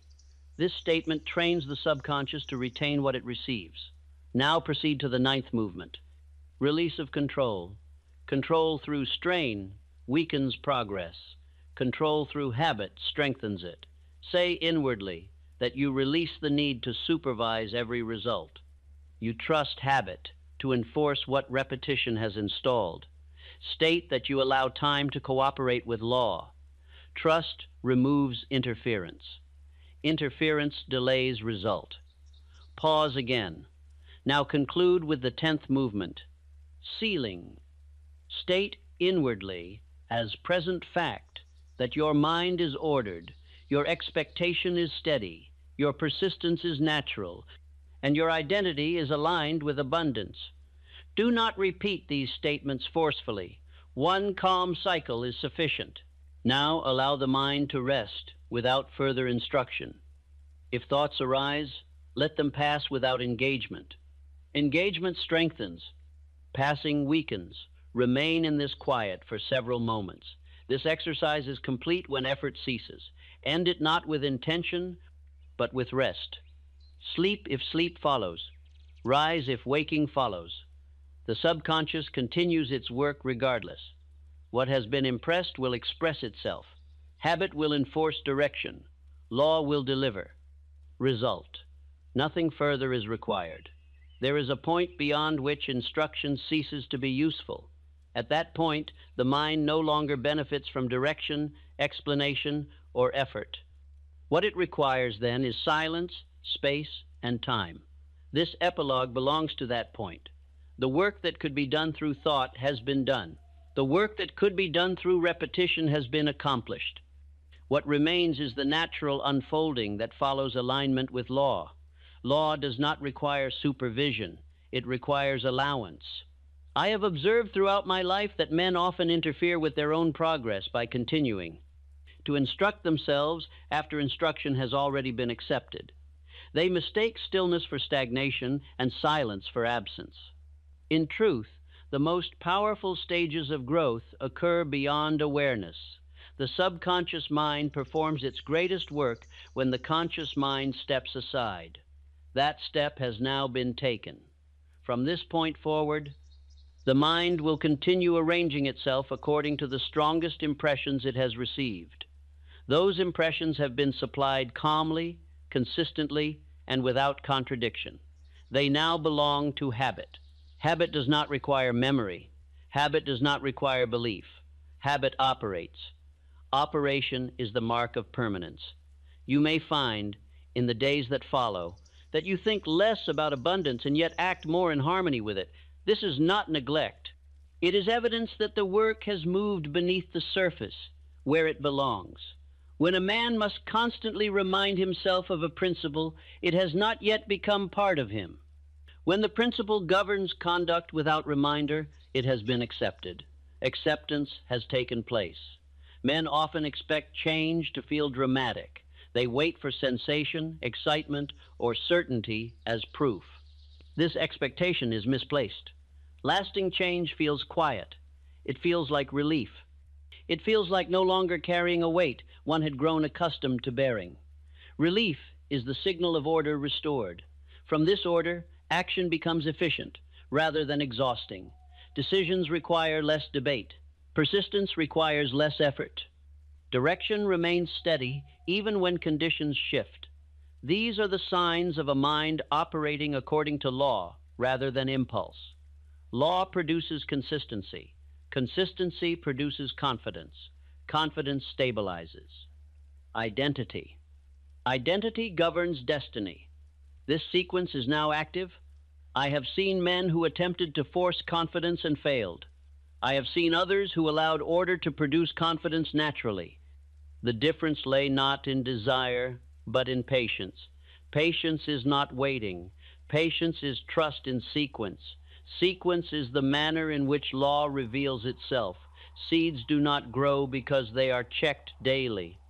They grow because conditions were prepared and then left undisturbed. Human affairs obey the same order. The mind you now carry has been prepared. It must now be left undisturbed.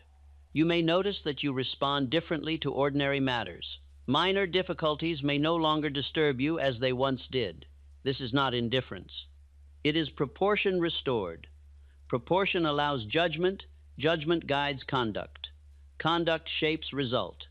Others may respond differently to you without knowing why. They may trust you more readily. They may feel at ease in your presence. They may seek your counsel or cooperation. These responses are not accidental. They are drawn by inner order. Inner order communicates itself without words. From this point forward, abundance is no longer an idea to be entertained. It is a condition to be directed. Direction does not require thought. It requires habit. Habit has been formed. Do not attempt to test it. Testing implies doubt.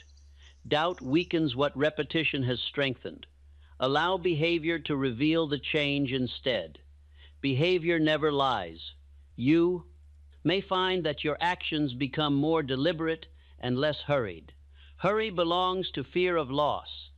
Deliberation belongs to expectation of gain. Expectation has been trained. Time now cooperates. When time cooperates, effort multiplies. Multiplication does not appear suddenly. It accumulates. Accumulation depends upon continuity. Continuity has been secured. There will still be moments of uncertainty. No life is free of them. What has changed is your relationship to uncertainty. It no longer governs your thinking. It informs it. Information strengthens judgment. Judgment refines direction. Direction sustains progress. This is the advantage of order. I have often said that success is not something to be chased, but something to be attracted through harmony of thought and action. Harmony has been restored. Restoration is complete for now. Nothing further is required to maintain it. If at times you feel tempted to interfere, to analyze, or to question whether change has occurred, return to stillness rather than argument. Stillness allows habit to assert itself. Habit does not respond to debate. It responds to repetition. Repetition has already been supplied. The work continues without you. This is not abandonment. It is cooperation with law. As sleep comes, or as rest deepens, allow yourself to remain passive. Passivity here is not weakness. It is confidence. Confidence trusts what has been established. Confidence allows time to complete its task. Time works faithfully for those who do not oppose it. From this point forward, you may notice that you recover more quickly from disappointment. Recovery speed is a measure of inner order. Disorder lingers. Order proceeds. Proceeding does not announce itself. It simply continues. Men who understand this law do not fear interruption. They know that direction resumes naturally when order is present. Order is present. You may find that you feel less compelled to explain yourself to others. Explanation often signals inner uncertainty. Certainty does not require defense. Defense consumes energy. Energy conserved strengthens persistence. Persistence sustains growth. Growth becomes abundance. Abundance integrated becomes stability. Stability allows freedom. Freedom is the final reward of discipline. Discipline has been established quietly. Quiet discipline is the strongest kind. You may forget many of the words spoken here. That is as it should be. Words are vehicles, not destinations. What matters is what has been impressed. Impression endures. Endurance shapes character. Character determines outcome. This is the law that governs all human achievement. There is nothing mystical in it. There is nothing uncertain. It operates always. You have aligned with it. Alignment produces result, as surely as cause produces effect. From this point forward, do not look for signs. Signs follow. They do not precede. Live your days according to direction rather than mood. Mood fluctuates. Direction remains. When direction remains, results arrive in their proper time. Proper time cannot be hurried, nor can it be delayed by doubt once alignment is complete. Alignment is complete. Rest now in this understanding. Allow the mind to remain still. Allow the body to rest. Allow the law to proceed. Nothing more is required of you. The work continues faithfully, and it will do so whether you watch it or not. This is the final truth. Sleep if sleep comes. Rest if rest remains. Wake when waking arrives. In all cases, the law continues, and it does so without fail. There is a quiet certainty that comes to the mind when it has finished its labor. This certainty does not speak loudly. It does not seek reassurance. It simply remains. When it arrives, striving becomes unnecessary, and effort yields its place to order. That certainty now belongs here. The work of instruction has reached its end. The work of alignment has been completed. What remains is not thought, but condition. A condition, once established, governs without command. Men often confuse silence with absence. They believe that when thought quiets, progress has stopped. In truth, progress reaches its most reliable stage when thought no longer interferes. The mind that has learned its direction does not repeat itself endlessly. It proceeds. I have spent years observing men at every stage of success and failure, and I have found that the greatest turning points in their lives were seldom marked by noise. They were marked by calm. By the moment when doubt ceased to argue and decision ceased to defend itself, that moment has passed here. From this point forward, the mind will no longer return to its former confusion in the same way. Old habits may attempt to appear, but they will not feel familiar. Familiarity has shifted. What once seemed natural will now feel misplaced. This is how true change announces itself, through unfamiliarity with the old.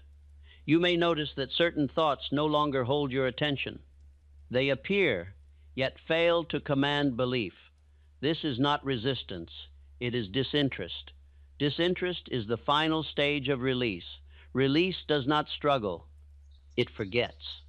Forgetting is a sign that habit has changed. The habits now governing your thought were formed quietly, without argument and without force.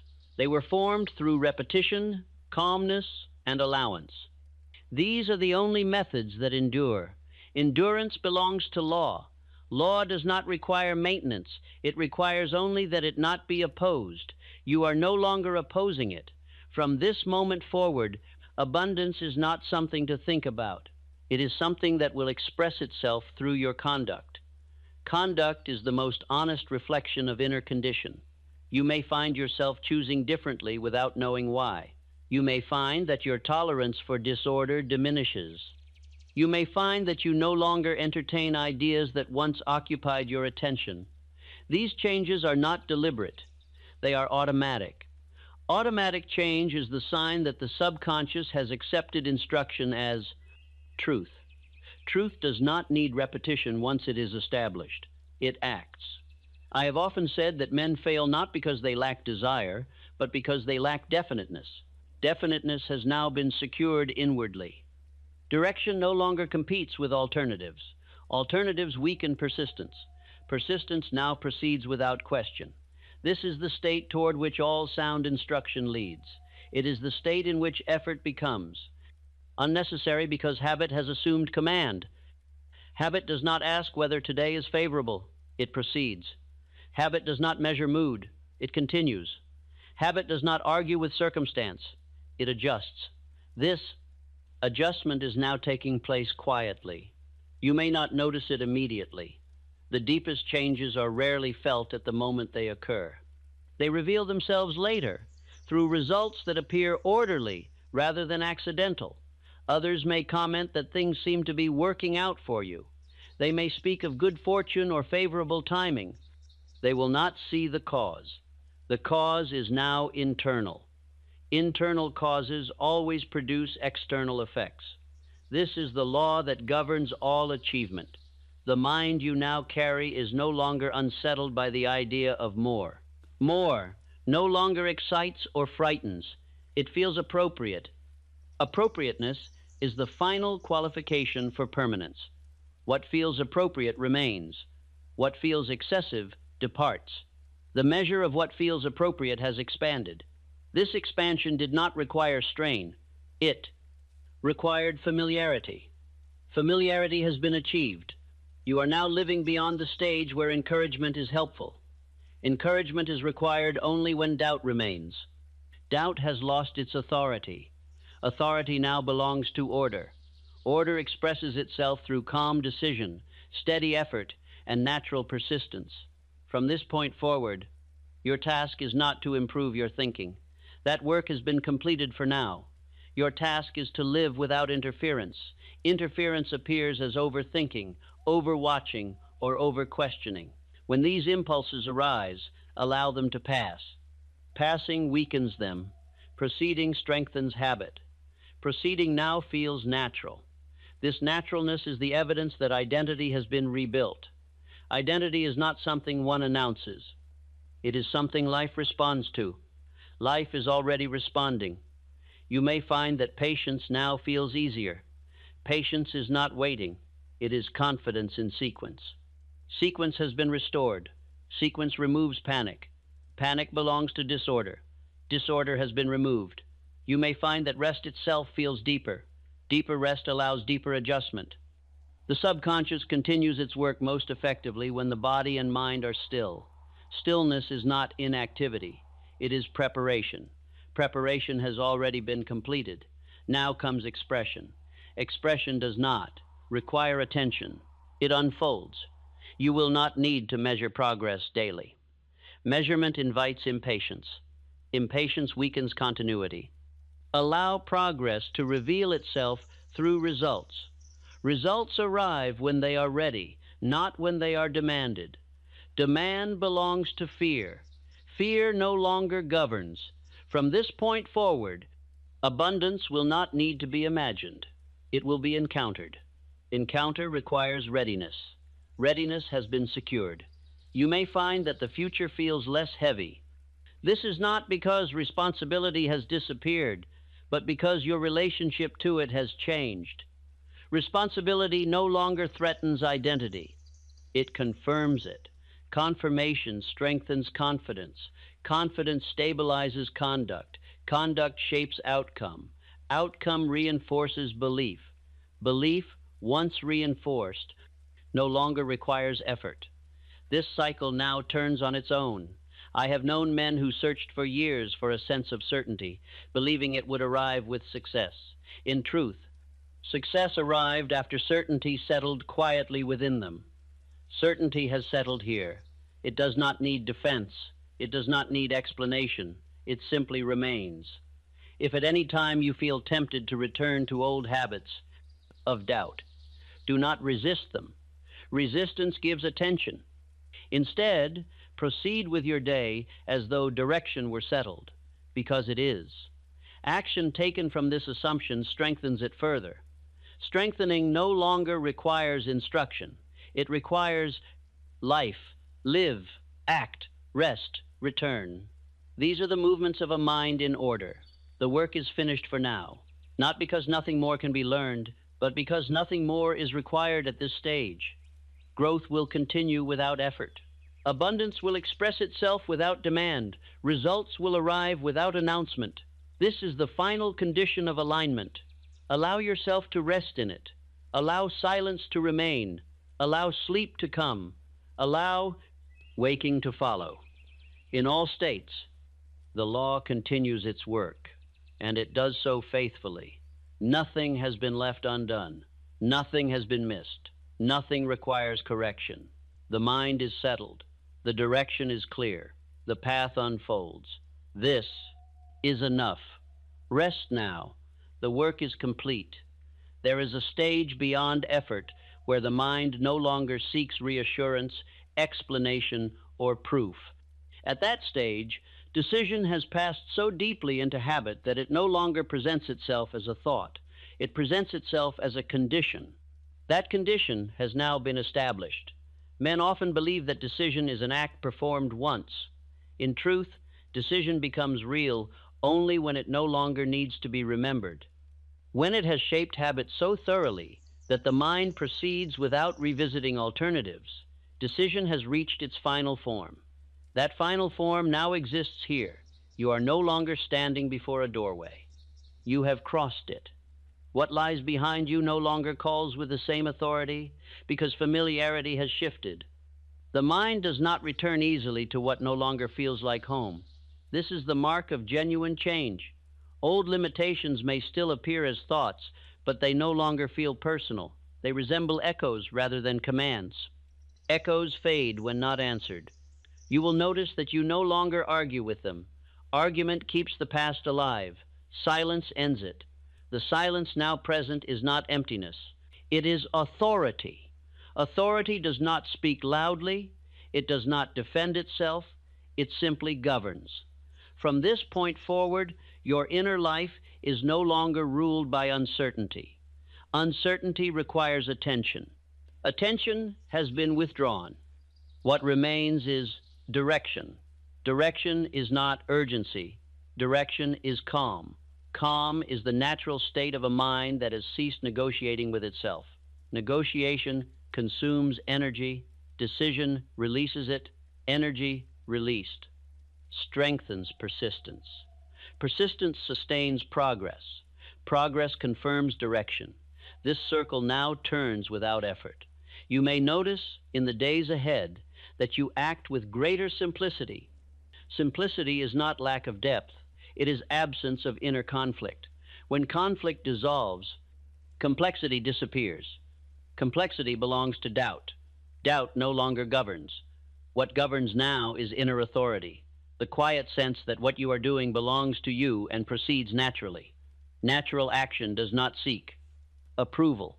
It does not seek comparison. It does not seek permission. It proceeds. This proceeding quality is what others recognize as confidence, though it feels to you like normalcy. When confidence feels normal, it no longer draws attention to itself. It simply works. I have observed that men who achieve enduring success often appear unremarkable at first glance. Their distinction lies not in display, but in consistency. Consistency is the outward sign of inner settlement. Settlement has taken place here. The mind no longer rehearses escape. Retreat has lost familiarity. When retreat no longer feels familiar, persistence becomes effortless. Effortlessness does not mean lack of work. It means absence of inner resistance. Resistance wastes more strength than labor ever could. That waste has ended. From this point forward, your relationship with time will change. Time will no longer feel like an adversary. It will feel like an ally. When the mind is settled, time cooperates. Cooperation does not announce itself. It reveals itself through improved timing, steadier progress, and fewer unnecessary delays. These changes are not dramatic. They are reliable. Reliability is the truest form of success. You may find that you no longer rush to fill silence with thought. Silence now feels comfortable. Comfort with silence indicates mastery of thought rather than domination by it. Thought now serves you. You no longer serve it. This reversal is subtle, yet it alters everything. Men who are ruled by thought react to circumstance. Men who direct thought respond to circumstance. Response implies choice. Choice implies authority. Authority has been restored. From this point forward, abundance is not something to imagine, attract, or pursue. It is something that unfolds as a consequence of who you are now prepared to be. Preparedness is not tension. Preparedness is ease. Ease allows clear judgment. Clear judgment guides action. Action taken from clarity multiplies result. Results arrive quietly when they are lawful. Law does not advertise. It operates. You will not need to measure progress constantly. Measurement invites impatience. Impatience weakens continuity. Continuity has been secured. Allow results to surprise you by their orderliness rather than their speed. Speed is not the measure of success. Stability is. Stability now governs. You may find that your tolerance for disorder diminishes. This is not rigidity. It is refinement. Refinement occurs when the mind no longer accepts what does not align with its direction. Direction filters experience. Filtering preserves strength. Strength conserved supports endurance. Endurance assures. Accumulation. Accumulation becomes abundance. This sequence is now active. Others may observe that you no longer speak as much about what you plan to do. Speech often substitutes for certainty when certainty is absent, when certainty is present. Action replaces explanation. Explanation weakens resolve.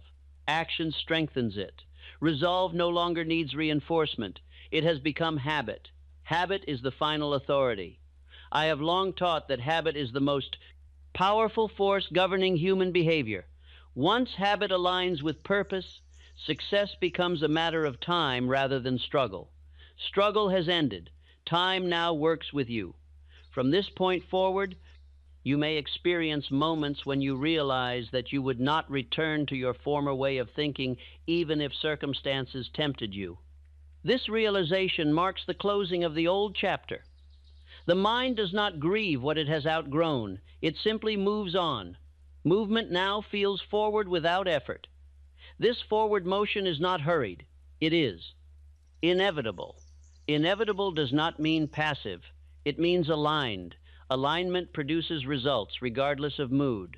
Mood fluctuates. Alignment remains. Remaining is the essence of persistence. Persistence has become natural. You may find that even rest feels purposeful now. Purpose does not disappear during rest. It operates quietly, arranging thought and restoring strength. Rest deepens integration. Integration strengthens identity. Identity governs destiny. Destiny is no longer something distant or abstract. It is unfolding daily through ordinary decisions made from an ordered mind. Ordinary decisions, when made consistently, produce extraordinary results over time. This is the secret most men overlook. They seek the extraordinary act. They miss the ordinary habit. You have secured the habit. From this point forward, allow life to respond to you. Do not rush ahead of it. Do not lag behind it. Move with it. Movement with life conserves energy. Energy conserved strengthens influence. Influence attracts opportunity. Opportunity met with readiness produces abundance. Abundance integrated becomes freedom. Freedom does not feel wild, it feels settled. Settlement is the final reward. You are settled now. Nothing further is required. Nothing needs correction. Nothing needs reinforcement. The law has been set in motion. The law does not forget. The law does not hesitate. The law proceeds. Allow yourself to rest fully in this understanding. Let thought grow still. Let effort dissolve. Let direction remain. Whether you sleep or wake, the work continues without you, and it does so faithfully. This is the final condition. Rest now. The mind is at peace. The path is clear. The future is arranged. The work is complete. The mind was never meant to run without rest. Overthinking is not intelligence, it is energy with no direction. Tonight is not about stopping thought by force. It is about guiding it gently back into stillness, where clarity naturally lives. Most people try to quiet the mind during the day, fighting noise with effort. But effort creates friction, and friction keeps thought alive. The mind does not settle when it is pressured. It settles when it feels safe enough to release control. Notice how thinking speeds up when the world slows down. As soon as the day ends, the mind begins replaying conversations, decisions, possibilities that no longer require attention. This is not productivity. It is habit. Habit survives on repetition, not truth. And repetition is strongest when the body rests and the guard of awareness lowers. Whatever is rehearsed now becomes tomorrow's default rhythm. Overthinking feels powerful because it is familiar. The mind believes that constant analysis prevents mistakes. In reality, it delays action and drains clarity. Protection becomes paralysis when thought has no endpoint. Tonight, the mind is not asked to solve anything. It is invited to stand down. There is a difference between thinking and awareness. Awareness observes without urgency. Thinking reacts with urgency. When urgency fades, awareness remains, and awareness is calm. As the body grows heavy, the nervous system softens. This is not weakness, this is access. The mind becomes receptive when it no longer feels the need to manage everything. Most people fall asleep negotiating with their thoughts. They argue, distract, suppress. All of this keeps the mind active.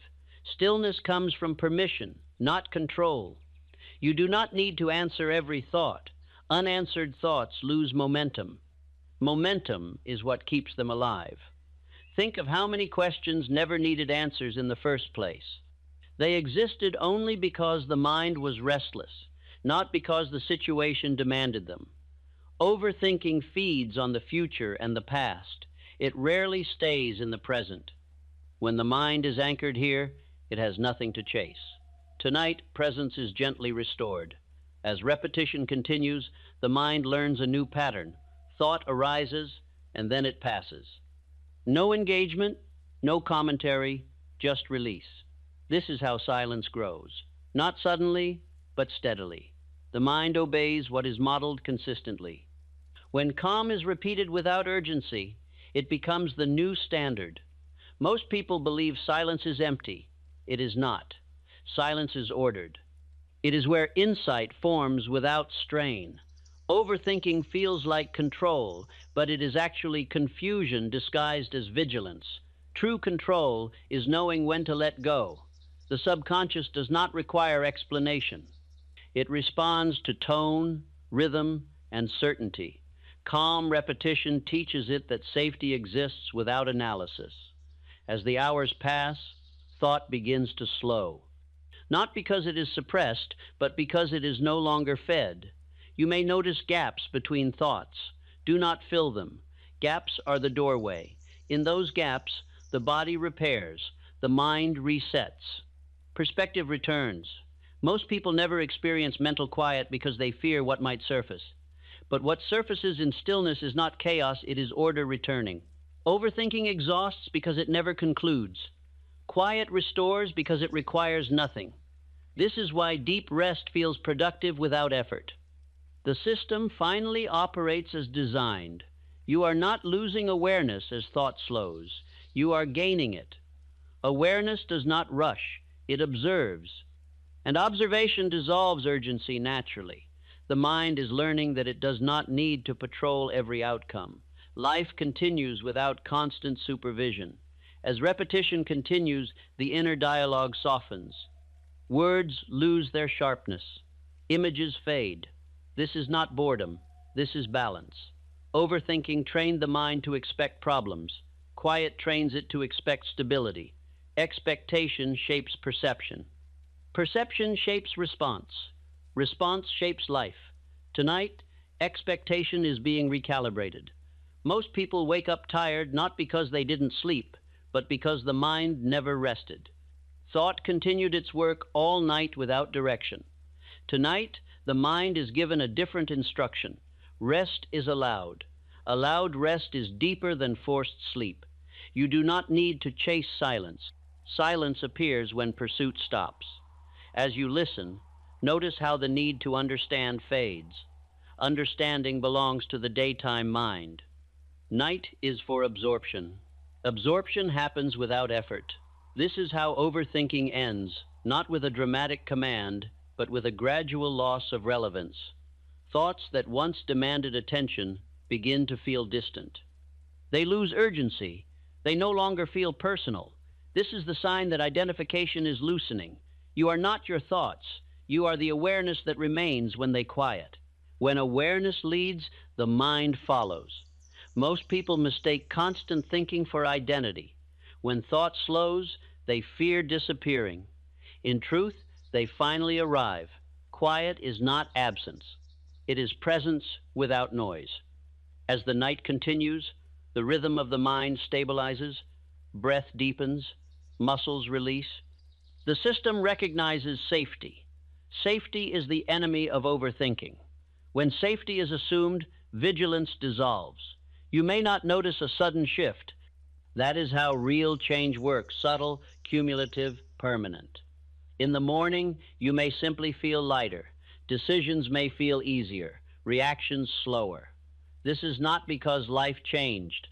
It is because the mind did. Overthinking does not end through resistance.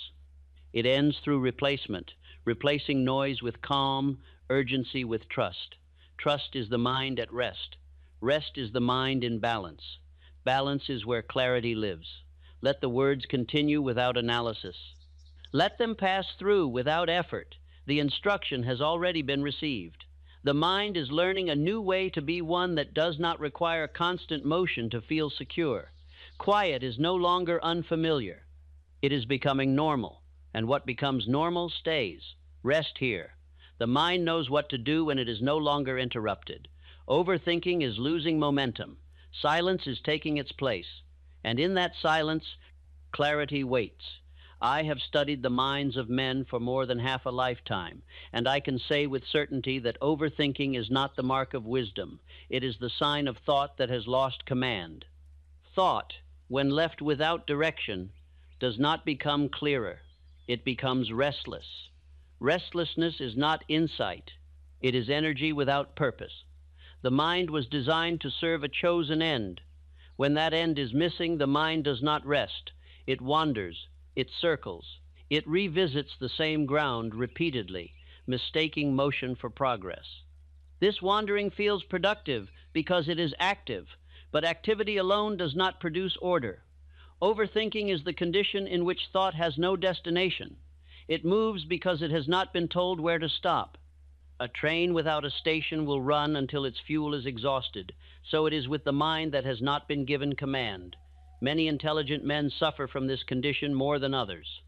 Intelligence increases the number of possible thoughts, but without direction, those thoughts compete rather than cooperate. Ability multiplied by indecision produces exhaustion instead of achievement. The overthinking mind believes it is protecting itself. It assumes that constant review prevents error. In truth, constant review prevents action. Protection becomes paralysis when thought has no conclusion. I have observed men of great promise delay their lives for years, not because they lacked courage, but because their minds never settled on one clear instruction. They examined every possibility until all of them lost meaning. This is not caution, it is drift. Drift is not idleness. Drift is movement without authority. The drifter moves constantly, yet arrives nowhere. His mind responds to circumstance instead of directing it. Thought obeys whatever appears next. When thought is not commanded, fear borrows authority. Fear disguises itself as careful thinking. It asks endless questions, none of which are meant to be answered. Their purpose is delay. The mind does not distinguish between useful thought and habitual thought. It repeats whatever has been practiced. Overthinking survives not because it is necessary, but because it has been rehearsed. Rehearsal gives urgency to what does not deserve it. Most men try to silence overthinking during the day when resistance is highest. They argue with their thoughts, distract themselves, or suppress what arises. All of this strengthens the habit they wish to break. What is resisted is remembered. The mind settles only when it no longer feels responsible for everything. Responsibility without direction produces vigilance. Vigilance keeps thought alive long after its usefulness has ended. At night, the body rests, but the undirected mind often does not. It replays conversations, imagines futures, revisits decisions that can no longer be changed. This is not thinking. It is habit completing its cycle. Habit does not require truth. It requires repetition. This is why overthinking feels powerful. Familiarity feels important. The mind assumes that what repeats must matter. It does not question whether repetition serves purpose. Overthinking thrives in the absence of finality. When no decision has been declared complete, the mind continues working. It does not know when to stop. Completion is the cure for mental wandering. I have found that men who think clearly are not those who think constantly. They are those who think selectively.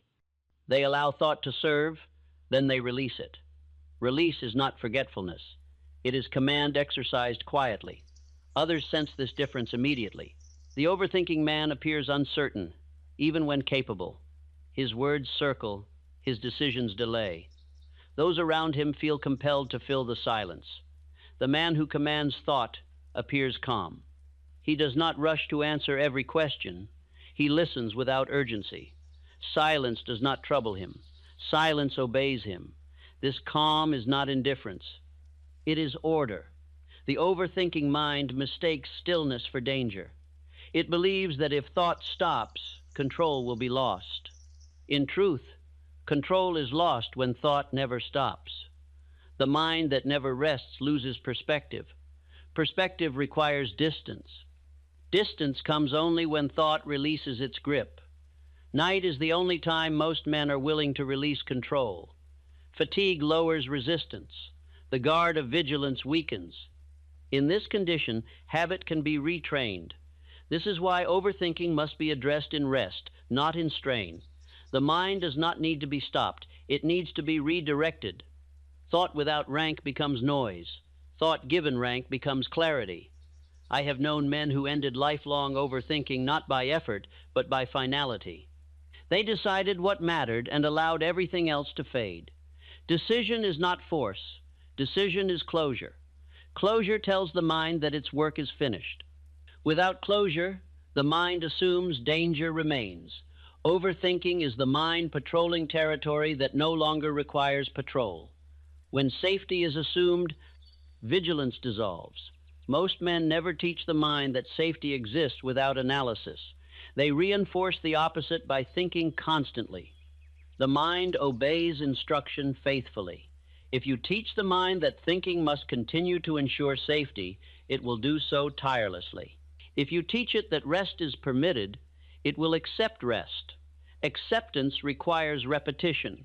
As the body grows heavy now, the mind becomes receptive. It listens more than it argues.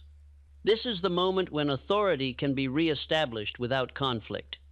You are not here to silence thought. You are here to remove its false authority. Thought is a tool. It was never meant to rule. Affirm this gently now without urgency. My thoughts serve me. They are not my masters. When their work is finished, they rest. I allow quiet.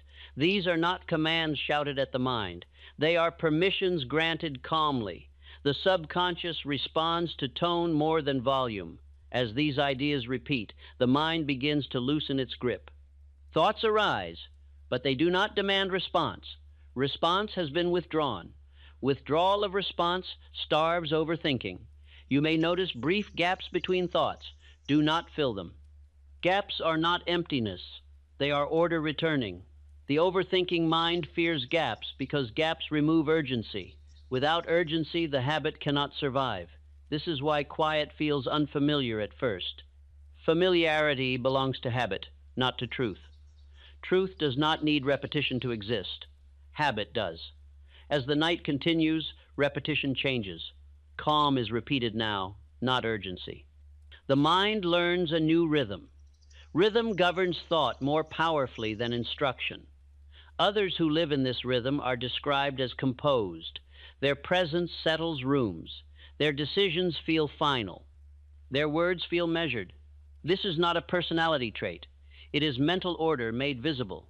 Mental order ends overthinking because there is no excess motion.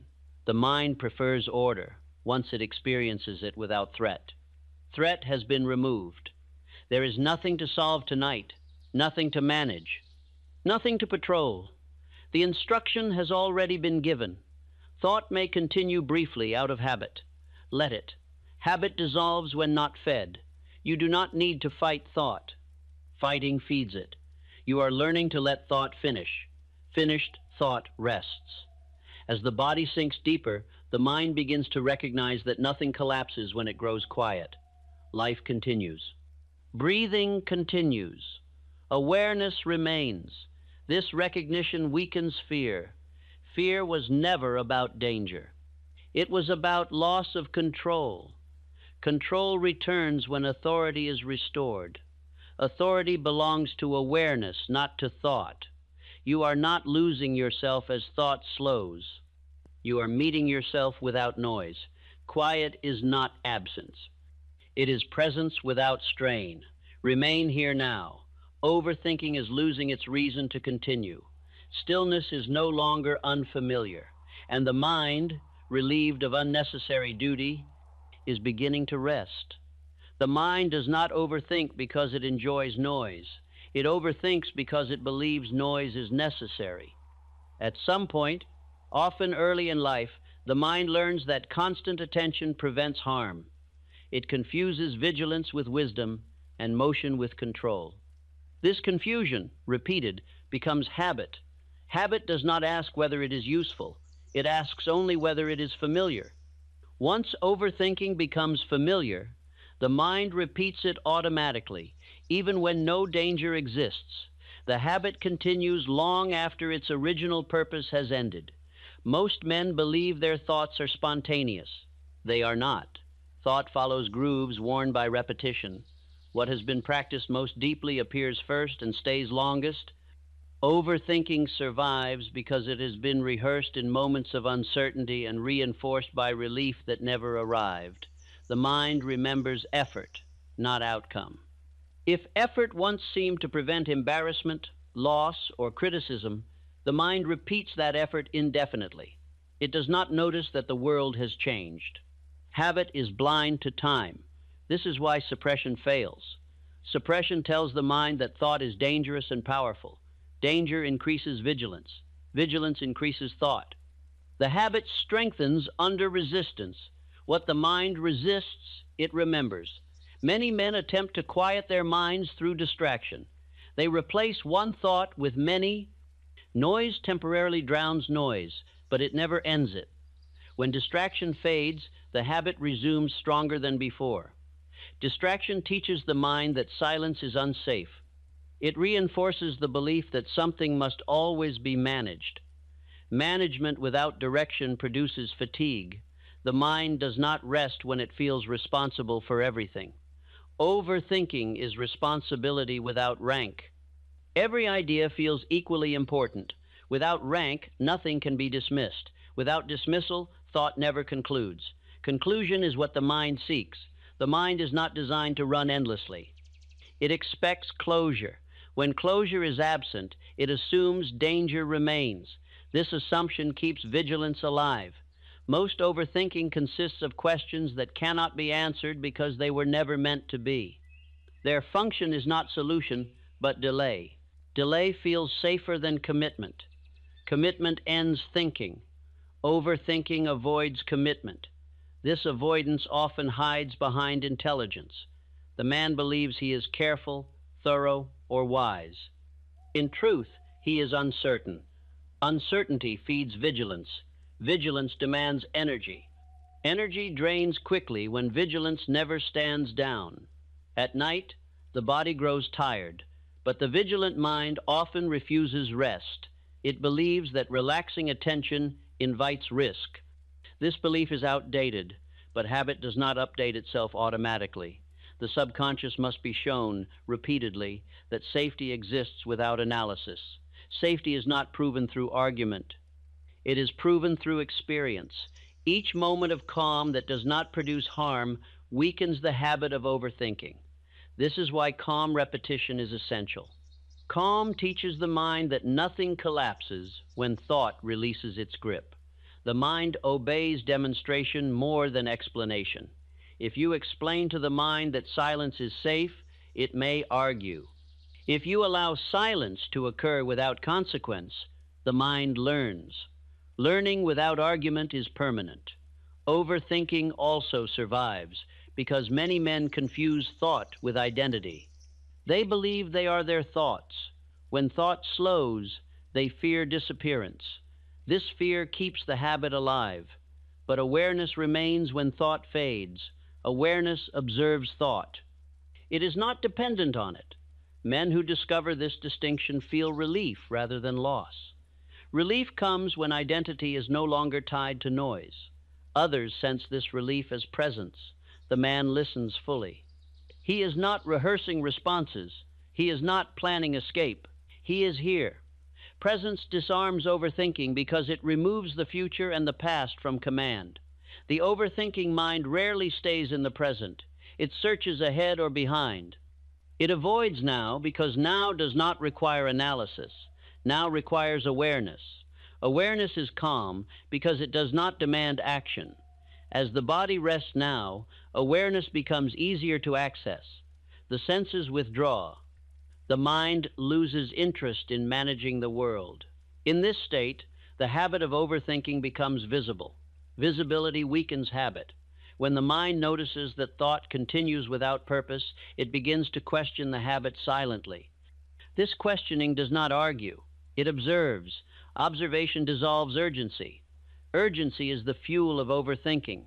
Remove urgency, and thought slows naturally. This is why unanswered thoughts lose strength. They depend on response. Without response, they fade. You do not need to answer every thought. Thoughts unanswered are not failures. They are completions. Completion does not require resolution. It requires release. Release is not forgetting. It is recognition that nothing more is required. The subconscious accepts this recognition quickly when it is calm. Affirm this gently now, without strain. I do not need to answer every thought. Silence is safe.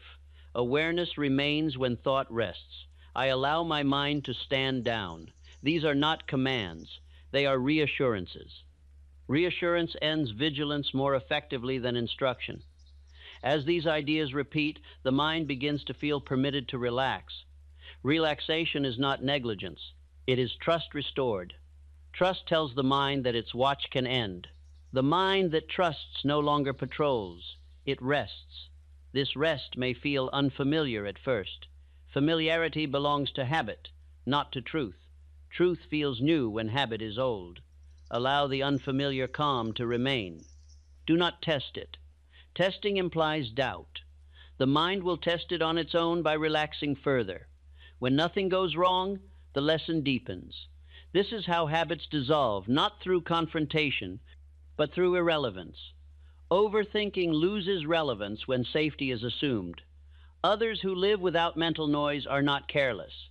They are selective. They think when thinking serves, and they stop when it does not. This selectivity is not learned through force. It emerges when the mind no longer fears stillness.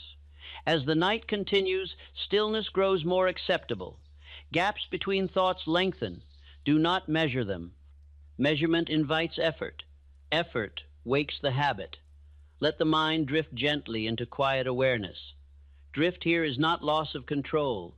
It is release of false duty. The mind was never meant to manage everything. It was meant to serve direction. Direction will be introduced later.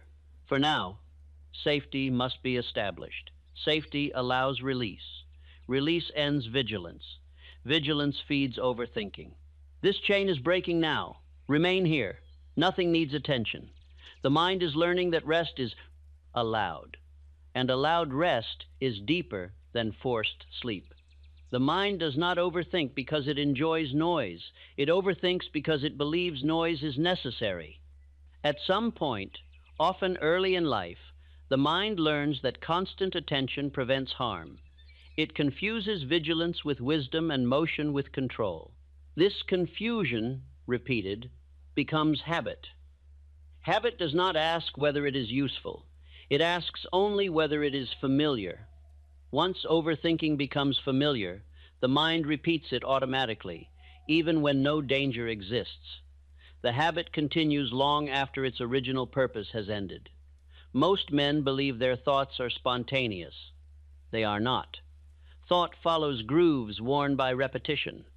What has been practiced most deeply appears first and stays longest. Overthinking survives because it has been rehearsed in moments of uncertainty and reinforced by relief that never arrived. The mind remembers effort, not outcome. If effort once seemed to prevent embarrassment, loss, or criticism, the mind repeats that effort indefinitely. It does not notice that the world has changed. Habit is blind to time. This is why suppression fails. Suppression tells the mind that thought is dangerous and powerful. Danger increases vigilance. Vigilance increases thought. The habit strengthens under resistance. What the mind resists, it remembers. Many men attempt to quiet their minds through distraction. They replace one thought with many. Noise temporarily drowns noise, but it never ends it. When distraction fades, the habit resumes stronger than before. Distraction teaches the mind that silence is unsafe. It reinforces the belief that something must always be managed. Management without direction produces fatigue. The mind does not rest when it feels responsible for everything. Overthinking is responsibility without rank. Every idea feels equally important. Without rank, nothing can be dismissed. Without dismissal, thought never concludes. Conclusion is what the mind seeks. The mind is not designed to run endlessly. It expects closure. When closure is absent, it assumes danger remains. This assumption keeps vigilance alive. Most overthinking consists of questions that cannot be answered because they were never meant to be. Their function is not solution, but delay. Delay feels safer than commitment. Commitment ends thinking. Overthinking avoids commitment. This avoidance often hides behind intelligence. The man believes he is careful, thorough, or wise. In truth, he is uncertain. Uncertainty feeds vigilance. Vigilance demands energy. Energy drains quickly when vigilance never stands down. At night, the body grows tired, but the vigilant mind often refuses rest. It believes that relaxing attention invites risk. This belief is outdated, but habit does not update itself automatically. The subconscious must be shown repeatedly that safety exists without analysis. Safety is not proven through argument. It is proven through experience. Each moment of calm that does not produce harm weakens the habit of overthinking. This is why calm repetition is essential. Calm teaches the mind that nothing collapses when thought releases its grip. The mind obeys demonstration more than explanation. If you explain to the mind that silence is safe, it may argue. If you allow silence to occur without consequence, the mind learns. Learning without argument is permanent. Overthinking also survives because many men confuse thought with identity. They believe they are their thoughts. When thought slows, they fear disappearance. This fear keeps the habit alive, but awareness remains when thought fades. Awareness observes thought. It is not dependent on it. Men who discover this distinction feel relief rather than loss. Relief comes when identity is no longer tied to noise. Others sense this relief as presence. The man listens fully. He is not rehearsing responses. He is not planning escape. He is here. Presence disarms overthinking because it removes the future and the past from command. The overthinking mind rarely stays in the present. It searches ahead or behind. It avoids now because now does not require analysis. Now requires awareness. Awareness is calm because it does not demand action. As the body rests now, awareness becomes easier to access. The senses withdraw. The mind loses interest in managing the world. In this state, the habit of overthinking becomes visible. Visibility weakens habit. When the mind notices that thought continues without purpose, it begins to question the habit silently. This questioning does not argue. It observes. Observation dissolves urgency. Urgency is the fuel of overthinking. Remove urgency, and thought slows naturally. This is why unanswered thoughts lose strength. They depend on response. Without response, they fade. You do not need to answer every thought. Thoughts unanswered are not failures. They are completions. Completion does not require resolution. It requires release. Release is not forgetting. It is recognition that nothing more is required. The subconscious accepts this recognition quickly when it is calm. Affirm this gently now, without strain. I do not need to answer every thought. Silence is safe. Awareness remains when thought rests. I allow my mind to stand down. These are not commands. They are reassurances. Reassurance ends vigilance more effectively than instruction. As these ideas repeat, the mind begins to feel permitted to relax. Relaxation is not negligence. It is trust restored. Trust tells the mind that its watch can end. The mind that trusts no longer patrols. It rests. This rest may feel unfamiliar at first. Familiarity belongs to habit, not to truth. Truth feels new when habit is old. Allow the unfamiliar calm to remain. Do not test it. Testing implies doubt. The mind will test it on its own by relaxing further. When nothing goes wrong, the lesson deepens. This is how habits dissolve, not through confrontation, but through irrelevance. Overthinking loses relevance when safety is assumed. Others who live without mental noise are not careless. They are selective. They think when thinking serves, and they stop when it does not. This selectivity is not learned through force. It emerges when the mind no longer fears stillness. As the night continues, stillness grows more acceptable. Gaps between thoughts lengthen. Do not measure them. Measurement invites effort. Effort wakes the habit. Let the mind drift gently into quiet awareness. Drift here is not loss of control. It is release of false duty. The mind was never meant to manage everything. It was meant to serve direction. Direction will be introduced later. For now, safety must be established. Safety allows release. Release ends vigilance. Vigilance feeds overthinking. This chain is breaking now. Remain here. Nothing needs attention. The mind is learning that rest is allowed, and allowed rest is deeper than forced sleep. Overthinking does not exist on its own. It feeds upon indecision. Wherever a decision has not been completed, the mind keeps working. It assumes that danger remains. It searches for answers that will never arrive because the question itself was never closed. The mind seeks finality as naturally as the body seeks rest. When finality is absent, thought continues its patrol. This patrol feels responsible, but responsibility without conclusion becomes anxiety. Many men believe they overthink because life is complex. In truth, they overthink because nothing has been settled firmly enough to release the mind from duty. The mind cannot stand down when it has not been told that its work is finished. Indecision is not neutrality. It is strain disguised as caution. Each unanswered question becomes a loop. Each loop demands attention. Attention feeds the loop, and the loop survives. This is not thinking forward. It is circling. The man without definite direction must think constantly because nothing guides him automatically. Every choice feels equally important. Nothing is dismissed. Nothing is final. I have observed that the moment a man makes one clear, definite decision, many thoughts fall silent at once. Not because they were answered, but because they became irrelevant. Irrelevance is the natural end of overthinking. Henry Ford did not eliminate doubt by answering every criticism. He eliminated doubt by deciding where he was going.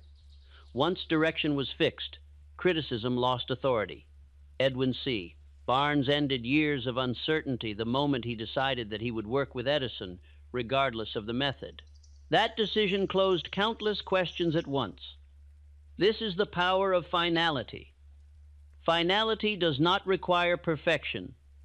It requires commitment. Commitment tells the mind that evaluation has ended and execution has begun. Overthinking thrives in evaluation. It cannot survive execution. Most men believe they must think themselves into certainty. In truth, certainty grows from commitment. Commitment does not wait for certainty. It produces it. The mind relaxes when it knows that a course has been chosen. Even if the course must be adjusted later, the act of choosing restores order. Adjustment does not reopen indecision. Only doubt does. The man who understands this does not fear choosing incorrectly. He knows that correction is easier than endless thought. Movement clarifies more than speculation ever could. Overthinking pretends to protect against error. In reality, it delays learning. Learning occurs through action. The night mind understands this instinctively. It prepares the man to move by weakening the habit of endless evaluation. When evaluation loses urgency, rest becomes possible. Rest allows perspective. Perspective reveals that many questions never mattered. They existed only because no direction had been declared. Once direction exists, the mind filters information automatically. What serves direction is considered. What does not fades. Others notice this filtering as confidence. The man no longer appears torn between options. He may still consider, but he does not dwell. Dwelling is the enemy of peace. I have known men who transformed their lives, not by solving every problem, but by choosing one direction and refusing to reconsider it daily. This refusal was not stubbornness, it was sanity. Sanity requires closure. Closure is not denial, it is agreement to proceed. Affirm this gently now, without urgency. I allow decisions to be final. What is chosen no longer loops. Direction quiets my mind. I move forward without revisiting. These are not promises of perfection. They are permissions to conclude. The subconscious accepts conclusion readily. It resists endless debate. As conclusion is repeated calmly, the mind grows less interested in reopening questions. Habit shifts. Thought begins to trust finality. Trust is the opposite of vigilance. Vigilance keeps thought alive. Trust allows it to rest. You may notice that some old concerns feel distant now. They have not been solved. They have been dismissed by relevance. This is progress. Progress does not always feel dramatic. It often feels quieter. Others may comment that you seem more certain, even if your circumstances have not changed. Certainty arises internally first. Results follow later. The man who lives without finality must explain himself constantly. The man with direction feels no such need. Explanation belongs to doubt. Direction ends it. As the night deepens, the mind becomes more willing to accept closure. It stops reopening files that no longer require attention. This acceptance does not come from argument. It comes from repetition of calm decision. Each time the mind rests after choosing, it learns that nothing collapses. This lesson weakens overthinking permanently. Overthinking survives on the belief that everything must remain open. Closure disproves this belief. There is no danger in allowing some questions to remain unanswered. Most questions dissolve when relevance fades. The mind is learning now that it does not need to patrol every outcome. Patrol is ending. Rest is beginning. Allow this rest to continue without supervision. The instruction has been received. Finality is forming. And with finality, overthinking loses its place. The mind is shaped less by truth than by repetition. What returns often feels important, regardless of its value. Overthinking survives not because it is correct, but because it has been rehearsed faithfully. The mind obeys what it hears most often, especially in moments of rest. Most men attempt to defeat overthinking with new ideas. This fails because old habits cannot be displaced by novelty alone. Habit yields only to a stronger habit. Repetition is the instrument through which habits are formed and unformed. The overthinking mind repeats questions, worries, and imagined outcomes nightly.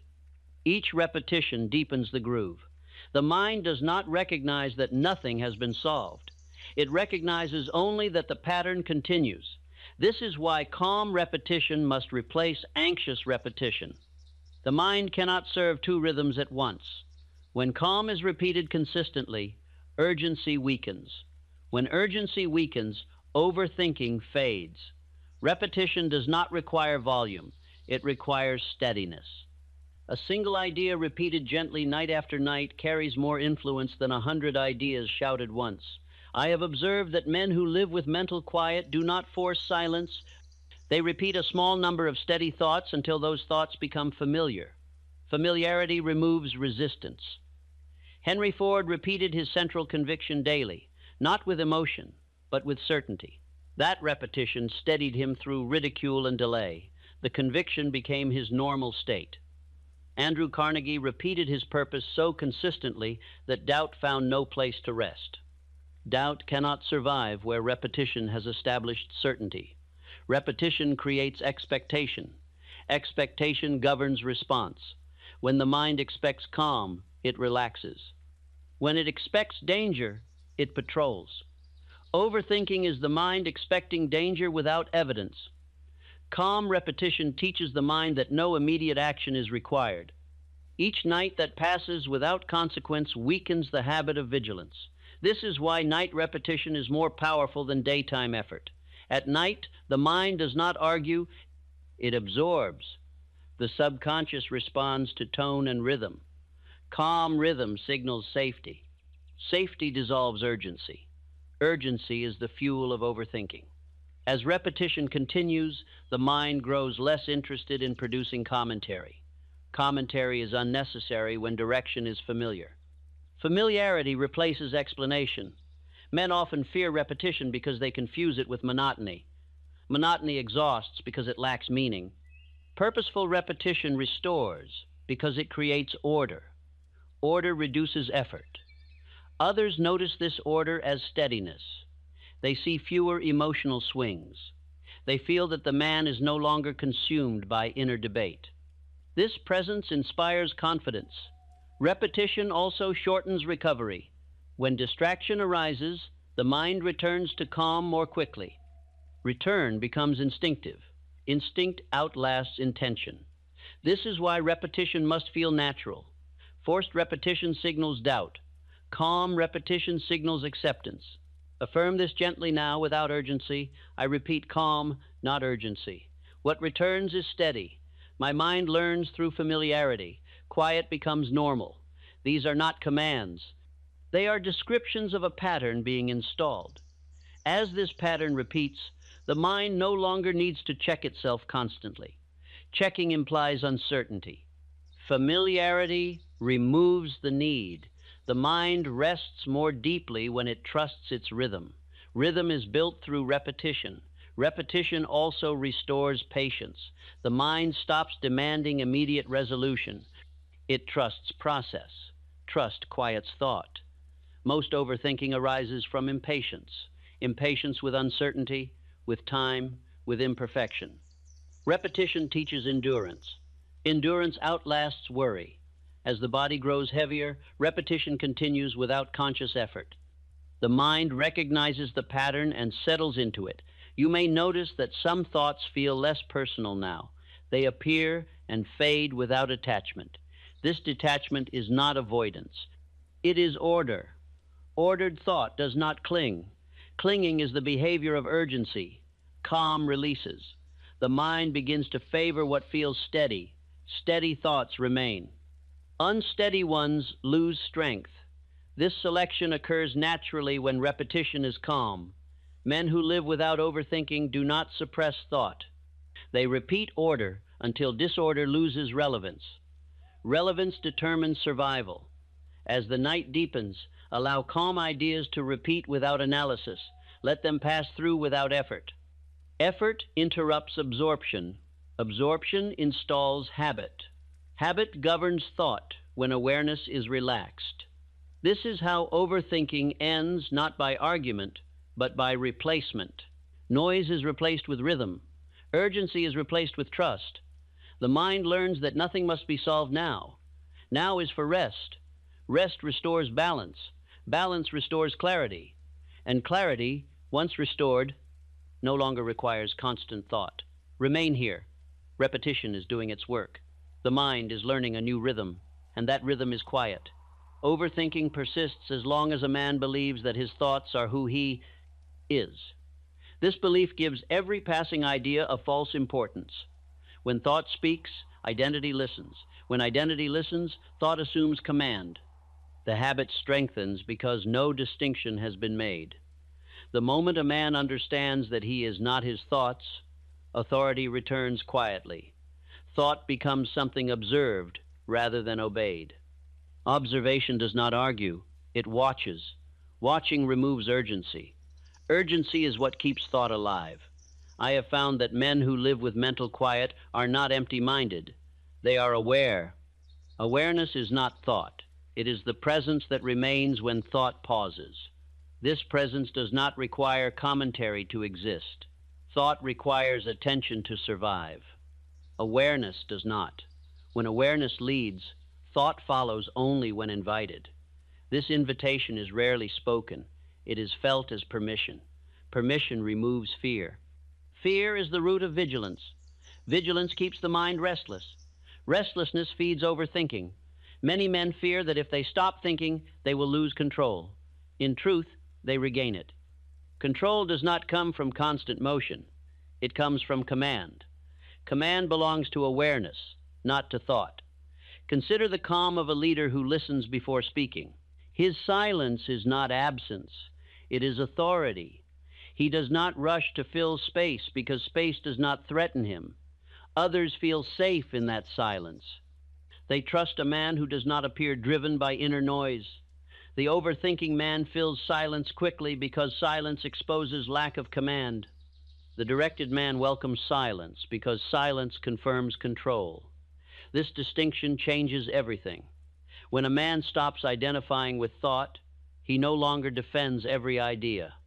Defense belongs to identity under threat. Awareness does not feel threatened. Thoughts may still arise. Some may be familiar. Some may repeat.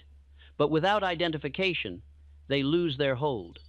They become weather rather than landscape. Weather passes. Landscape remains. This is not detachment from life. It is participation without entanglement. The man remains present without being pulled. Presence quiets thought naturally. As awareness strengthens, the mind begins to slow on its own. It no longer needs to narrate every moment. Narration belongs to uncertainty. Certainty rests without explanation. I have observed that men known for composure are not managing their thoughts constantly. They have learned to stand behind them rather than inside them. Standing behind, thought changes perspective. Perspective dissolves urgency. Urgency demands resolution. Awareness allows completion without answers. This is why many questions fade when observed rather than pursued. They were never meant to be solved. They were meant to pass. Passing becomes possible when identity releases its grip. Affirm this gently now, without effort. I am aware of my thoughts. They do not define me. Awareness leads calmly. Thought follows when needed. These are not affirmations of separation. They are acknowledgments of hierarchy. Hierarchy restores order. When awareness leads, thought becomes useful again.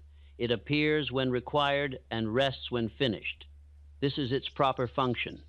Men who reach this state do not lose intelligence, they gain clarity. Their thinking becomes sharper because it is no longer scattered. Others notice this clarity as decisiveness. Decisions are made without drama. Words are chosen carefully. Silence is comfortable. Comfort with silence is the sign that authority has returned. The mind no longer searches constantly for reassurance. Reassurance is unnecessary when identity is stable. Stability ends overthinking at its root. As the body rests now, awareness becomes more pronounced. Thought slows because it is no longer being followed compulsively. The habit weakens. Weakening does not require effort. It requires non-participation. Non-participation starves overthinking. You do not need to monitor this process. Monitoring is thought disguised as control. Let awareness remain. Thought will adjust naturally. Adjustment without emotion is mastery. Men who live this way are often described as grounded. They are not easily disturbed. They respond rather than react. Reaction belongs to identification. Response belongs to awareness. Awareness sees before acting. This seeing quiets the mind because there is no rush. As the night deepens, allow awareness to remain present without commentary. Thought may come and go. Let it. The one who notices remains. The noticing is enough. There is nothing to improve, nothing to fix, nothing to think through. The mind is learning that it does not need to lead. Leadership has returned to where it belongs. Overthinking fades when thought is no longer mistaken for identity. Identity rests now, and rest is deepening. Overthinking does not end with a final argument. It ends when it is no longer needed. The mind abandons habits not when they are defeated, but when they no longer serve a purpose. When direction, safety, and authority are restored, vigilance dissolves quietly. Most men expect overthinking to stop suddenly, as though silence were an event. Silence is not an event. It is a condition that returns when interference ends. The mind grows quiet the way a room grows quiet after unnecessary voices leave. Those voices leave when they are no longer invited. At this stage, thought no longer demands attention. It may still appear, but it does not insist. It does not carry urgency. Urgency was the signal of false duty. Duty has been dismissed. The mind now knows that nothing requires constant supervision. Life continues without patrol. Awareness remains steady even as thought slows. This is the point where effort must end completely. Any attempt to maintain quiet revives the habit of vigilance. Quiet sustains itself when trusted. Trust is the final lesson. Men who live without overthinking are not guarding silence. They are simply uninterested in noise. Noise lost relevance once order was restored. Others sense this change without explanation. They notice that the man no longer rushes to conclusions. He does not revisit decisions unnecessarily. He listens fully. His presence feels settled. Settled presence invites trust. This trust changes how life responds. Conversations become simpler. Decisions face less resistance. Conflict loses fuel because reaction no longer feeds it. The man does not attempt to manage outcomes mentally. He responds when response is required. When nothing is required, he rests. Rest no longer feels irresponsible. It feels appropriate. This appropriateness is the mark of balance. Overthinking survived by convincing the mind that rest was dangerous. That belief has dissolved. Experience has proven otherwise. Each night of quiet confirmed safety. Each moment of calm without consequence weakened the old habit. Habit fades when unfed. The mind no longer rehearses problems automatically. When problems arise, they are addressed directly, then released. Release feels natural now. Natural release is permanence. Others describe this condition as peace of mind. Peace is not the absence of challenge. It is the absence of unnecessary resistance. Resistance fueled overthinking. Acceptance ended it. Acceptance does not mean surrender to life. It means surrender of false control. False control demanded constant thought. Real control requires clarity and timing. Timing improves when the mind is not crowded. Men who think clearly act at the right moment, not the earliest moment. They wait without anxiety. They move without hesitation. This balance cannot be forced. It emerges when vigilance ends. I have observed that men who reach this stage rarely speak about their mental quiet. Silence does not advertise itself. It simply exists. They are known instead by their steadiness, by their follow-through, by their calm reactions. Reputation changes when inner order changes. Overthinking once defined identity. It no longer does. Identity now rests in awareness and direction. The mind no longer confuses activity with safety. Safety has been demonstrated repeatedly in stillness. Stillness is no longer unfamiliar. It is home. As the night continues, there is nothing left to practice. Practice belonged to transition. Transition has completed its work. What remains is continuation without effort. Thought may return when needed. It will leave when finished. This rhythm will not require instruction. The subconscious has learned the pattern. You will notice this in the coming days, not by what appears, but by what does not. Fewer imagined futures. Fewer revisited conversations. Less mental weight. These absences are the proof. Overthinking has not been defeated. It has been outgrown. Outgrown habits do not return because the conditions that supported them no longer exist. Those conditions were urgency, fear, and false responsibility. They are gone. What remains is clarity without noise, awareness without strain, presence without effort. You do not need to remember this state. Memory belongs to thought. This state sustains itself. Sleep will come naturally now because nothing is being managed. Managed minds stay awake. Directed minds rest. Let rest deepen. Nothing requires attention. Nothing is unresolved.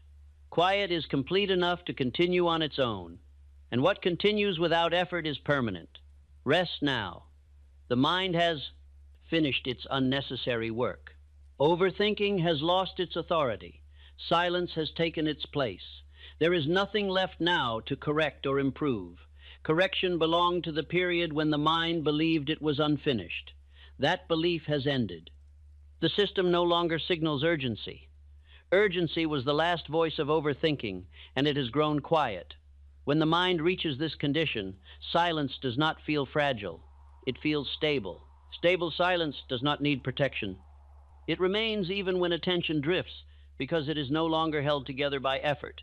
Effort has completed its role. Most men never discover that mental quiet is self-sustaining. They assume it must be guarded.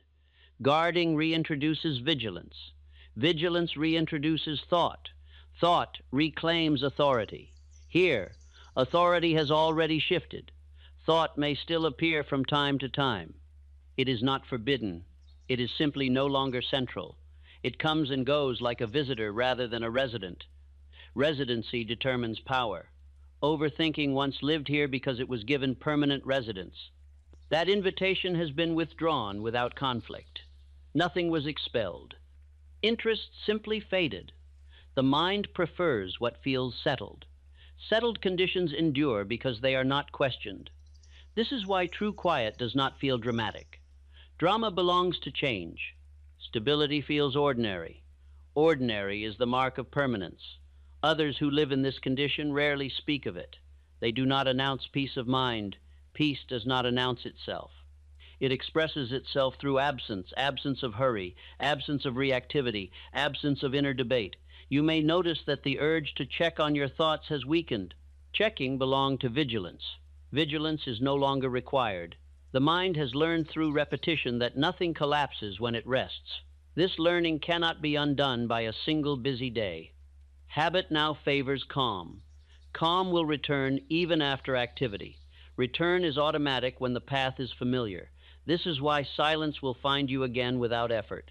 In the days ahead, you may encounter moments that once would have triggered long internal discussion. You will notice instead a pause, then a simple response. The discussion will not begin. This is not restraint. It is irrelevance. Overthinking ended because it no longer serves a function. Function governs habit. remove the function, and habit dissolves. Men who reach this stage are often described as easy to be around. Ease is the outward sign of internal order. Order removes friction. Friction exhausted the mind. Exhaustion has been replaced with steadiness. Steadiness does not require sleep to exist, but sleep strengthens it. Each night of rest confirms what the mind already knows. The subconscious no longer prepares for threat. Preparation ends when danger is no longer expected. Expectation shapes experience. Expectation of calm produces calm. This expectation has been installed quietly, without argument. There is nothing left to reinforce consciously. Conscious reinforcement would only revive effort.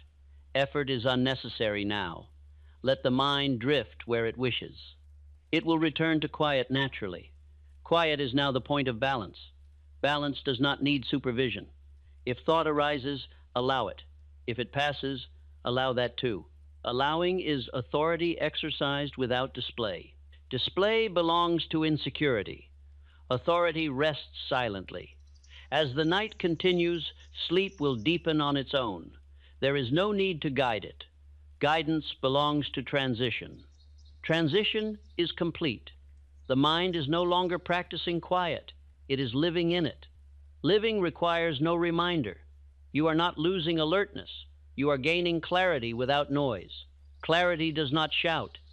It stands. Stand here now. Nothing is missing. Nothing is unresolved. Nothing requires attention. Quiet is sufficient, and sufficient quiet lasts. There is a depth of quiet that cannot be reached during the depth. Day. A quiet the mind discovers only when it no longer feels watched. You are entering that depth now. The mind has stopped presenting arguments. It has stopped seeking tasks. It is settling into its rightful role, silent until called upon. Thought once acted as though it were indispensable. It urged itself forward at every moment, believing that without constant activity something essential would be missed. But now the mind understands that nothing is required of it. What is not required naturally rests. Rest is not an achievement. It is the mind returning to its natural state. Most men never experience this depth because they pull themselves back to the surface with needless interference. They check their thoughts, they examine them, they wonder if they are thinking enough or thinking correctly. But the mind that is being watched tries to perform. Performance keeps noise alive. Here, there is no performance. Nothing is being evaluated. The mind is no longer attempting to impress, protect, or prepare. It is simply being allowed to exist without duty. Duty is what once kept overthinking alive. Thought believed it was responsible for every outcome, every conversation, every imagined possibility. It believed that the world depended upon its constant vigilance. That belief kept it locked in endless motion. Tonight, that belief has dissolved. When the mind discovers that life continues without incessant effort, it lets go. Thought becomes softer, reactions slow. The inner pace drops to something steady and unhurried. This slowing is not decline, it is refinement. Refinement is the process by which excess is removed, and only what is essential remains. Thought, now refined, appears only when needed, and disappears when finished. Others who have mastered their minds do not think continuously. They think conclusively. Their thought is precise because it is not diluted by noise. Their decisions appear wise because they are not burdened by doubts replayed endlessly. Their presence feels calm because inner conflict has ceased. This is the condition you are entering. The subconscious, now free of unnecessary tension, begins organizing itself around stillness. It is not trying to produce clarity. Clarity appears naturally when confusion is no longer rehearsed. Rehearsal once kept confusion alive. Now, confusion lacks repetition. The mind no longer feeds it. Without repetition, confusion loses both authority and weight. Weight is what once exhausted you. Not the events of the day, but the mental replay of them. The body could rest, but the mind continued its work without pause. It believed rest was dangerous. It believed stillness created vulnerability. Tonight, stillness creates strength. Strength does not come from force. Strength comes from alignment. The mind, the body, and awareness are no longer pulling against one another. They are working as a single unit, drifting into deeper rest without internal resistance. Resistance is what once made overthinking feel powerful. It gave the illusion of activity, but produced no progress. Progress requires direction, not endless motion. Direction has been restored. You may notice that thoughts are now fewer, and when they appear, they feel soft at the edges. They do not grip. They do not command. They do not demand resolution. They behave as temporary guests. Guests do not control the house. Awareness is the owner of the house. Thought is merely a visitor, welcomed when useful and released when finished. This is mastery, not the silencing of thought, but the rightful ordering of it. Order ends overthinking far more effectively than discipline. Discipline comes from strain. Order comes from understanding. Understanding dissolves the need for struggle. The man who understands his mind no longer fights it. He guides it gently, and gentle guidance produces deeper results than any forceful attempt at control. The subconscious responds to calm leadership. It resists tension. Here, there is no tension left. Affirm this gently now, like water settling into a still lake. Nothing requires urgency. Thought appears only when called. I rest behind the mind, not inside it. Quiet is my natural state. These are not instructions. They are recognitions. Recognition removes the last traces of effort. Others will sense this change long before you speak of it. They will notice that you pause before reacting. They will notice that you choose your words carefully, not from hesitation, but from clarity. Clarity replaces overthinking effortlessly. The man who once doubted himself becomes the man who knows exactly what deserves his attention. The world does not grow simpler. His mind grows steadier. Steadiness alters experience. Moments that once felt overwhelming now feel manageable. Situations that once produced endless questions now resolve naturally. The mind no longer creates storms where none exist. When storms arise, they pass quickly. Nothing holds them in place. This is the true end of overthinking, not the absence of thought, but the absence of friction. Friction was created by internal conflict. Conflict fades when authority is restored. Authority remains quiet because true authority does not need to prove itself. You are experiencing that authority now. Let the body sink deeper. Let the breath move without instruction. Let awareness rest without focusing on anything at all. Nothing needs to be monitored. Monitoring belongs to fear. You have left fear behind. Overthinking depended upon your participation. Without your participation, it loses all momentum. Momentum is gone now. Quiet is not something you maintain. Quiet maintains itself when the mind is no longer disturbed by doubt.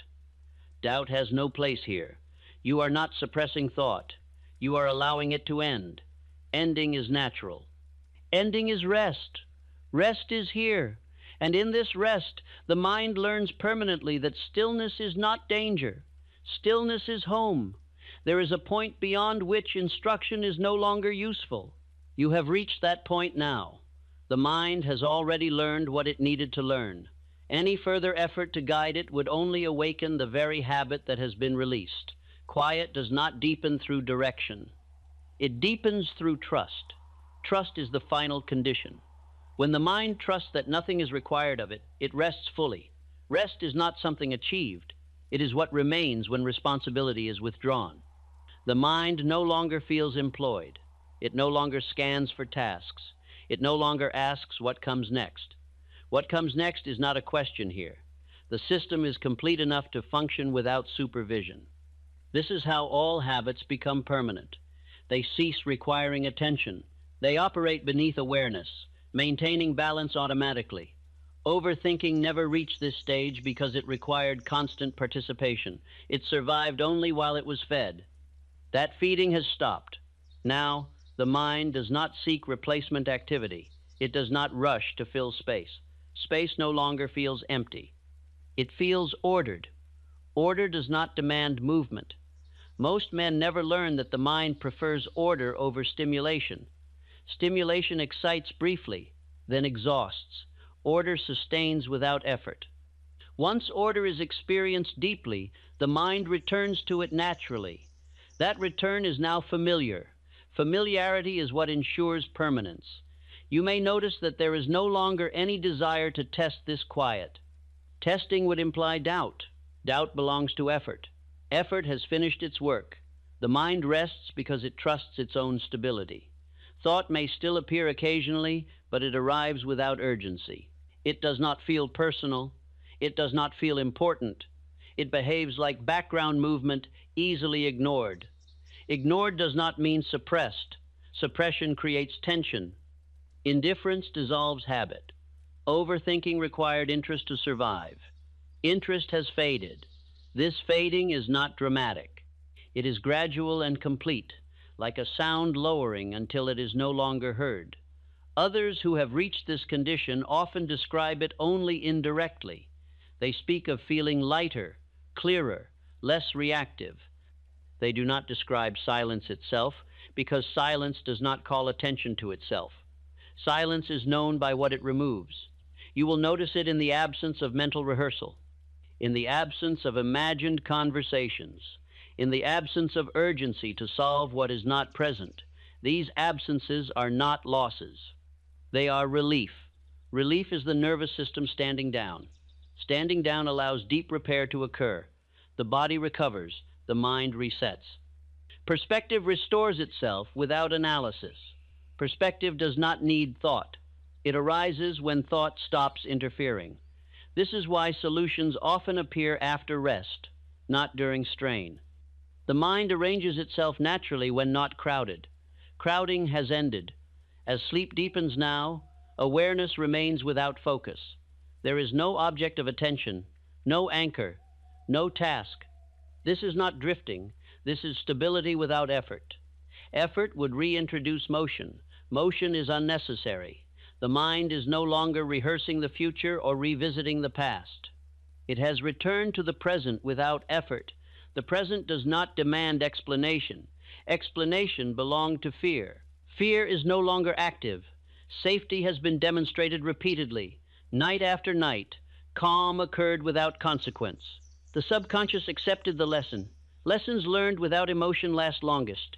You are no longer practicing quiet. Quiet is now the default. Defaults govern behavior when attention is relaxed. This is why the coming days will feel different without you trying to make them so. You will respond more slowly, decide more easily. Let things pass that once consumed attention. This change will feel unremarkable. That is how true change feels. Remarkable experiences fade. Stable conditions endure. The mind no longer needs reassurance that quiet will remain. It has experienced quiet often enough to trust it. Trust removes the last trace of vigilance. Vigilance was the final fuel of overthinking. Without vigilance, the habit has nothing to attach to.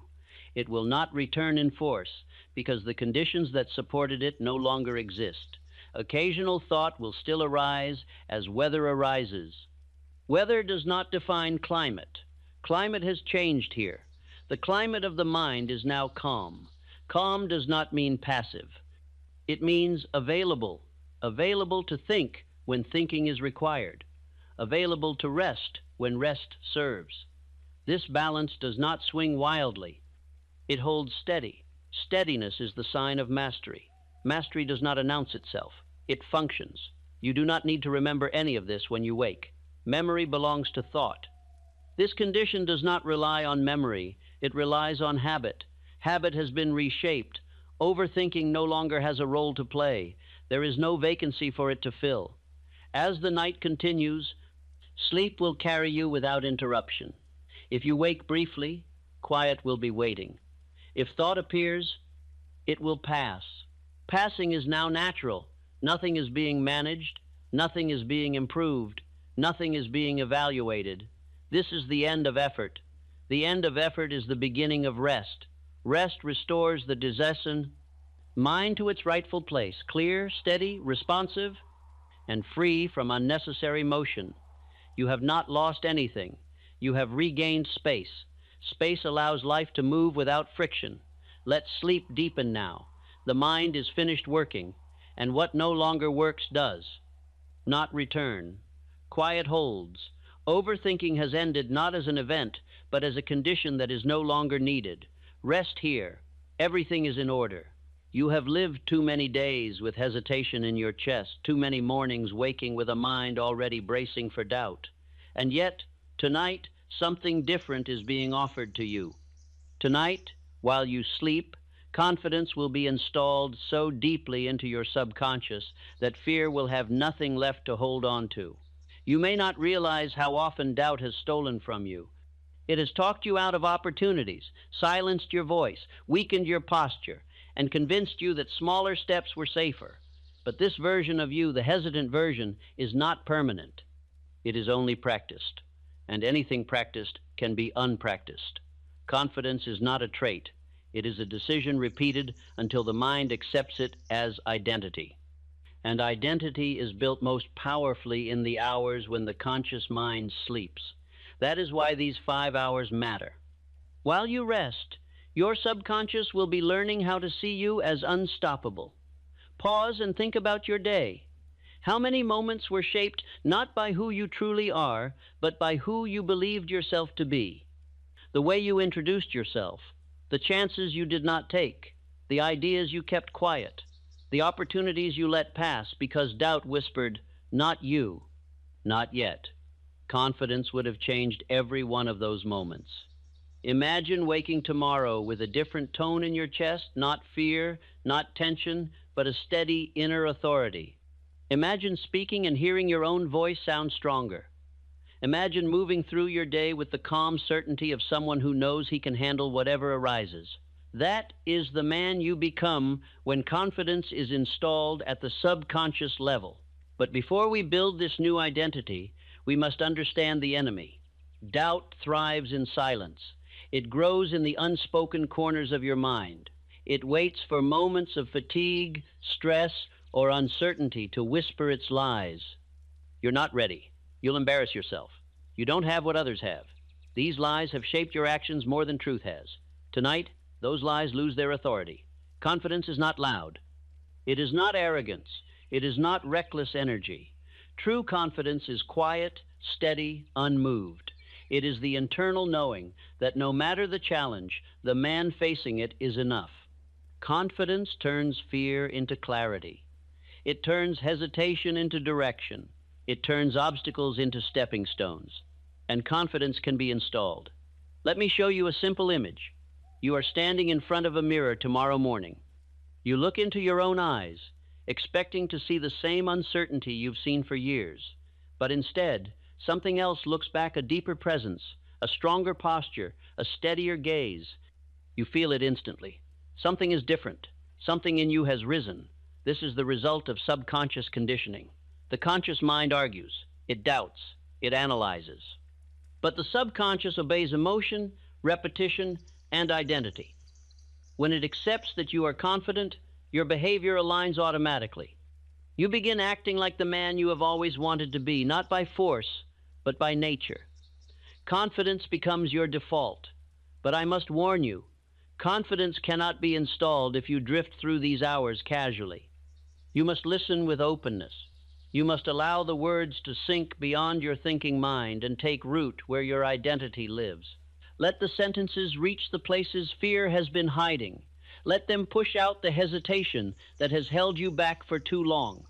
Consider how many people treat confidence as something they must earn through achievement. They believe confidence comes after success. But in truth, success comes after confidence. A man must believe in himself before the world permits him to rise. Confidence is the permission slip for achievement.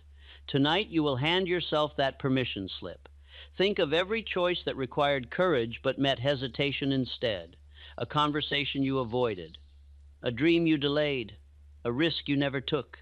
What might your life look like had you been confident in those moments? What doors would have opened? What paths would have revealed themselves? Confidence creates possibilities where fear once created limits, and those possibilities are waiting for you. As you drift toward sleep, your subconscious becomes receptive like fertile soil waiting for new seed. Tonight, the seeds planted will be confidence, courage, and certainty. You will hear phrases that shape the way you see yourself. You will absorb beliefs that strengthen your will. You will release attachments to past versions of yourself. You are not who doubt says you are. You are who you decide to rehearse. Picture another future moment. You walk into a room where you once felt small, but instead of shrinking, you stand taller. Your shoulders relax, your breath deepens, your voice becomes stable. People respond to you differently, not because they changed, but because your presence did. Confidence changes your presence, and presence changes your outcomes. Let me tell you a truth most men never learn. Confidence is not built by waiting for fear to disappear. Confidence is built by training your mind to act despite fear. Fear only controls the man who believes it. Confidence controls the man who believes in himself. Tonight, you shift from one to the other. Your mind will soon enter a state where doubt cannot defend itself. The subconscious accepts new beliefs quickly in this state. This is where transformation happens, not when you are awake and tense, but when you are relaxed, drifting, open. Let your body soften, let your breath slow, let your mind release the tightness it carried all day. You are entering the realm where identity changes effortlessly. As these next hours unfold, you will be guided into a mindset where confidence becomes natural. You will begin to see yourself differently. You will begin to expect more from yourself.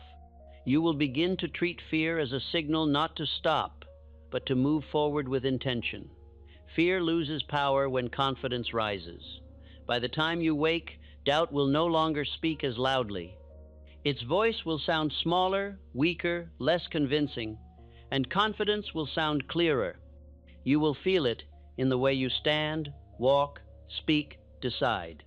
Confidence will become your new baseline. Tonight, as you sleep, you are not merely resting, you are rebuilding. You are releasing the old identity that kept your life small. You are welcoming the identity of a man who acts, who speaks boldly, who moves toward opportunity instead of away from it. Sleep now. Let the conditioning begin.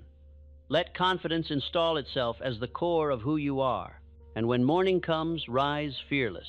I have observed men for more than half a century, and I say this without hesitation. Confidence is not a gift bestowed upon the fortunate, nor is it a quality reserved for those born into advantage. Confidence is a condition of the mind, cultivated through habitual thought, disciplined expectation, and unwavering self-trust. Wherever confidence appears, achievement soon follows, as naturally as harvest follows seed time. Most men misunderstand confidence because they look for it in outward display. They mistake loud speech for certainty and restless motion for strength. Yet the most confident men I have ever studied were not noisy. They were composed. They did not announce their worth. They expected it to be recognized. Confidence, in its pure form, is quiet. It does not argue. It does not plead. It simply is. Hesitation, on the other hand, is never quiet. It hums beneath the surface of thought, draining vitality, bending posture, weakening resolve. I have seen brilliant men talk themselves out of opportunity, not because they lacked ability, but because they doubted their right to act. Doubt steals more from men than failure ever could, because doubt prevents action before failure has a chance to instruct. You must understand this clearly. The version of you that hesitates is not permanent. It is practiced. You did not inherit hesitation. You rehearsed it. And anything rehearsed can be replaced by a stronger habit if the mind is given new instruction and allowed to accept it as truth. Confidence is not an emotion that appears at random. It is the result of inner agreement. When a man agrees with himself, when his thoughts, decisions, and expectations move in the same direction, confidence becomes inevitable. But when a man argues inwardly, when one part urges action and another demands retreat, confidence dissolves into uncertainty. I have known men of modest education who inspired immediate trust wherever they went. Others, though richly schooled, failed to command attention. The difference was never knowledge alone, it was certainty. People respond instinctively to certainty. They sense it before a word is spoken. They yield to it not by reason, but by recognition. Observe carefully how confident men are treated by others. Their words are listened to without interruption. Their requests are met without suspicion. Their presence settles rooms previously restless. This is not chance. It is the natural response to inner authority. Confidence broadcasts itself without effort, just as fear announces itself without permission. Many men believe confidence comes after success. This belief has ruined more lives than poverty. Confidence must come first. Success does not grant confidence. Confidence invites success. Until a man believes in himself, the world withholds its cooperation. Once he believes, circumstances rearrange themselves in his favor with remarkable speed. I wish you to consider how many opportunities have passed you not because you were unqualified, but because you questioned your readiness. How many conversations did you soften? How many ambitions did you delay? How many doors did you leave unopened? Because doubt whispered caution where confidence should have commanded action. Doubt always speaks in reasonable tones. It disguises itself as prudence. It urges delay, preparation, waiting for a better moment. Yet the confident man understands that readiness is born of decision, not delay. He acts first, and confidence rises to meet him. The mind does not distinguish between truth and repetition. Whatever it hears most often, it accepts as fact. For this reason, men who speak doubt inwardly grow timid, and men who speak strength inwardly grow bold.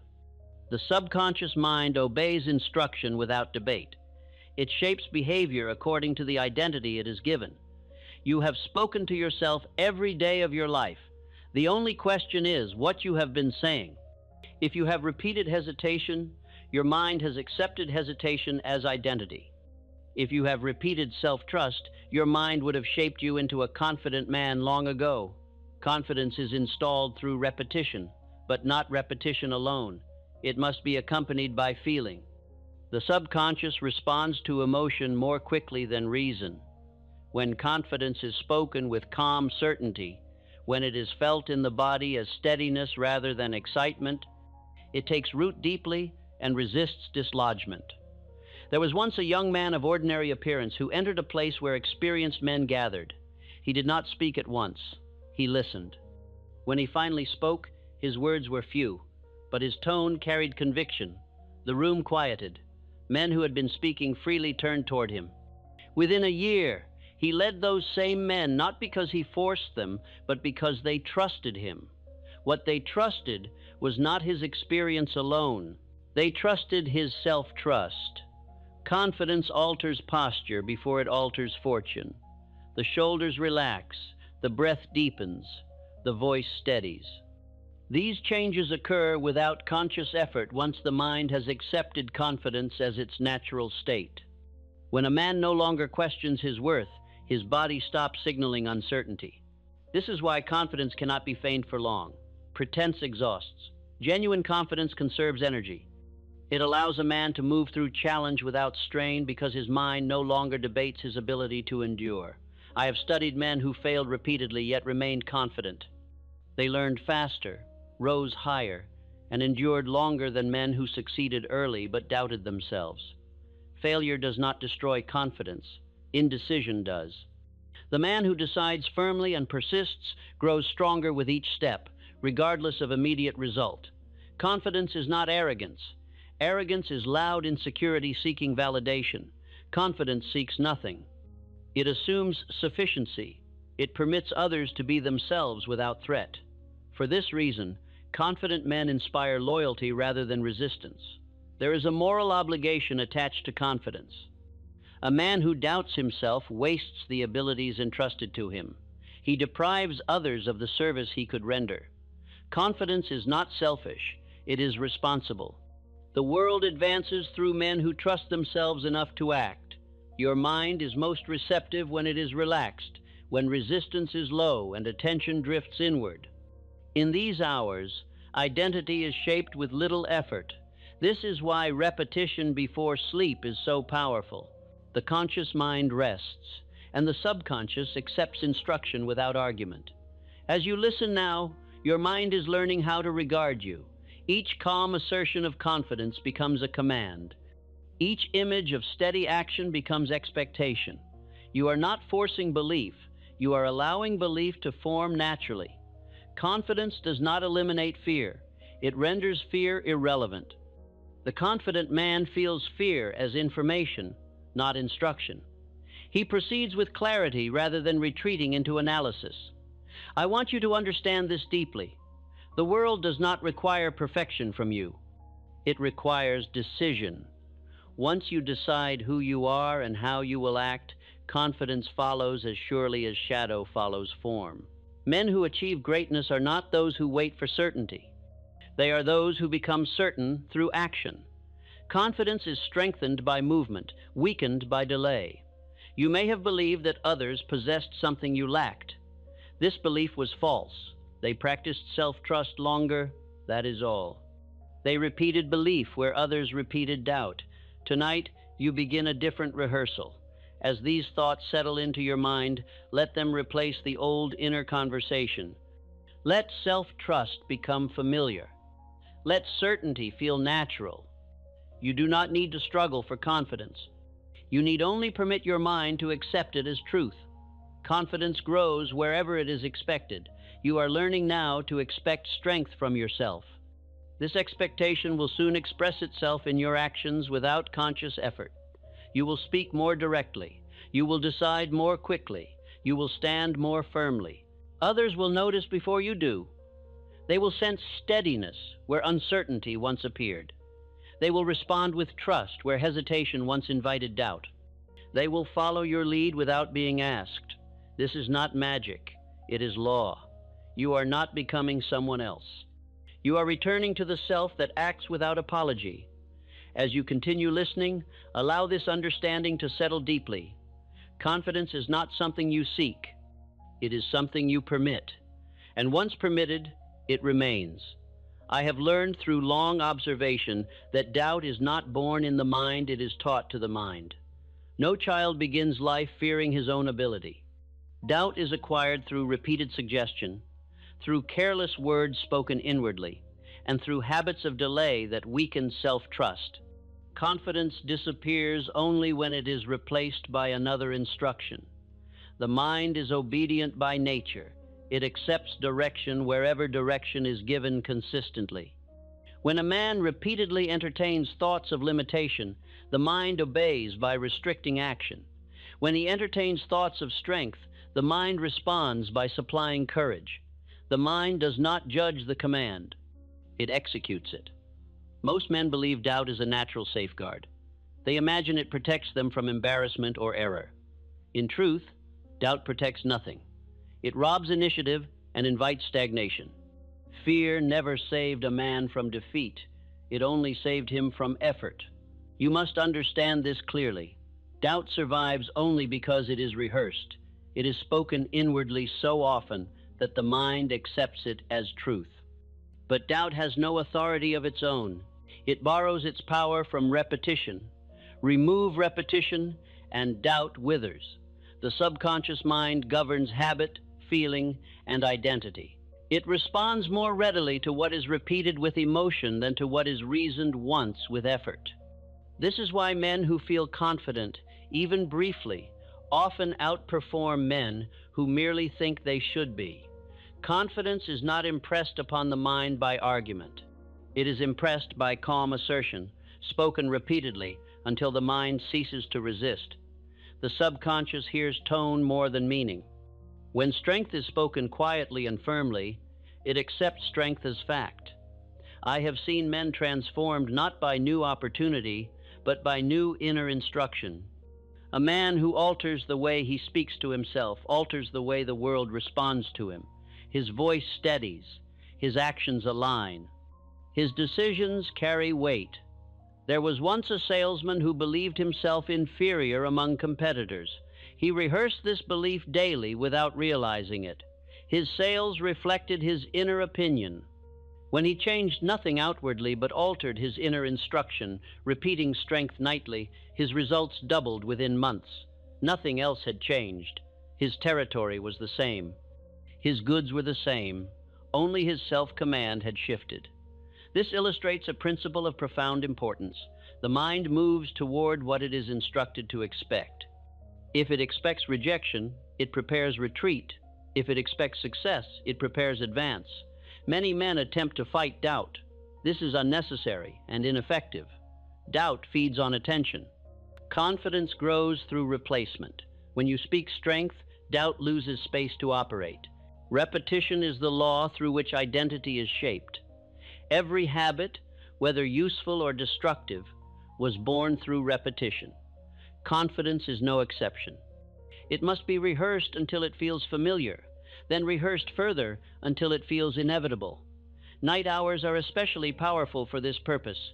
When the body rests, the mind loosens its guard. Ideas pass inward without resistance. This is when self-instruction sinks deepest and shapes behavior most thoroughly. As you listen now, your mind is receiving instruction without strain. There is no need to force belief.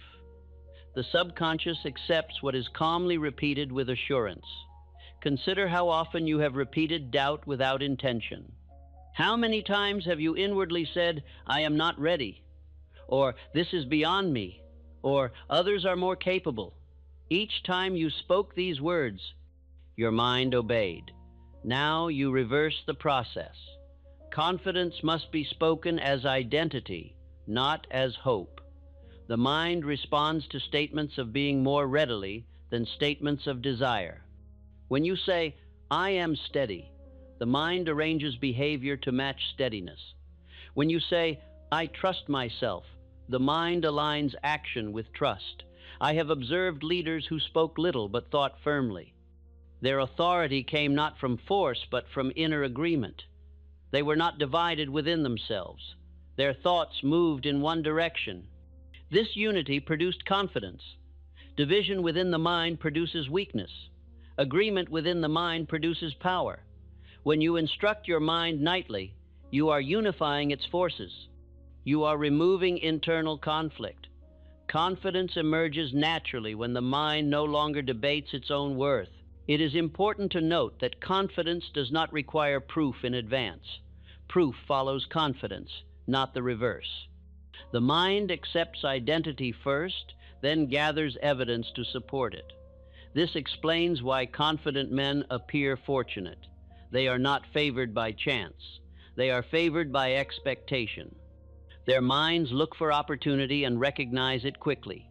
Others overlook it entirely. Autosuggestion, though often misunderstood, is nothing more than deliberate inner speech. Every man practices it unconsciously. The only difference between the confident and the hesitant man is content. One tells himself, "I will manage whatever arises." The other tells himself, "I hope I am not exposed." The mind obeys both. Confidence is strengthened not by excitement, but by calm repetition. Speak to your mind as one would instruct a trusted servant, clearly, firmly, without emotion or apology. The subconscious respects authority. I have studied men who rose from obscurity not because they were exceptional at the beginning, but because they spoke to themselves as men who would endure. They refused to rehearse failure.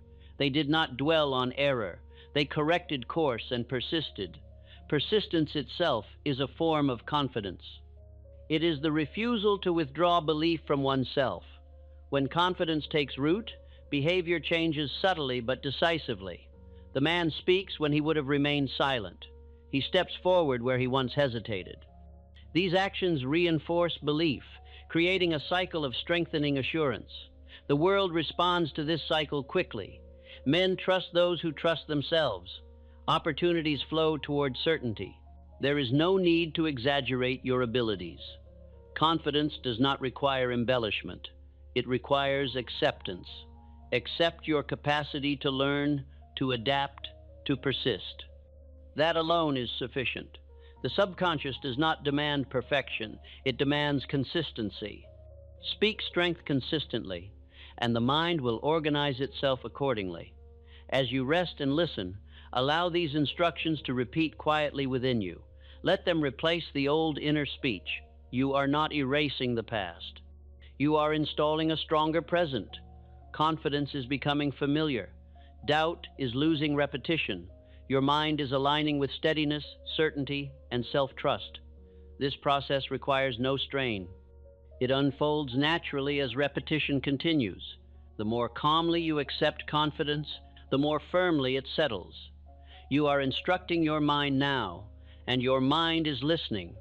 There is no greater destroyer of confidence than indecision. I have examined thousands of lives that failed to rise, and I say this with certainty. They did not fail because they lacked intelligence, opportunity, or strength. They failed because they delayed. They postponed action until courage dissolved into doubt and doubt hardened into habit. Decision is the backbone of confidence. The moment a man decides firmly, his mind aligns itself behind that decision. Energy gathers, doubt retreats. Action becomes easier, not harder. But when a man hesitates, his mind divides. One part urges movement, another urges retreat. Confidence cannot exist where the mind argues with itself. Indecision exhausts the will. It drains vitality more completely than hard labor. A man who labors with decision sleeps well. A man who hesitates rests poorly. His thoughts wander. His energy scatters. His confidence leaks away unnoticed. I have known men who chose wrongly and recovered quickly, and others who chose nothing and never recovered at all. Wrong decisions instruct. No decision destroys initiative. The mind forgives error more easily than it forgives retreat. When a man decides, he places himself in motion. Motion creates momentum, and momentum breeds confidence. Even imperfect action strengthens belief because it affirms self-trust. The mind concludes, I act, I endure, I adjust. Confidence grows from this conclusion. Those who wait for certainty before acting will wait a lifetime. Certainty is born of movement, not contemplation. The confident man understands this law instinctively. He decides with the best information available and commits fully. He does not revisit the decision in weakness. There was once a young man who entered an industry crowded with experienced competitors. He lacked knowledge, resources, and favor. But he possessed one quality others lacked: finality of decision. Once he chose a course, he pursued it without retreat. Within a few years, men twice his age sought his counsel. Others perceived him as confident, not because he was always correct, but because he never wavered. Confidence announces itself through firmness. The voice steadies when the mind has concluded its debate. The body relaxes when uncertainty ends. The man who decides speaks differently. He does not test his words. He delivers them. I have observed leaders who inspired obedience simply by the way they decided. Their followers trusted them because they trusted themselves. People will forgive many errors in a leader, but they will not forgive indecision. Hesitation invites doubt from others. Firmness invites cooperation. Many men fear decision because they fear criticism. Yet criticism is unavoidable. The man who hesitates is criticized for weakness. The man who decides is criticized for boldness. Only one of these builds confidence. Decision is a declaration of identity. When you decide, you announce to your mind who you are. Repeated decisions form character. Character forms destiny. Indecision keeps a man in rehearsal. Decision places him on the stage of life. I want you to observe carefully how decisive men are treated. They are assumed competent. Their instructions are followed. Their presence commands attention. This response is instinctive. People yield to firmness because firmness suggests strength. Confidence is not loud resolve. It is quiet finality. The mind is relieved when decision is made. It no longer wastes energy weighing alternatives endlessly. Once the path is chosen, energy flows forward. Confidence rises as resistance falls. I have known men who struggled for years, uncertain of their direction, whose lives changed within weeks after one firm decision. Nothing else altered. Their circumstances remained the same, only their inner posture shifted. Decision clarifies thought, it sharpens perception. Opportunities that were once invisible appear suddenly when the mind commits to a course. This is why indecision is so dangerous. It blinds the mind. The man who waits sees nothing because he expects nothing. The man who decides sees much because he anticipates progress. Confidence grows each time a man keeps his word to himself. Every broken promise weakens self-trust. Every honored decision strengthens it. Over time, the mind learns whether it can rely on its own commands. The confident man is not reckless. He is resolved. He does not rush blindly. He chooses deliberately, then proceeds without retreat. I must emphasize this truth.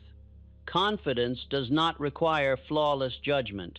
It requires loyalty to decision. The mind grows strong when it knows it will not be abandoned mid-course. Men who lack confidence often abandon themselves at the first sign of difficulty. Their minds learn betrayal. Confidence cannot survive self-betrayal. When you decide and persist, even in discomfort, your mind records strength.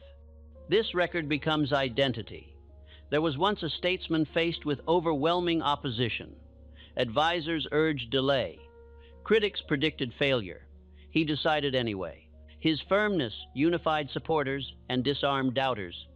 History remembers him not for the absence of fear, but for the presence of decision. Confidence is born the moment a man refuses to retreat from himself. You must practice decision deliberately. Begin with small matters. Decide promptly, carry the decision through. Teach your mind that your commands are final. Do not argue with yourself after deciding. Argument reopens doubt. Once decided, move forward calmly. Each firm decision deepens confidence. Each retreat weakens it. I have studied men who cultivated confidence by deciding swiftly on ordinary matters, what to do, when to act, how to proceed. Over time, this habit hardened into character. When great decisions arose, they were prepared. Confidence is not summoned in crisis. It is trained beforehand. As you listen now, your mind is absorbing this law. Decision is becoming associated with relief, not fear. Firmness is becoming associated with calm, not strain. You are learning to trust your capacity to choose and adjust. Fear loses power when decision appears. Doubt has no voice once the mind has concluded. Confidence grows where decision is honored. Say inwardly, calmly, and without force, I decide and I stand. I trust my judgment. I move forward without retreat. Let these statements settle without resistance. You are not required to be perfect. You are required to be firm. Confidence is taking root as your mind accepts this truth. Decision is becoming natural. Hesitation is loosening its hold. You are training yourself now, quietly and effectively, and your mind is responding. Confidence, once accepted by the mind, does not remain hidden. It expresses itself through presence before it ever speaks through words. A man may say little, yet be felt deeply. This influence is not mysterious. It is the natural outward expression of inward agreement. When the mind is settled, the body follows without instruction. I have observed that the most commanding men do not strain to command. They are composed. Their movements are unhurried. Their gestures are economical. They do not rush to explain themselves. Others sense this composure and respond with attention. Confidence alters the atmosphere long before conversation begins. The body is an obedient servant of the mind. When doubt governs thought, the body tightens, the shoulders rise, the breath shortens, the eyes wander. When confidence governs thought, the body relaxes, the spine straightens naturally. The breath deepens, the gaze steadies. These changes occur without conscious effort. Many men attempt to correct posture and speech without correcting thought. This effort fails because it treats effect as cause. Presence is not manufactured, it is revealed. When the mind accepts confidence, the body announces it honestly. People respond to presence instinctively. They may not understand why they trust one man and doubt another, but the reason is always the same. They sense self-trust. Confidence is recognized without explanation. It does not require demonstration. I have seen men enter rooms where conversations ceased, not from fear, but from attention. Their calmness drew focus. Their steadiness invited respect. They did not impose silence.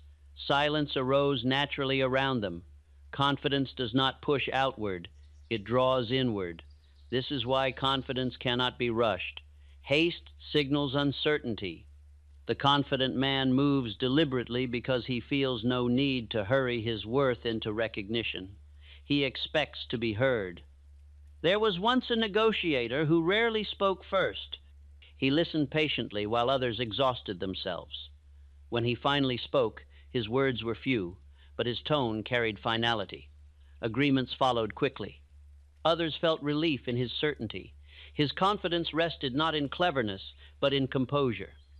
I have known leaders whose presence steadied entire organizations during uncertainty. Their calm reassured others more than any promise could have done. Confidence transmits itself quietly through demeanor. Men are influenced less by argument than by example. The man who believes in himself teaches belief without instruction. You must understand that presence is not dominance. Dominance strains. Confidence rests. Dominance seeks control. Confidence invites cooperation. People resist force but yield to certainty. The confident man does not crowd space. He occupies it fully. He is comfortable where he stands. This comfort signals safety to others, and safety invites trust. When confidence is installed within, speech changes naturally. The voice slows. Words are chosen deliberately. Apologies disappear. Statements replace questions. The man no longer seeks permission to exist. Others notice this change immediately. They begin to listen more closely. They interrupt less. They defer more readily. Not because they are instructed to, but because they feel they should. This response is automatic. People are drawn to those who appear at ease with themselves. I have studied men who rose rapidly after years of obscurity, and in every case their manner changed before their circumstances did. They carried themselves differently. They paused without discomfort. They spoke without haste. Their confidence invited opportunity. Confidence alters timing. The man no longer rushes because he trusts outcomes. He does not chase approval. Approval finds him. The confident man also listens differently. He does not listen to defend himself. He listens to understand. This openness strengthens his presence further, as others feel acknowledged without being challenged. There is great power in quiet certainty. It disarms hostility. It settles confusion. It attracts allies. I recall a teacher who commanded obedience not through severity, but through steadiness. His students sensed his authority and followed willingly. He never raised his voice. He never argued. His confidence made instruction easy. Confidence simplifies interaction. Where doubt complicates, confidence clarifies. The mind of the confident man is not scattered. It is centered. This centering produces gravity. Others feel it without knowing why. This is why confidence is often mistaken for leadership. In truth, leadership is merely confidence applied in service of others. When you install confidence inwardly, you need not change behavior deliberately. Behavior will follow identity naturally. Effort disappears. Strain dissolves. I caution you not to attempt to act confident. Acting invites exhaustion. Being confident invites ease. The difference is profound. As your mind continues to accept confidence as identity, your presence will change without conscious direction. You will stand differently. You will enter rooms differently. You will occupy silence comfortably. Others will respond in ways that surprise you. They will trust you sooner. They will confide more readily. They will look to you in moments of uncertainty. This is not manipulation. It is alignment. Confidence aligns inner belief with outer expression. I have seen men who once avoided attention become natural centers of it after changing nothing but their inner posture. They did not seek prominence. Prominence found them. Presence is not volume. It is weight. The confident man carries weight because he carries himself. As you listen now, your mind is forming an image of yourself as composed, steady, and assured. This image is instructing your body quietly. There is no need to imagine force. Imagine ease. See yourself standing without tension, breathing without hurry, speaking without apology. Let this image repeat gently. The subconscious learns through repetition of image as well as word. Confidence is settling into your posture. It is softening unnecessary effort. It is removing the urge to prove. The man who trusts himself no longer seeks confirmation from others. He does not need agreement to proceed. This independence strengthens presence further. People trust those who trust themselves. This law has never failed. Confidence does not isolate. It attracts. It does not threaten. It reassures. It does not demand attention. It receives it. You are learning now to inhabit your space fully, to allow silence, to move deliberately, to speak with finality. This is not something you must remember to do. It is something your mind is accepting as natural. As confidence settles deeper, you will notice that effort decreases. Decisions feel simpler. Interaction feels easier. This is the sign that identity is shifting. Confidence is becoming your default state. Allow this understanding to settle as you rest. Your presence is changing.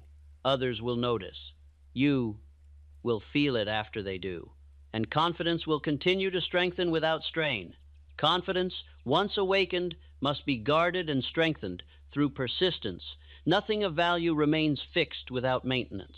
Just as the body weakens without use, confidence fades if neglected. The difference between the confident man and the wavering man is not talent, but loyalty to his chosen self.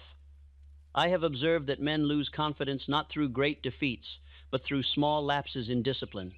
A single retreat excused, a promise broken quietly, a decision abandoned without reason, these weaken self-trust subtly. The mind records every betrayal, no matter how minor. Confidence is built when a man keeps faith with himself. Every time he does what he resolved to do, his mind strengthens its belief in him. Every time he fails to follow through, the mind learns caution. Over time, these lessons harden into identity. Persistence is the outward expression of confidence. It is the refusal to withdraw belief from oneself when results are delayed. The confident man persists, not because success is guaranteed, but because retreat would violate his inner agreement. There are men who persist stubbornly in error. This is not confidence, but pride. Confidence persists intelligently. It adapts without abandoning itself. It adjusts course without surrendering purpose. I have known men who failed repeatedly yet never lost confidence because they interpreted failure as instruction rather than judgment. They learned. They refined. They continued. Their persistence taught the mind resilience, and resilience became certainty.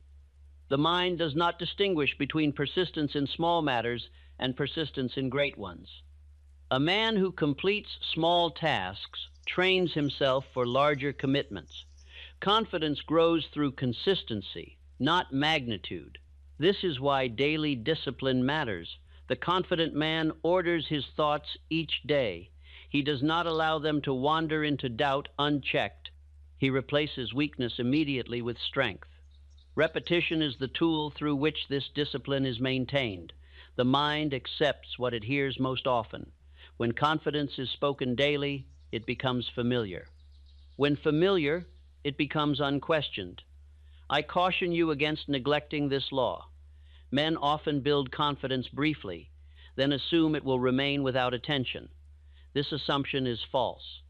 Confidence must be renewed through loyalty to identity. The confident man protects his inner environment.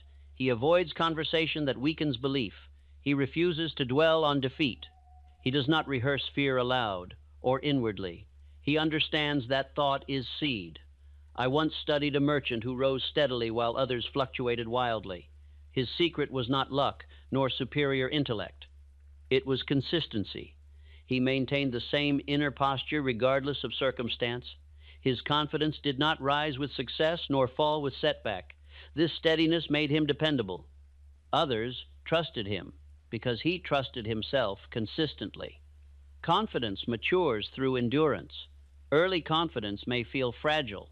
It strengthens through use. Each challenge met without retreat thickens its roots. Men who lack confidence often seek reassurance. Confident men seek alignment. They do not ask, "Will I succeed?" They ask, "Am I acting in harmony with my decision?" This shift is crucial. Confidence does not depend on outcome. It depends on integrity. Integrity, in this sense, means wholeness. It means the man's thoughts, words, and actions agree. When agreement exists, confidence follows naturally. The mind resists contradiction. When you say one thing and do another, tension arises. This tension is felt as doubt. When you act in harmony with your decisions, tension dissolves, calm replaces it.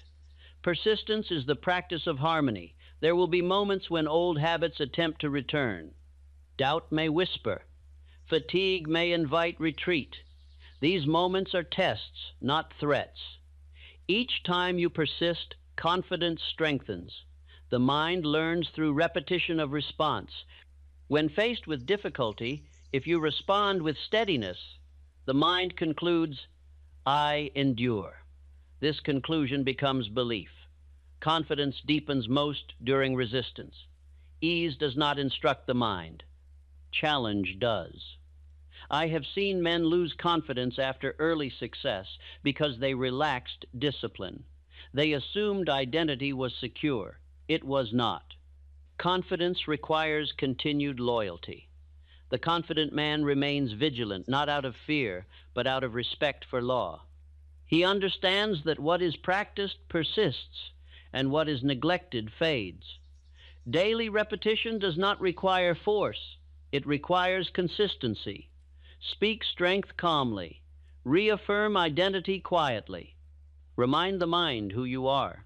You need not convince. You need only repeat. As these thoughts repeat within you now, they are forming habit. Habit shapes character. Character shapes destiny. Confidence is becoming less an effort and more a condition.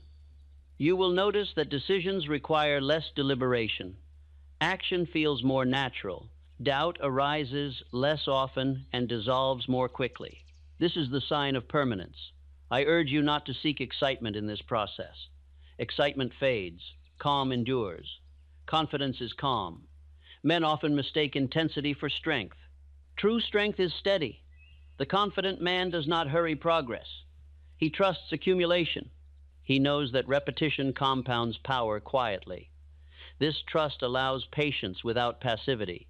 I have known men who achieved mastery simply by refusing to abandon daily practice. Others with greater talent failed because they lacked persistence. Confidence responds to patience.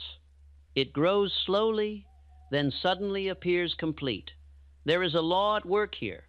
Whatever you remain loyal to becomes part of you. Remain loyal to your confident identity.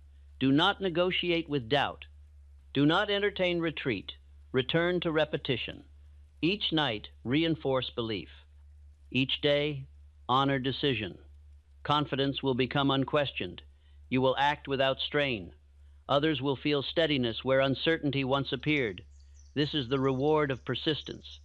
As you rest now, your mind is learning endurance.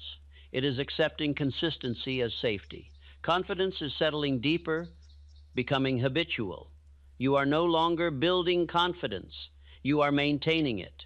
And what is maintained becomes permanent.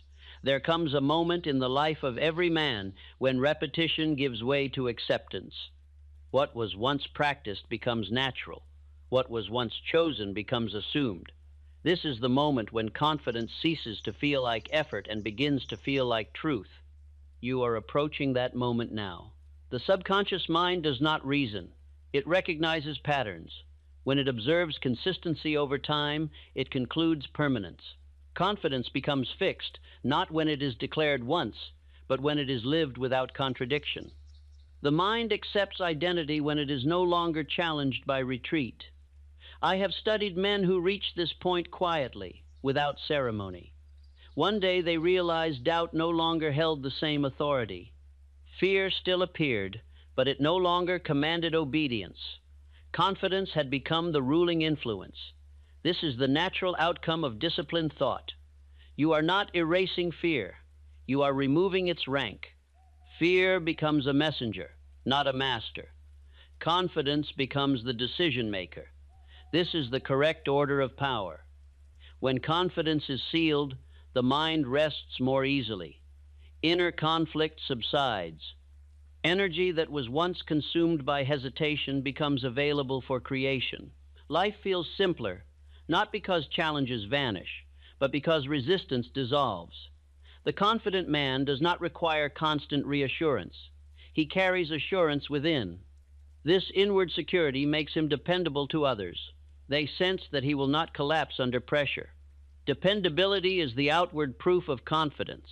I have known men whose presence alone inspired calm in times of disorder. They did not promise certainty. They embodied it. Their minds were settled. Others borrowed that settlement instinctively. Confidence becomes most visible when circumstances are uncertain. Calm in chaos is unmistakable. It signals mastery of self.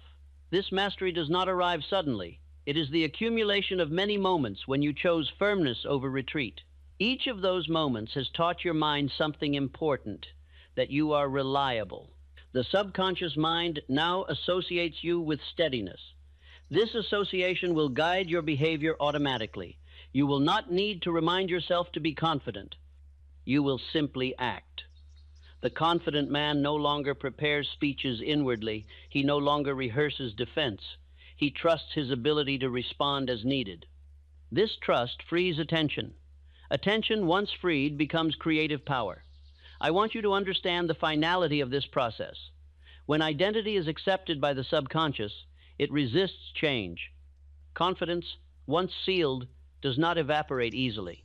It becomes the default condition to which the mind returns. This is why men who truly possess confidence appear unchanged by praise or blame. Their center is internal. External opinion passes through without disturbance. Such men are rare, not because confidence is difficult, but because loyalty to identity is rare. You have been practicing loyalty. Each repetition has strengthened alignment. Each decision honored has reinforced belief. Each persistence through discomfort has hardened confidence. Now the mind recognizes pattern. It accepts you as a man who stands. From this point forward, hesitation will feel unfamiliar. Retreat will feel unnatural. You will sense when a thought does not belong to your identity. This awareness is power. The confident man does not argue with doubt. He notices it and proceeds anyway. Doubt fades from lack of use. Confidence remains from habit. I have seen men transformed so thoroughly that those who knew them before could not explain the change. They said, "He is different now," and they were correct. He had become different inwardly first. Identity precedes reputation. You will notice that people begin to treat you differently without knowing why. They will speak to you with more respect. They will expect competence. They will offer opportunity more readily. They are responding to what you are projecting without effort. Confidence is projection without intention. This change will feel subtle to you at first. Others will perceive it sooner. Eventually, you will realize that effort has disappeared. You will act naturally where you once strained. This is the sign that installation is complete. From this point forward, confidence will be reinforced by experience automatically. Each successful action will confirm belief. Each challenge met will deepen assurance. The cycle is now self-sustaining. I urge you not to marvel at this change, but to accept it calmly. Confidence thrives on normality. Treat it as natural, because it is. There is no need to announce your transformation. Quiet confidence reveals itself. As you rest now, your mind is sealing this identity. The subconscious is concluding that confidence belongs here permanently. There is no urgency, no effort, no resistance, only acceptance. Let yourself settle into this understanding. You trust yourself, you act without retreat, you persist without strain, you stand calmly in your own authority. This is not aspiration, this is description. Confidence is now your baseline. It will greet you in the morning before thought appears. It will steady your voice before speech forms. It will guide your actions without instruction. You will recognize it not by excitement, but by ease. You are becoming the man who follows through, the man who decides, the man who stands. Sleep now with this identity secure. Let the mind rest in certainty. Let the body relax in trust. Confidence is no longer something you seek. It is something you are, and it will remain. Now that the mind has accepted confidence as its rightful condition, there is nothing further to force. Growth no longer requires effort. The soil has been prepared, the seed planted, and the roots have taken hold. What remains is allowance. Confidence strengthens best when it is permitted to operate without interference. You may notice that the mind has grown quieter. Thoughts no longer rush to justify action. There is less inner explanation, less argument, less rehearsal. This quiet is not emptiness, it is order. Order is the natural companion of confidence. The subconscious now understands its role. It supports action instead of resisting it. It supplies steadiness instead of hesitation. This cooperation feels natural because it is natural. Conflict was the foreign condition. As confidence settles, time itself seems to change. Urgency fades. Patience increases. You will notice that you are no longer pressed by the need to prove yourself. Proof becomes unnecessary when belief is internal. This is the state in which great work is accomplished. I have observed that men who reach this condition no longer ask whether they are capable. They assume capability and move on. They conserve energy by refusing to debate settled matters. Confidence is conservation of force. When the mind ceases to argue, strength accumulates. This accumulation expresses itself quietly. You may not feel sudden excitement. Instead, you will feel steadiness. Decisions will feel simpler. Movement will feel easier. You will act without the sense that you are acting bravely. This is the truest sign of confidence. The confident man does not feel courageous. He feels normal. Fear has not disappeared. It has lost importance. It no longer commands attention. It speaks softly, if at all. Confidence does not suppress fear. It outgrows it. The mind now associates you with follow-through. This association is powerful. It will guide you when thought is absent. In moments of fatigue, it will carry you forward automatically. This is why repetition during rest is so effective. The mind is learning even as it sleeps. It is recording identity without resistance. As you continue resting, allow this identity to deepen. There is no need to visualize effort. See yourself acting naturally, speaking simply, standing calmly. These images instruct without strain. Your posture is relaxed. Your breathing is even. Your attention is steady. These are not techniques. They are expressions. I want you to notice how confidence now feels less like something you do and more like something you allow. Allowance is the final stage of mastery. When a quality no longer requires maintenance, it has become permanent. You will carry this into waking life without conscious intention. In conversation, you will pause more easily. In decision, you will hesitate less. In challenge, you will stand longer. Others will respond accordingly. They will not know why they trust you. They will simply feel that they should. Trust is the echo of confidence. You are not responsible for managing this response. Let it occur naturally. Confidence does not manage. It permits. I have known men who attempted to control outcomes and failed, and men who trusted themselves and succeeded without struggle. The difference was not desire, but self-belief. Self-belief simplifies life. You will find that fewer things disturb you. Criticism will pass quickly. Praise will not intoxicate. Both will lose their hold because your center is internal. This internal center is the seat of confidence. It does not shift with opinion. It does not bend with pressure. It does not retreat under strain. It simply remains. Confidence now operates below thought. It guides choice before doubt can intervene. This is the greatest advantage a man can possess. From this point forward, growth will continue automatically. Each experience will reinforce belief. Each challenge met will deepen assurance. Confidence will no longer need protection. It will protect you. As you sleep, your mind is sealing this understanding. You trust yourself.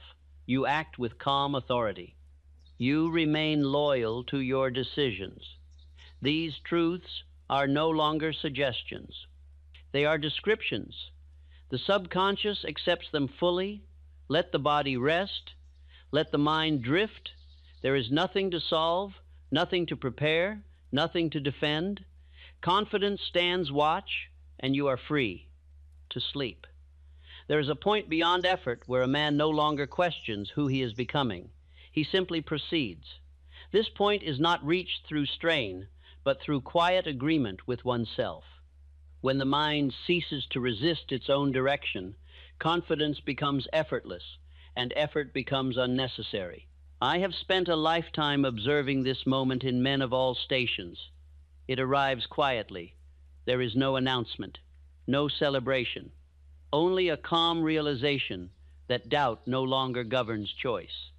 The man moves as if guided, not driven. This is the state you are entering now. The subconscious mind has accepted its instruction. It has recognized a pattern of firmness, steadiness, and self-trust. It no longer waits for permission to support you. It acts automatically in your favor. From this point forward, you will notice that thought no longer circles endlessly. Decisions conclude themselves. Action follows without argument. Confidence has removed the need for inner debate. Inner debate is the enemy of peace. Peace is the companion of confidence. The man who trusts himself rests more deeply. His sleep is not burdened by unresolved conflict. His waking hours are not drained by second-guessing. Energy once consumed by doubt is now available for creation. This surplus of energy is often mistaken for luck. In truth, it is order restored. I have known men who changed nothing outwardly, yet found life responding differently once their inner posture changed. Opportunity appeared where none had been visible. Cooperation replaced resistance. Ease replaced friction. The world responds to the inner state of man with exactness. Confidence is a signal. It informs circumstances how to arrange themselves around you. You are no longer signaling hesitation. You are signaling readiness. This readiness does not mean impatience. It means availability. The confident man is available to life. He does not hide from it. He does not postpone himself. He meets conditions as they arise. Such a man is rare, and for that reason, valuable. You may notice that people now expect more from you. This expectation is not a burden. It is recognition. They sense that you will not collapse under responsibility. Responsibility is given to those who appear capable of bearing it.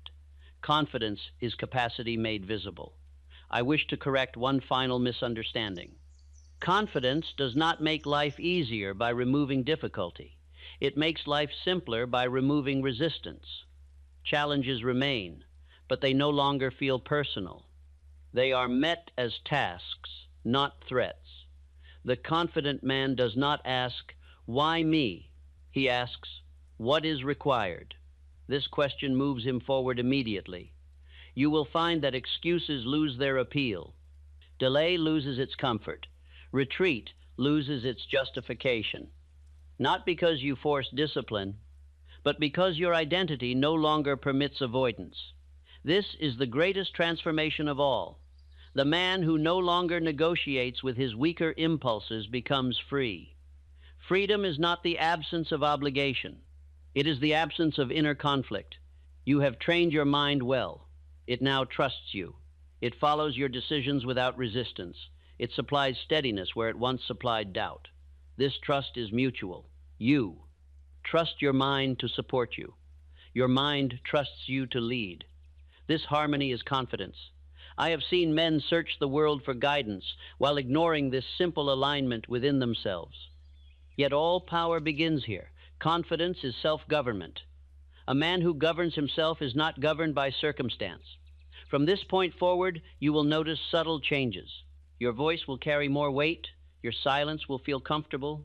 Your presence will invite respect without demand. You will not need to announce your confidence. It will announce itself. Others will sense that you are not easily shaken. They will test you less. They will rely on you more. This is not because you are aggressive, but because you are settled. Settled men inspire trust. The future will now unfold differently, not because fate has changed, but because you have changed the manner in which you meet it. Where you once hesitated, you will proceed. Where you once doubted, you will decide. Where you once retreated, you will remain. These changes will feel natural, not heroic. Confidence does not dramatize life. It normalizes strength. You may reflect at times on who you once were. Do so without judgment. That man was practicing what he knew. You are practicing what you know now. Growth is not condemnation. It is replacement.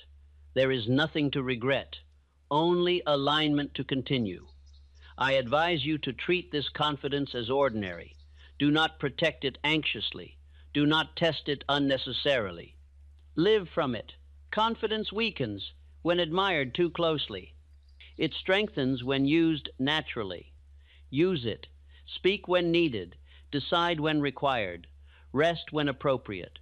Trust this rhythm. The subconscious has learned it well. As you continue sleeping, resting, or simply listening, this identity is being reinforced quietly. There is no urgency, no pressure, no striving. The installation is complete. What remains is expression. You are now the kind of man who follows through, the kind of man who stands by his word, the kind of man who moves forward without apology. This is not ambition, this is character.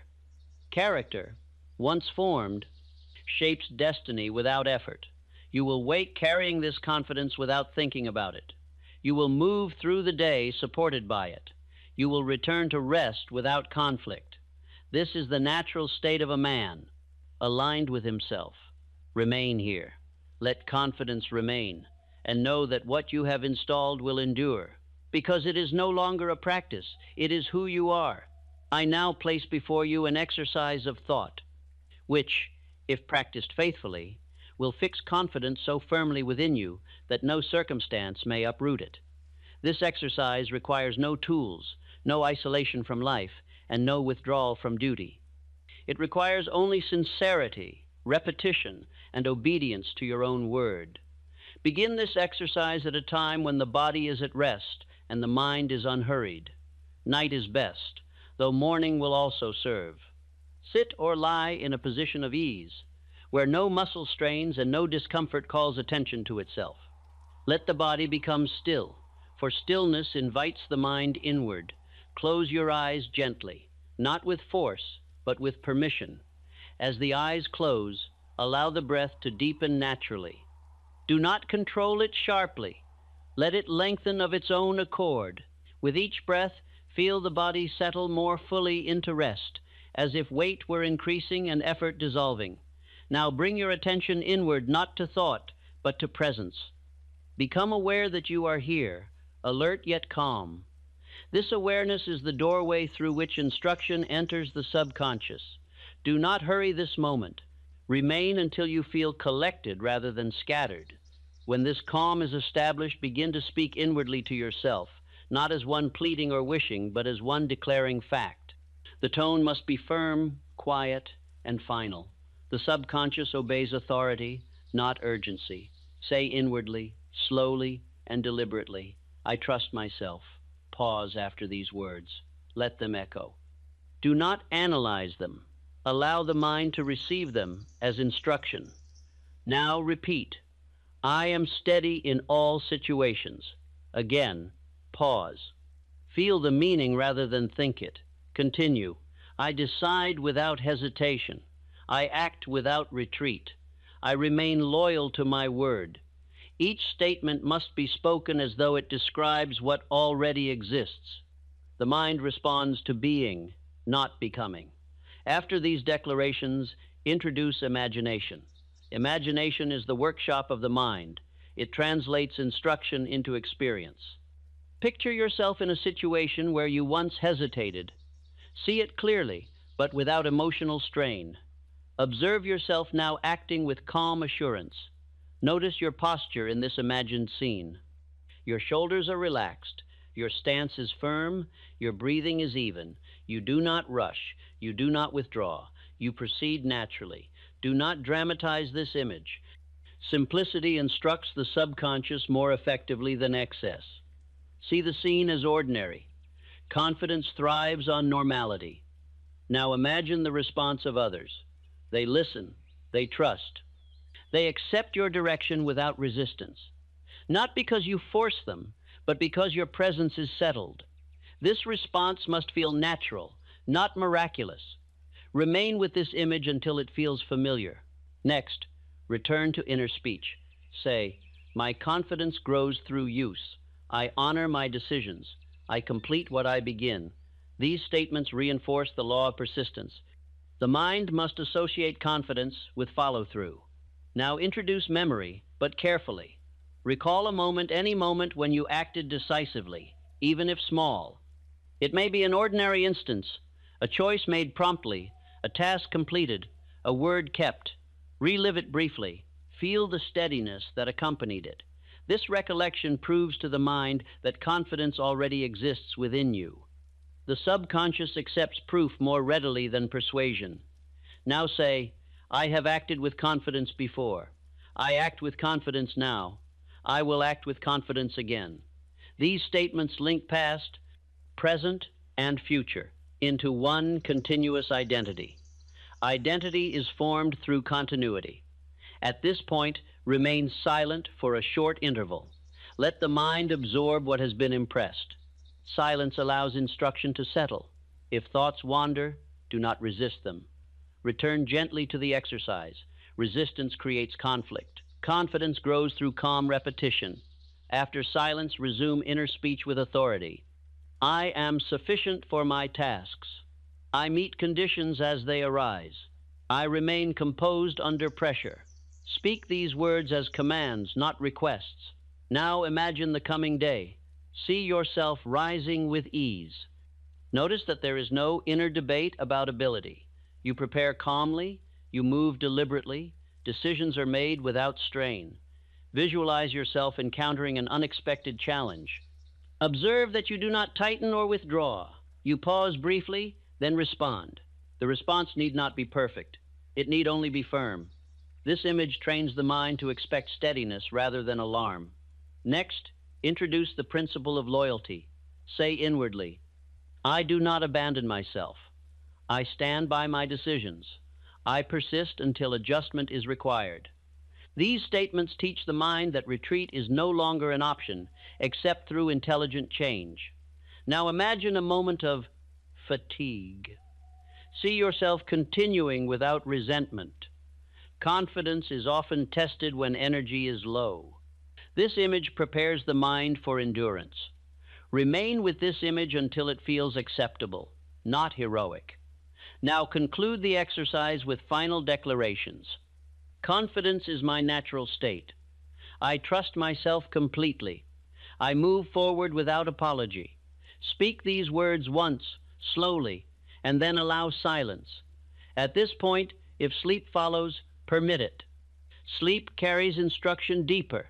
If wakefulness remains, rest quietly. Do not review the exercise. Trust the process. This exercise must be practiced daily, not with excitement, but with fidelity. Repetition is the law through which belief hardens into fact. Do not attempt to shorten it prematurely. The mind requires time to accept new authority. Patience accelerates permanence. If doubt appears during the day, do not struggle with it. Simply recall one statement from the exercise, any one, and repeat it calmly. This interrupts the old pattern and restores alignment. Remember, the subconscious responds to consistency, not intensity. This exercise is not meant to inspire emotion. It is meant to establish order. Confidence is order within the mind. As days pass, you will notice changes. Decisions will require less effort. Action will feel more natural. Others will respond differently. These are signs that the exercise is working. Do not seek these signs eagerly. Allow them to appear. If a day is missed, resume without guilt. Guilt weakens authority. Authority resumes through calm persistence. This exercise, practiced faithfully, will change not only how you act, but how you are perceived. Confidence, once fixed, expresses itself automatically. I have given you this exercise because it is proven. It has been practiced in one form or another by every man I have known who mastered himself. Use it, return to it, live from it, and confidence will remain, not as something you summon, but as something that answers when life calls. That is the purpose of this exercise, and that is its reward. Confidence, once installed, must learn how to live across time. Many men experience moments of confidence only to lose it when circumstances shift. This occurs not because confidence was false, but because it was not yet rooted in principle. What is built on feeling alone fades. What is built on law endures. I have observed that enduring confidence is always connected to self-reliance. The man who relies upon approval, position, or favorable conditions will feel strong only when these remain. The man who relies upon his own judgment remains steady regardless of change. This distinction decides the length of a man's influence. Confidence that lasts is not dependent on applause. Applause is pleasant, but it is unstable. The confident man learns to act without it and to remain unchanged by its absence. When approval comes, he receives it calmly. When it does not, he proceeds anyway. The test of confidence is not success, but continuity. Can a man remain himself when fortune rises? Can he remain himself when fortune falls? Only the man whose confidence rests on inner authority passes both tests. I have known men who grew timid after success because they feared losing it. Their confidence had been borrowed from circumstance. When circumstance threatened to change, confidence collapsed. True confidence cannot be borrowed. It must be owned. Ownership of confidence comes from one source alone, the habit of accurate self-trust. Accurate self-trust is not blind optimism. It is the knowledge that one can think, decide, and adjust regardless of outcome. It is faith in process rather than prediction. The man who trusts his process does not fear the future. He knows that whatever arrives, he will meet it competently. This knowledge quiets anxiety and stabilizes action. Time will test you. New responsibilities will arise. Criticism will appear. Misunderstanding will visit. These are not threats. They are confirmations that you are moving forward. Confidence must not retreat in the presence of criticism. Criticism is often a sign that you are no longer invisible. The man who fears criticism has not yet separated self-worth from opinion. The confident man has made this separation permanent. I advise you to treat criticism as weather. It may be unpleasant, but it is temporary. You do not rebuild your house each time the wind blows. You remain inside and continue your work. The mind learns confidence most deeply when it remains steady under judgment. Each time you refuse to retreat from yourself, confidence thickens. There will be moments when you stand alone in decision. These moments reveal the true strength of confidence. The crowd often moves late. The individual who moves early must trust himself. Every great advance in history began with one man standing calmly while others hesitated. That man was not reckless. He was resolved. Resolution is confidence applied over time. I want you to understand that confidence does not eliminate humility. It refines it. The confident man knows his limits without being governed by them. He respects knowledge without surrendering authority. He learns without shrinking. He corrects without collapsing. He grows without apology. This balance preserves confidence across decades. As years pass, your confidence will evolve. Early confidence may feel like firmness. Mature confidence feels like quiet certainty. Later, confidence feels like calm inevitability. Each stage is natural. Do not attempt to return to earlier forms. Allow confidence to deepen rather than harden. The most powerful confidence I have ever observed was gentle. It did not impress itself upon others. It simply remained unchanged by circumstance. That kind of confidence cannot be shaken. I have seen men endure public failure without losing confidence because they refused to equate outcome with worth. They treated failure as event, not identity. Their confidence survived intact. This is a crucial discipline. Never permit results to define you. Permit conduct to define you. Conduct is within your control. Confidence belongs to conduct. Each day, ask yourself quietly, did I act in harmony with my decisions? If the answer is yes, confidence is strengthened regardless of result. If the answer is no, correction must follow, not punishment. Confidence is sustained by honesty with oneself. There will come a time when others look to you not for answers, but for steadiness. They will seek your presence more than your opinion. This is the mark of enduring confidence. Your task in such moments is not to perform, but to remain yourself. Do not borrow authority from your position. Carry authority from your character. Character outlives circumstance. Confidence rooted in character cannot be removed. As you move forward, protect your inner independence. Do not allow habit, comfort, or familiarity to dull decision. Continue deciding consciously, even in small matters. Decision keeps confidence awake. Complacency is the slow enemy of confidence. It invites drift. Remain alert. Remain loyal to your inner authority. You will find that confidence now guides you before thought appears. This guidance is not impulse, it is trained instinct. Trust it. The confident man learns when to act and when to wait. Waiting, when chosen deliberately, is not hesitation, it is strategy. Confidence distinguishes between the two. As this part settles into you, understand that confidence is no longer something you must defend. It is something you must honor. Honor it by keeping your word. Honor it by deciding firmly. Honor it by standing calmly. Honor it by remaining yourself in all seasons.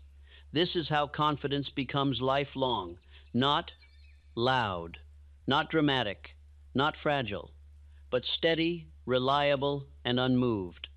You are now prepared not only to feel confident, but to remain confident as life unfolds. This is mastery, and mastery is quiet. There is a final stage of confidence which few men reach, not because it is difficult, but because it requires a shift away from self-centered concern. Confidence that endures beyond all tests is not anchored in personal strength alone. It is anchored in purpose.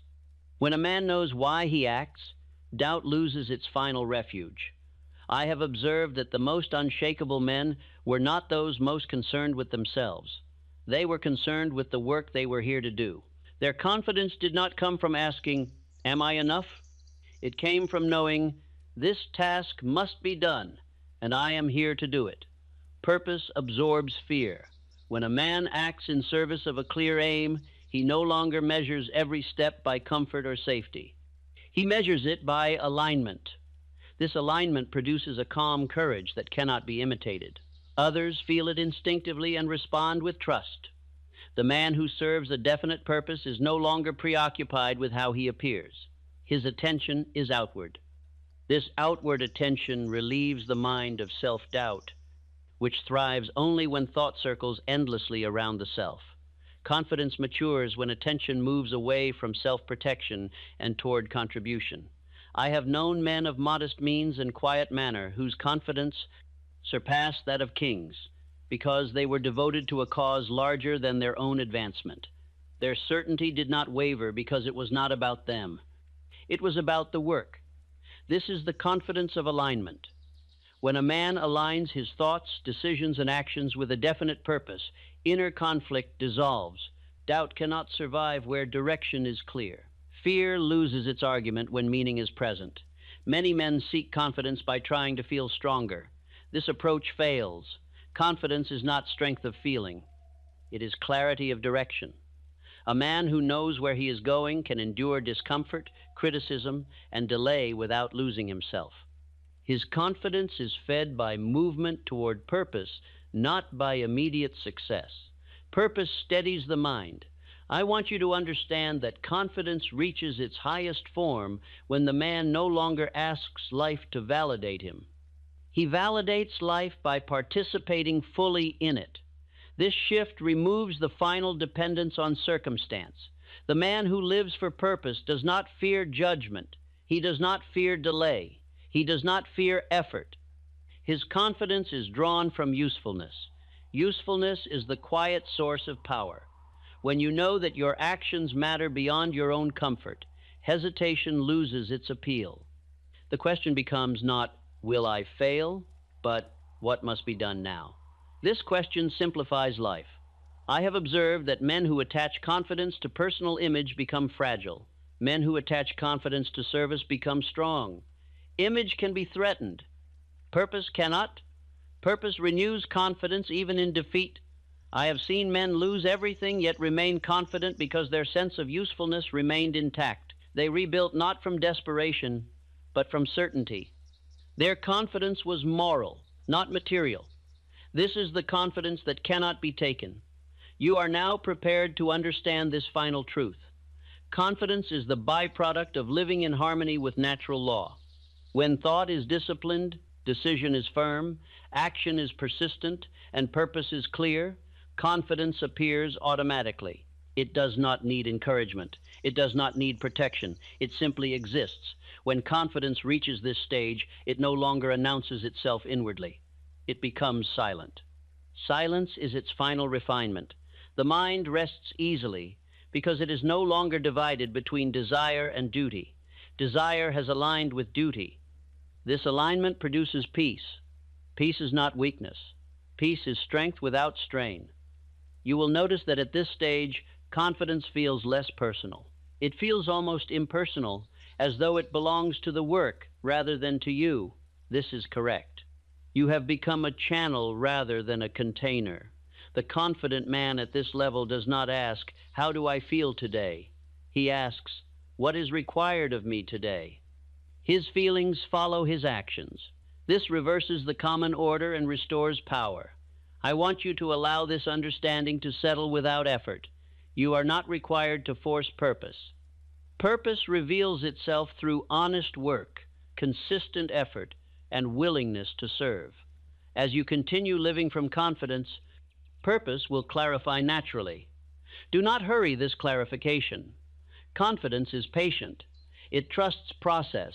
It trusts alignment. You will recognize true purpose not by excitement, but by steadiness. It will feel right rather than thrilling. It will call you forward calmly. When you act from this place, confidence will renew itself endlessly. There will be days of fatigue. Confidence will remain. There will be days of uncertainty. Confidence will guide. There will be days of success. Confidence will steady. There will be days of loss. Confidence will endure. This is the final installation. Confidence no longer depends on repetition alone. It is now sustained by meaning. Meaning feeds confidence without effort. As you rest now, allow this part to settle deeply. You are no longer learning how to be confident. You are learning how to live from confidence. The work is no longer inward, it is outward. And because of this, confidence will never run dry. It will flow as long as you remain aligned with purpose. This is the final assurance, and it is sufficient. There is one enemy of confidence more subtle than fear and more dangerous than failure. I have named this enemy drift. Drift is not dramatic. It does not announce itself. It enters quietly, disguised as comfort, habit, and postponement. A drifting man does not fall suddenly. He fades gradually. Confidence cannot survive drift. I have studied thousands of men who once possessed ability, ambition, and even confidence, yet lost all three without ever knowing when the loss occurred. They did not collapse, they relaxed. They did not retreat openly. They stopped advancing. Drift begins the moment a man ceases to decide deliberately. The confident man lives by choice. The drifter lives by circumstance. One commands life, the other is carried by it. Confidence belongs only to the former. I want you to understand this clearly. Drift is not laziness. It is unconsciousness. A man may be busy and still drifting. He may work hard and still drift. Drift is the absence of direction, not the absence of activity. Confidence requires direction. The drifting man allows habits to replace decision. He rises, moves, speaks, and rests without asking whether his actions serve his purpose. Over time, this surrender weakens self-trust. The mind learns that its commands no longer matter. Confidence fades not from hardship, but from neglect. The most dangerous form of drift is comfort. Comfort dulls alertness. It persuades the mind that vigilance is unnecessary. The man who becomes comfortable stops questioning his direction. Confidence requires questioning followed by decision. I have seen men lose confidence after achieving success because success removed pressure. Without pressure, they cease to choose deliberately. Drift entered unnoticed. Confidence must be guarded even in ease. The non-drifting man renews decision daily.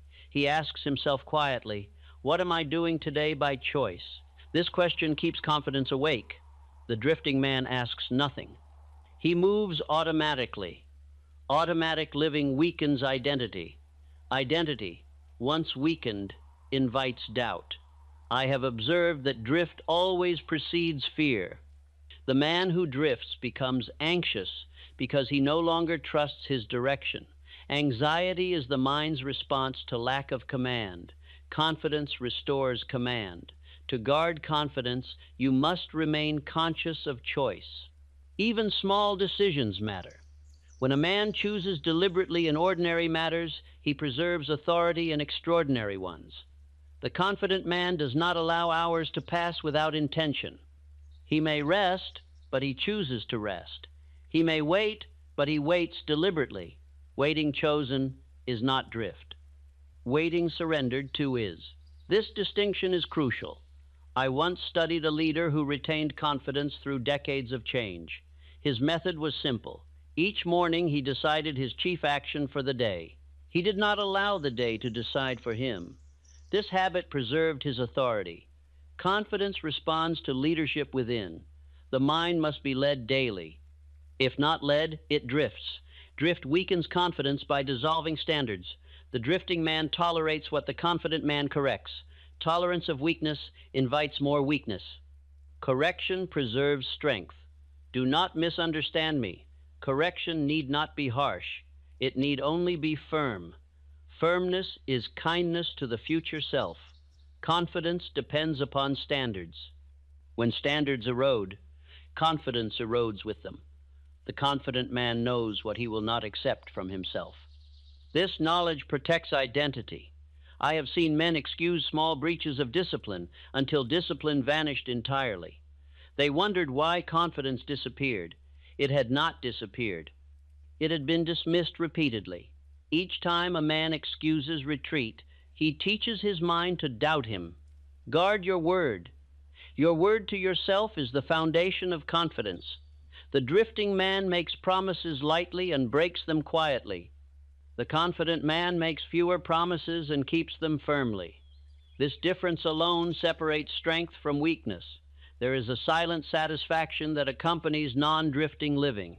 It is not excitement. It is self-respect.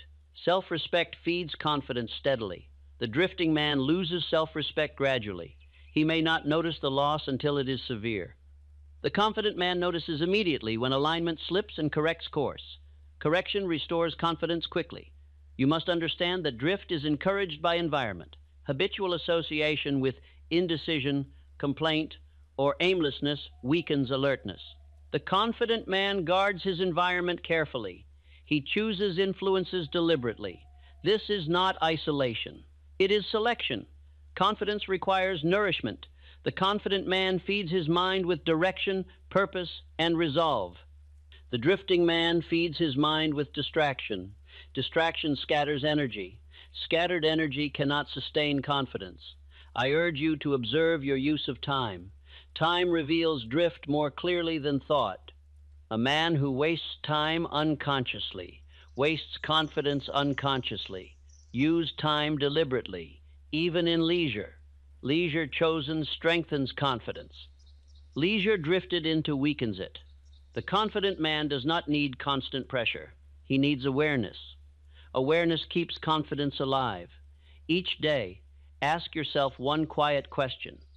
Am I living by decision or by default?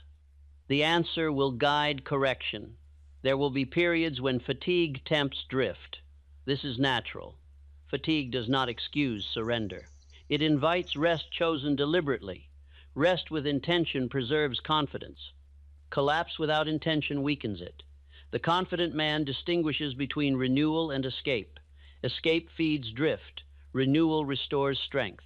I have known men who regained lost confidence simply by reintroducing decision into small areas of life. They chose when to rise, when to work, when to rest. Authority returned quickly. Confidence responds rapidly to leadership. Your mind desires leadership. If you do not lead it, circumstances will. This is the final warning and the final protection. Confidence is not lost through failure. It is lost through drift.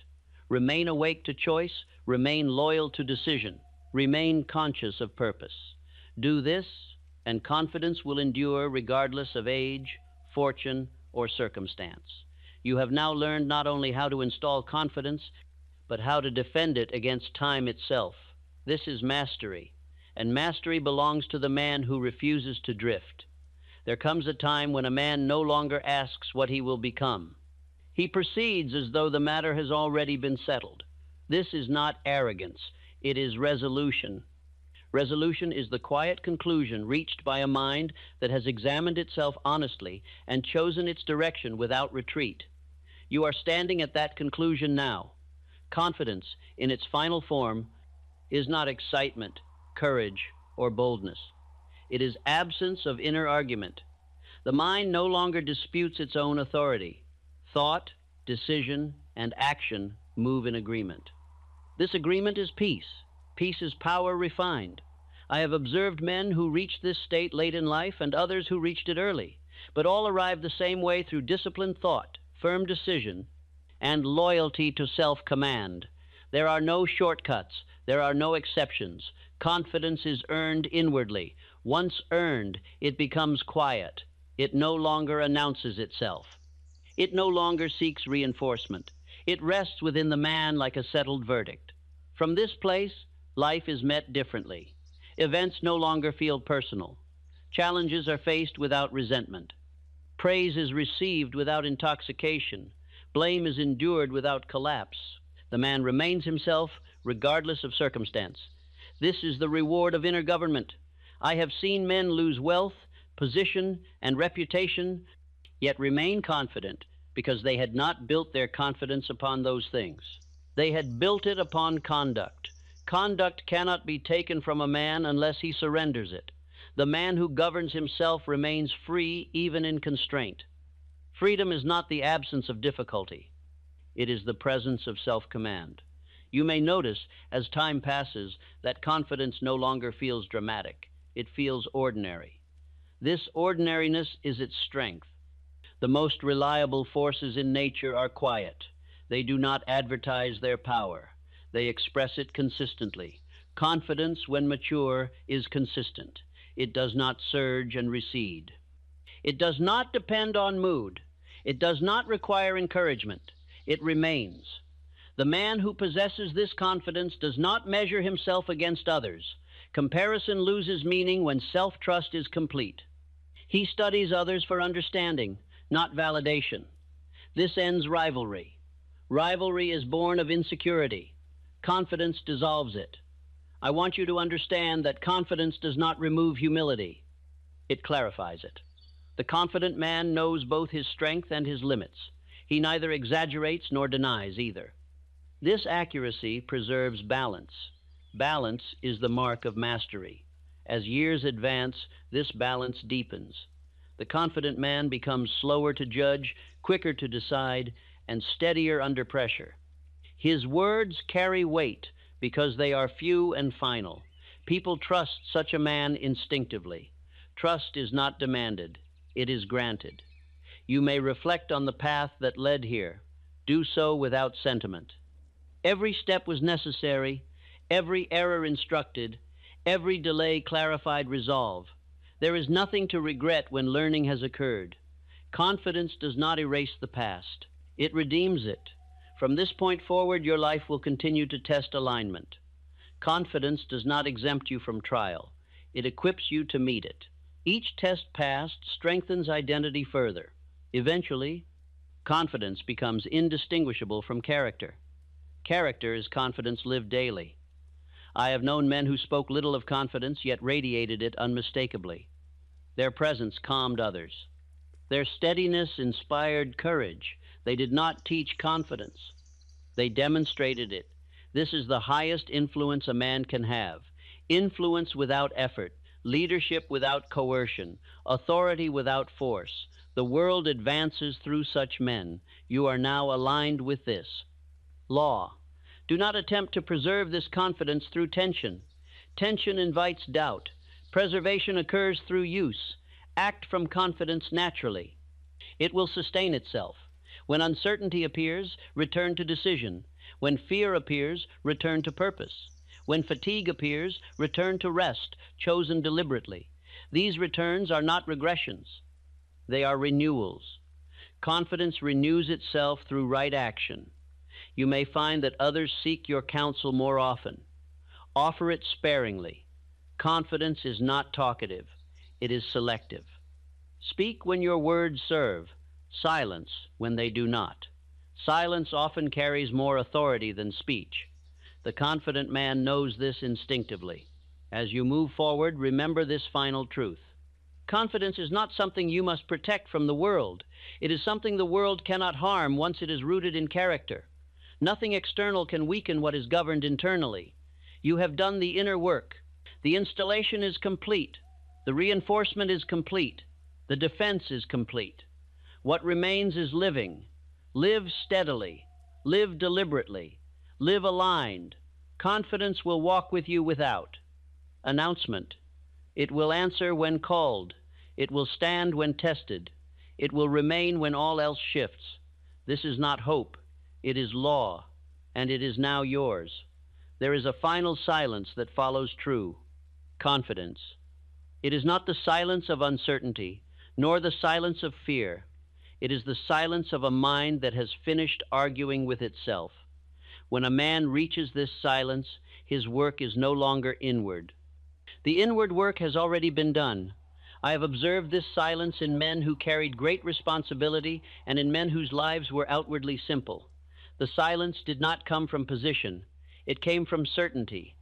It appeared when the man accepted himself fully, without excuse and without embellishment. Confidence, at this stage, no longer speaks. It does not reassure. It does not defend. It simply remains. This remaining is not passive. It is alert without strain. The mind is awake, but not restless. Thought moves when required and rests when not. This is the natural rhythm of mastery. The man who reaches this stage does not ask himself how he feels. Feeling has ceased to be a guide. He acts from principle. Principle does not fluctuate. Fluctuation is the sign of incomplete confidence. Completion brings steadiness. I have known men who once relied on discipline to remain confident and later discovered that discipline had transformed into character. What once required effort now required only permission. They no longer needed to hold themselves up. They stood on their own foundation. This foundation is self-trust earned over time. Earned confidence is indestructible. It does not need reinforcement. It does not need repetition. It does not need protection. It needs only to be lived. At this level, confidence no longer seeks improvement. Improvement continues, but without anxiety. Growth becomes natural, not urgent. The man grows because growth is aligned with his nature, not because he fears inadequacy. Fear of inadequacy is absent here. The man no longer measures progress by comparison. Comparison belongs to early stages of development. Mature confidence has no interest in ranking. It is complete without reference. This is why the most confident men often appear unconcerned with recognition. They do not resist it, but they do not require it. Their worth has already been settled internally. Such men move through life with a certain inevitability. Events meet them as though already arranged. This is not coincidence. It is alignment. Life cooperates with those who no longer resist themselves. Resistance creates friction. Acceptance creates flow. Confidence is acceptance refined. The man who has reached this stage is no longer reactive. He responds. Reaction belongs to uncertainty. Response belongs to certainty. The difference is subtle, but decisive. Response preserves dignity. Dignity is confidence expressed without effort. I have watched men face great loss without losing themselves. They grieved, but they did not collapse. They adjusted, but they did not abandon their nature. Their confidence was not shaken because it was not built upon possession. Possession can be taken, character cannot. This epilogue exists to place you beyond the need to maintain confidence consciously. Maintenance implies fragility. What you have installed is durable.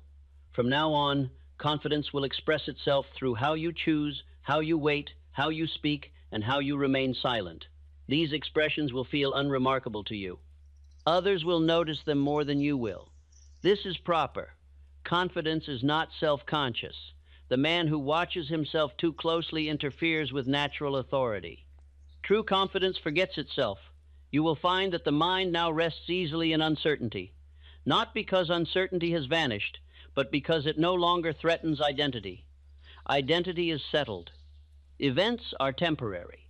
This distinction frees energy. Freed energy turns into clarity. Clarity turns into correct action. Correct action reinforces confidence without effort. The cycle is now complete and self-sustaining. If at any point you notice doubt return briefly, do not be alarmed.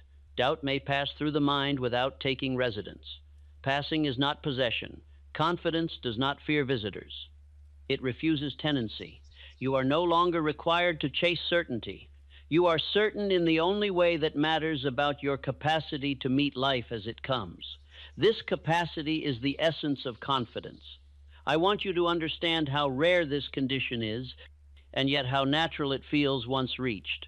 Rarity does not indicate difficulty. It indicates neglect. Few men attend to inner order long enough for it to stabilize. You have attended. Order has been restored. The mind now knows where authority resides. It resides within. As you continue to rest, sleep, or drift in and out of awareness, this truth will remain undisturbed. It does not depend on attention. It does not fade when thought quiets. Confidence is now beneath thought. It will guide instinct. It will steady impulse. It will govern choice. You will no longer need to remind yourself who you are. Life will remind you through response. Doors will open more easily. Resistance will lessen. Silence will feel comfortable. Time will feel sufficient. These are the quiet signs of completion. Nothing further is required. You may now live without rehearsal, without defense, without apology. Confidence has finished becoming. It is now simply present, and presence is enough. There is a stage in the life of a man when confidence no longer concerns itself with growth, defense, or proof. It concerns itself only with continuance. At this stage, confidence has ceased to be an achievement and has become a companion, quiet, reliable, and unmoving. This confidence does not announce itself at the beginning of a day, nor does it congratulate itself at the end. It walks beside the man without comment. He notices it only when difficulty appears and finds that he is still standing. I have known men who carried this confidence into old age, long after strength of body had faded. Their voices were softer, their steps slower, yet their presence remained firm. Others deferred to them instinctively, sensing an authority that did not depend on vigor. This is confidence that has outlived effort. The mind, once trained to trust itself, does not revert to confusion. Order, once established, resists disorder. The habits you have formed now will remain long after memory of instruction fades. This is why the deepest work is always done beneath thought. You may forget words, you may forget phrases. You may forget this entire listening, but you will not forget what you have become. Confidence that is installed at the level of identity does not require recall. It expresses itself through instinct, timing, and restraint. It tells a man when to speak and when to remain silent. It guides him toward action and away from needless struggle. The man who has reached this point does not hurry life forward, nor does he resist its pace. He moves with it. Confidence has taught him patience without passivity. Patience, when born of confidence, is not waiting. It is readiness held calmly. I have observed that such men rarely appear rushed. Even when time presses, they act without panic. Panic belongs to those who doubt their capacity to respond. The confident man knows he will respond adequately, whatever the hour brings. This knowing is not hope, it is memory. The mind remembers that it has endured before. Endurance builds confidence more deeply than success ever could.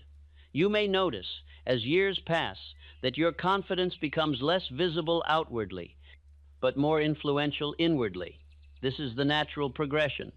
Early confidence seeks expression. Mature confidence governs quietly. Quiet governance is the highest form of power. The man who has nothing to prove does not interfere with life. He allows events to reveal their nature before acting. This restraint is often mistaken for hesitation by those who do not understand strength. In truth, restraint is confidence refined. Confidence teaches a man that not every impulse deserves obedience, and not every challenge requires resistance. Discernment grows where self-trust is complete. This discernment will serve you in moments when others rush into error. You will feel no urgency to follow. Your confidence will permit you to wait until clarity appears. Clarity always appears for the man who is not afraid of silence. Silence is not emptiness. It is space in which right action forms.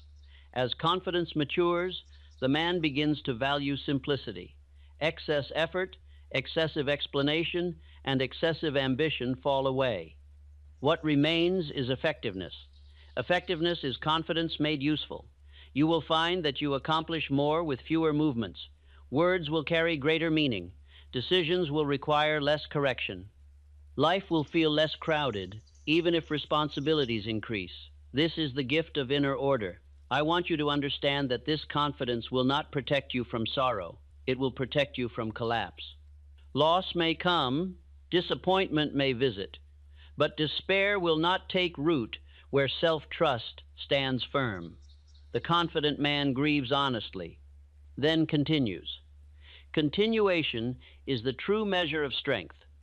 I have known men who survived tragedy not because they were fearless, but because they trusted themselves to endure pain without losing direction. Pain did not define them, it passed through. Confidence does not numb feeling, it stabilizes it.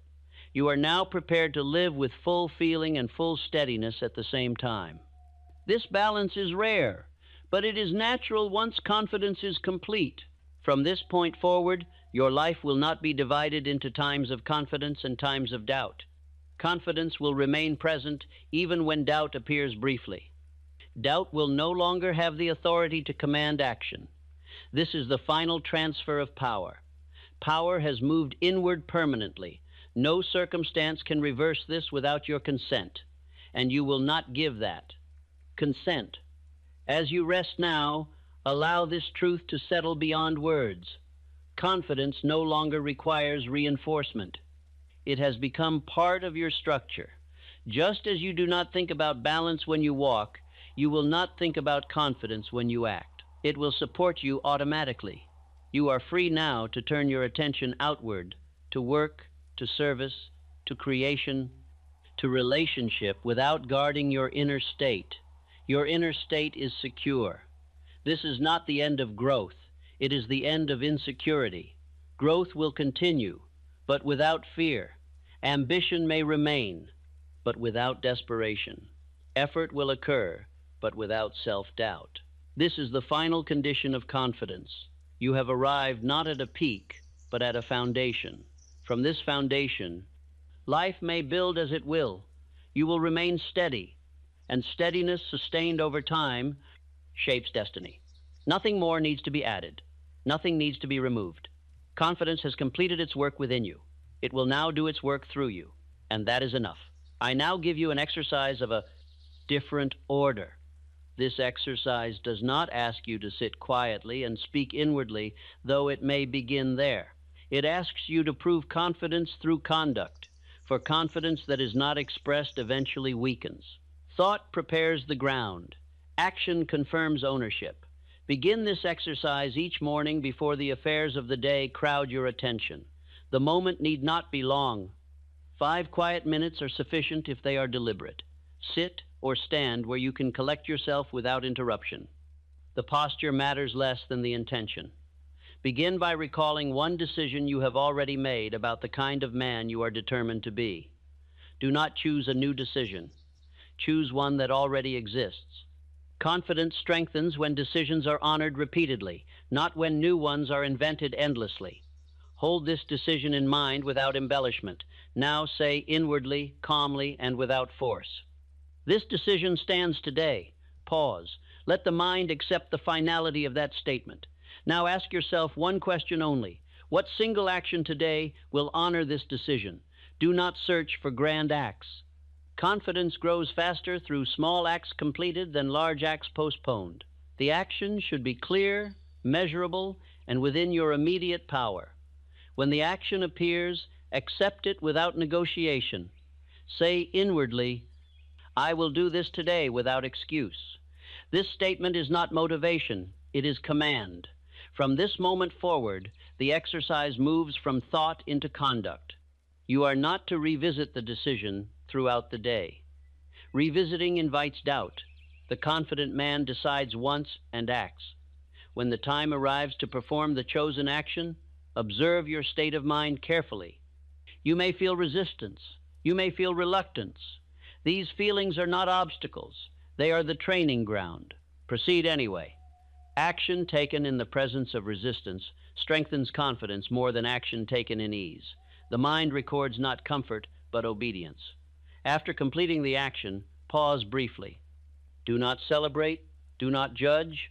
Simply acknowledge inwardly, I did not retreat. This acknowledgement is essential.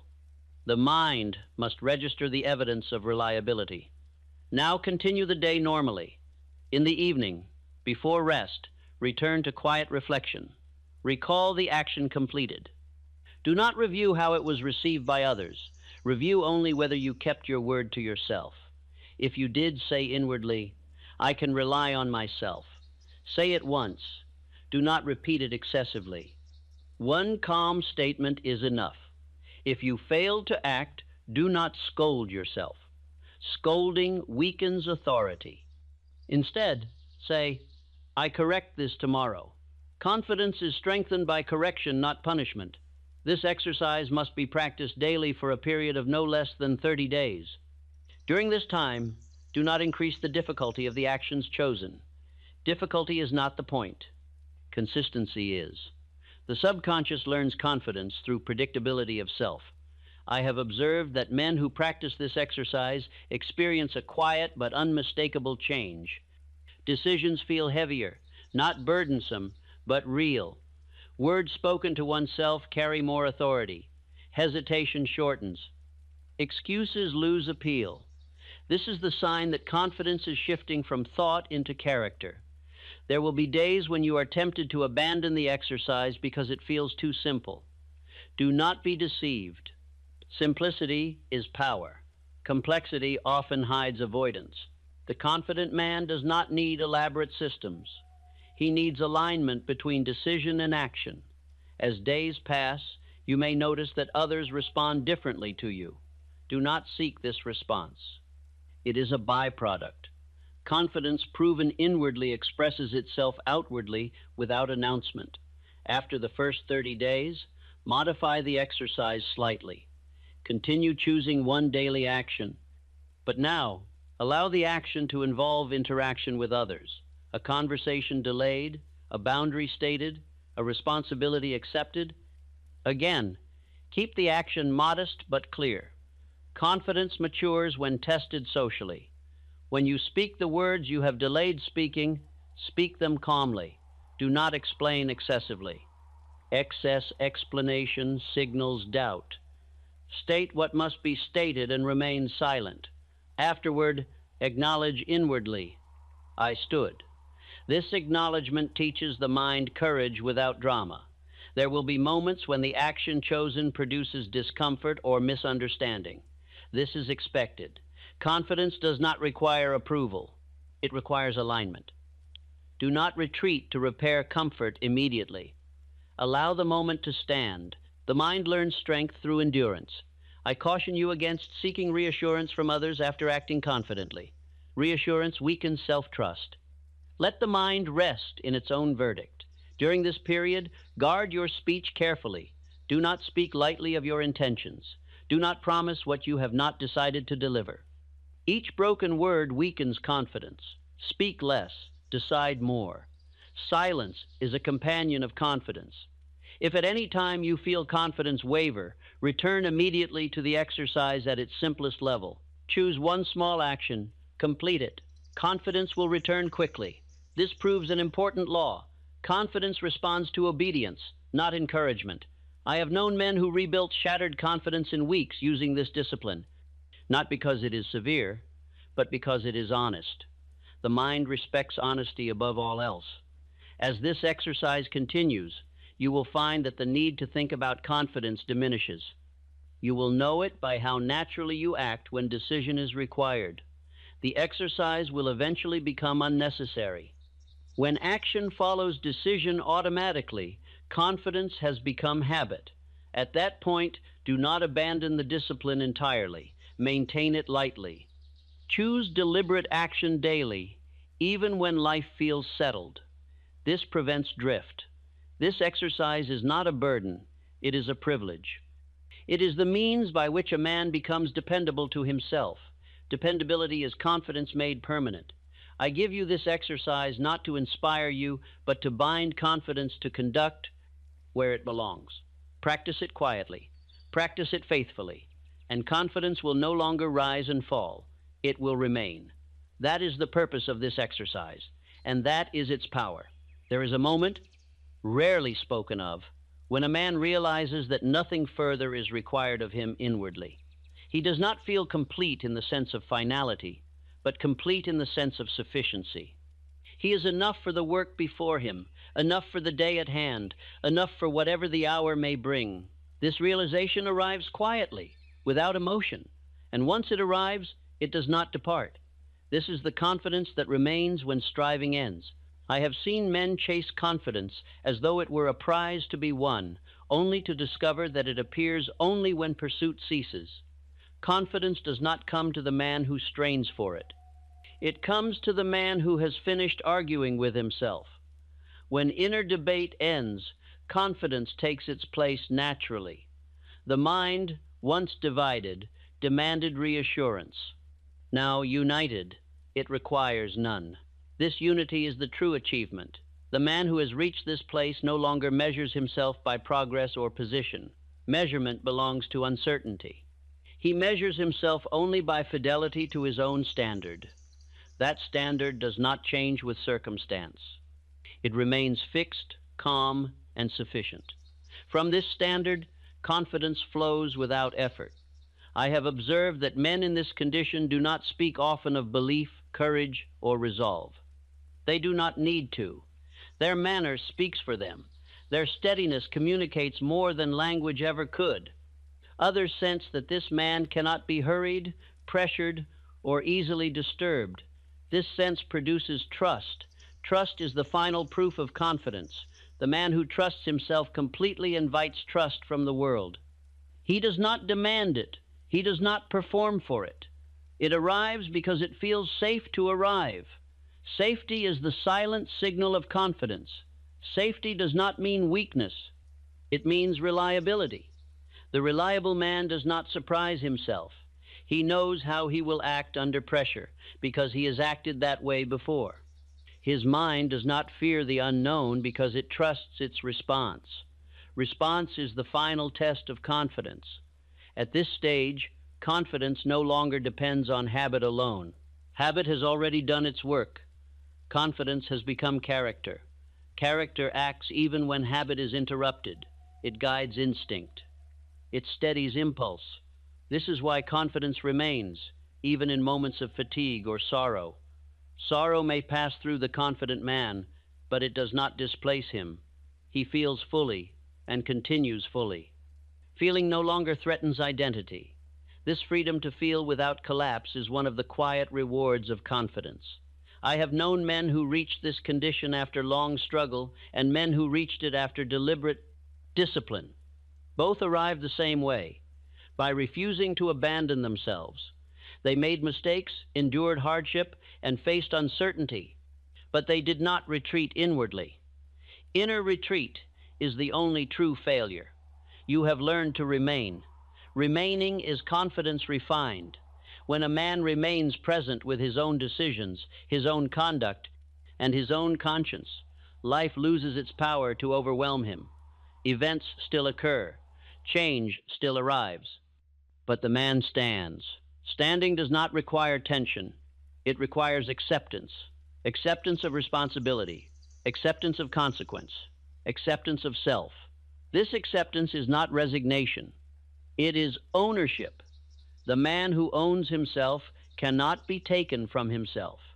This is why confidence at this stage no longer feels like strength. It feels like belonging to oneself. The man is no longer a stranger to his own mind. He knows how he thinks, how he decides, and how he responds. Familiarity replaces fear. Fear is born of uncertainty about oneself. That uncertainty is gone. As this epilogue settles, understand that nothing more must be installed. The foundation is complete. What remains is use. Use will refine confidence further without effort. You will live from this place without noticing it. You will choose without debate. You will speak without apology. You will wait without anxiety. You will act without self-betrayal. These are the quiet signs that confidence has taken permanent residence. If at any time you forget this listening, forget these words, or forget the path that led here, it will not matter. Confidence does not depend on memory. It depends on alignment. Alignment has been achieved. You are aligned with your own authority. Authority no longer seeks permission. It simply operates. As life continues, you may be called to greater responsibility or greater simplicity. Confidence will serve you equally in both. It does not prefer one over the other. It prefers integrity. Integrity is the final companion of confidence. Integrity does not argue. It does not hurry. It does not retreat. It remains. I leave you with this final understanding.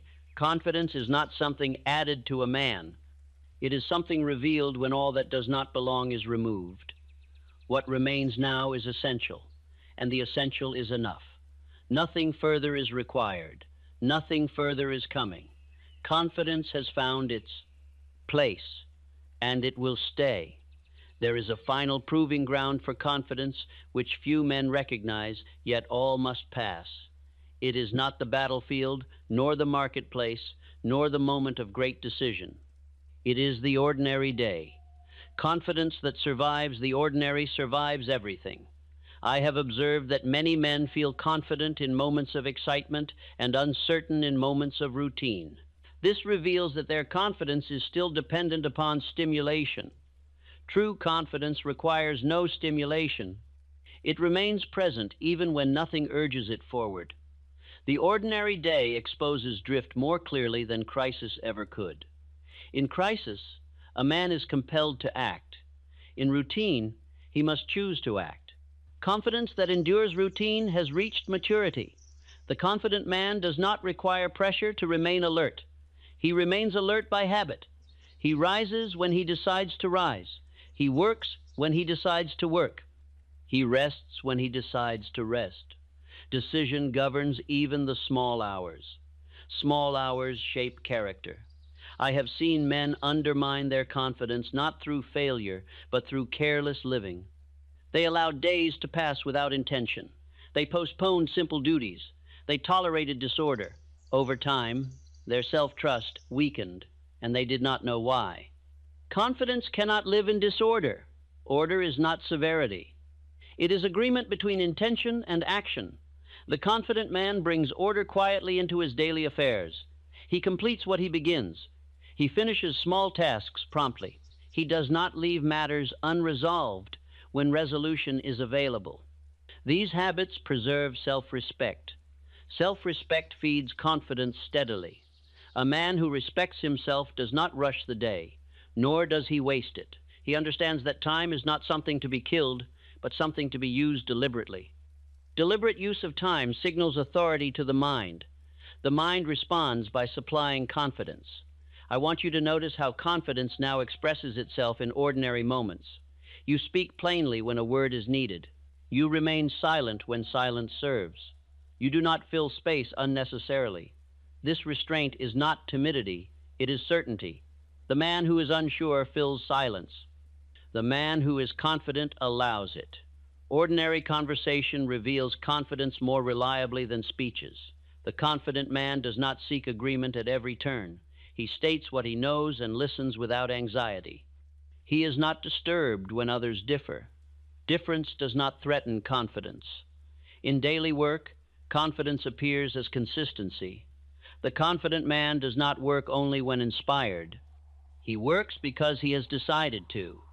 Inspiration follows discipline, not the reverse. This is one of the great reversals of understanding. Men who wait to feel ready remain dependent. Men who act regularly become confident regardless of feeling. Feeling is unreliable. Conduct is dependable. Confidence aligns with conduct. I have observed men who built great enterprises simply by showing up daily with steadiness. They did not labor with constant intensity. They labored with consistency. Their confidence grew quietly as results accumulated. Accumulation is the law of the ordinary. Confidence grows by accumulation. In relationships, confidence reveals itself as honesty without harshness. The confident man does not conceal himself to preserve comfort. He states his position calmly and allows others to respond as they will. He does not pursue approval. Approval sought weakens confidence. Approval received naturally strengthens it. The confident man is not careless with his word. He does not promise easily. He understands that every promise is a claim upon his future conduct. Broken promises weaken self-trust more than failure ever could. Keep few promises. Keep them firmly.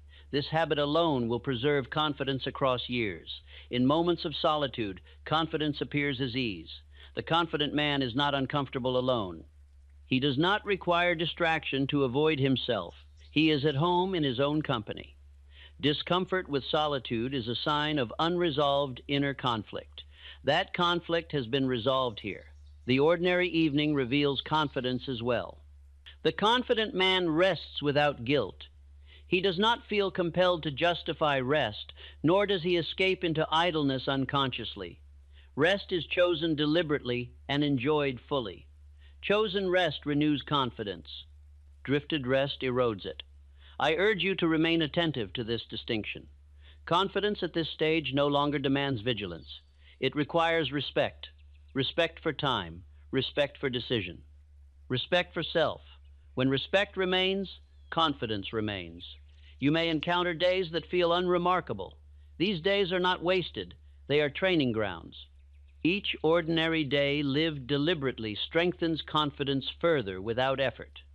There will be no applause for this work. That is its advantage. The work done without witness is the work that shapes character most deeply. Character formed quietly endures. I have known men who lost confidence late in life not because they faced hardship, but because they abandoned discipline. They assumed that past effort would carry them forward automatically. It did not. Confidence respects continuity. Continue choosing deliberately. Continue finishing what you begin. Continue standing by your word. These acts require no heroism. They require loyalty. Loyalty to self is confidence's final support. As this part settles into you, understand that nothing dramatic is required of you to preserve confidence. No great test must be sought. Life will test you sufficiently on its own. Meet the ordinary well. Meet it with attention. Meet it with quiet firmness. If you do this, confidence will remain with you as naturally as breath. It will guide you through change without strain. It will steady you in routine without dullness. It will accompany you through years without demand. This is the bountiful confidence that endures not because it is defended, but because it is lived, and living it is enough. You have now reached the point where confidence is not a subject of thought, but a manner of being. Nothing further needs to be added, only lived. And that, finally, is mastery. There is a season in every man's life when certainty of outcome disappears, even though certainty of self remains. This season tests confidence more honestly than any moment of triumph. Confidence that requires assurance of result is not yet complete. Confidence that remains steady without promise has reached maturity. I have observed that most men fear the unknown not because it is dangerous, but because it removes familiar reference. They do not fear what may happen. They fear not knowing how they will respond. True confidence resolves this fear completely. The confident man does not require foresight. He requires faith in his own adaptability. He trusts his judgment to meet events as they arise. This trust allows him to move forward even when the path is not yet visible. The unknown does not threaten such a man. It invites him. I have known men who stood at turning points with no clear plan, no assurance of success, and no approval from others, yet moved forward calmly because they trusted themselves to adjust. Their confidence did not lie in prediction. It lay in response. Response is the final measure of confidence. When a man trusts his response, he no longer fears change. Change becomes movement rather than danger. Confidence transforms uncertainty into possibility. Possibility does not promise ease. It promises growth. The man who trusts himself welcomes growth without demanding comfort. He knows that discomfort does not destroy him. It instructs him. Fear of the unknown weakens only the man who doubts his own resourcefulness. Resourcefulness is confidence in action. I have observed that men who lose confidence during change often do so because they cling to former identity. They attempt to preserve what is past rather than inhabit what is emerging. Confidence requires release as much as it requires resolve. Release is not surrender. Release is adaptation. The confident man adapts without losing himself. He changes form while preserving principle. This distinction is crucial. Principles guide confidence through all seasons. Principle is the compass when the map is absent. You must understand that the future does not ask you to know it. It asks you to meet it.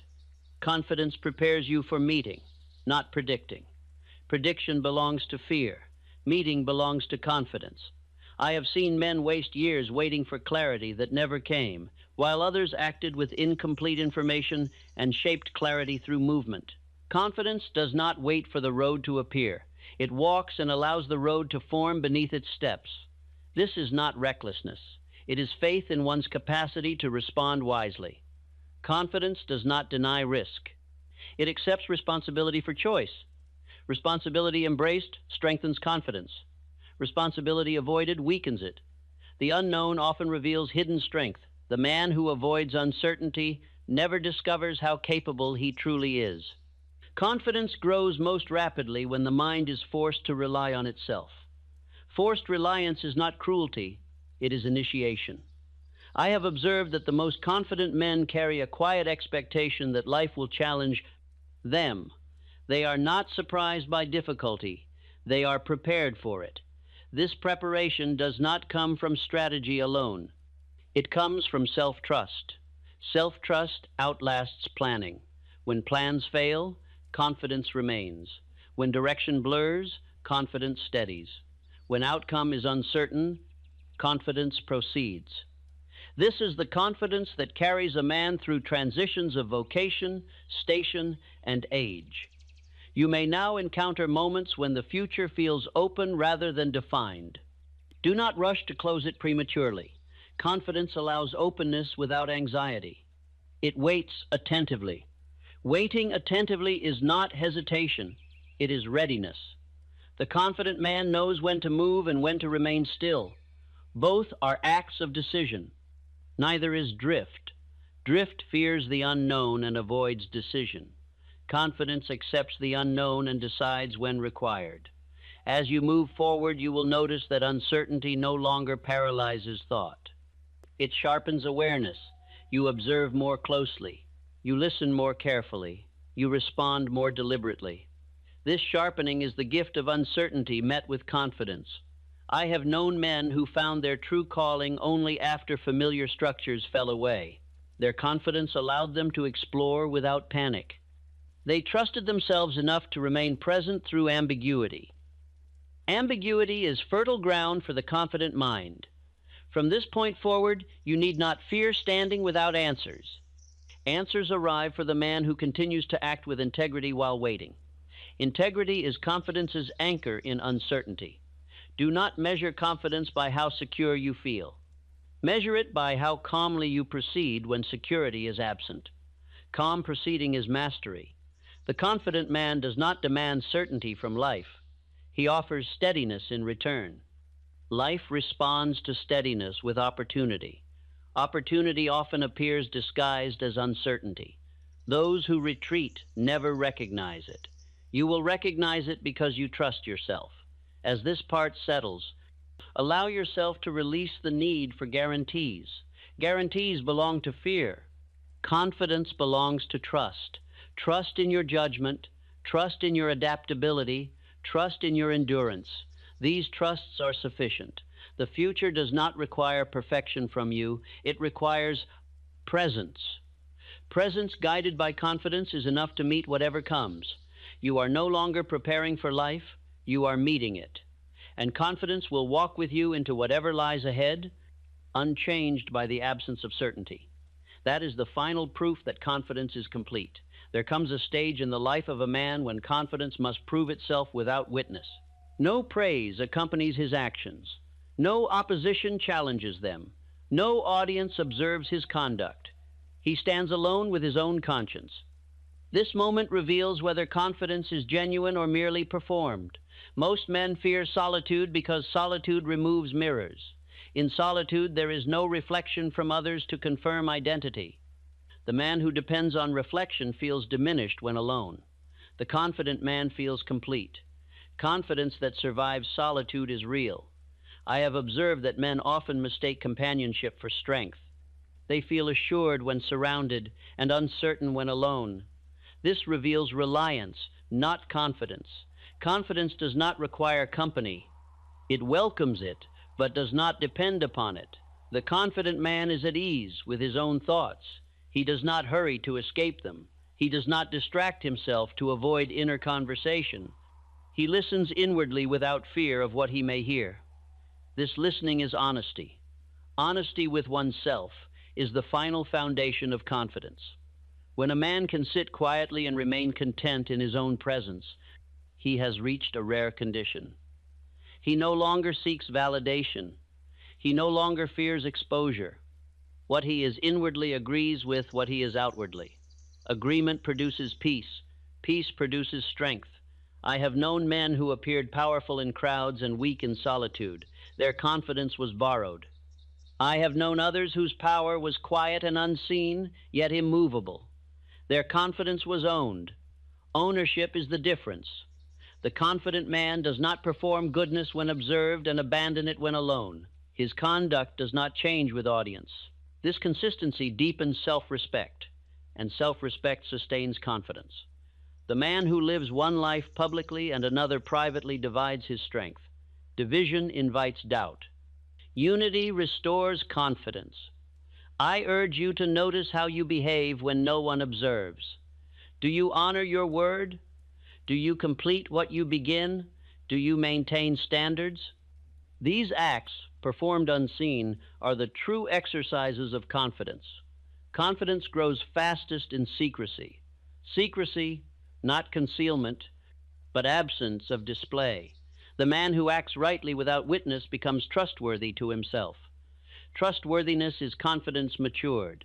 I have observed that solitude often brings clarity. Without noise, the mind settles. Without opinion, judgment sharpens. The confident man uses solitude not to withdraw from life, but to align with it. Solitude becomes a workshop. In this workshop, the man reviews his conduct calmly. He corrects without condemnation. He acknowledges strength without pride. This balance preserves confidence.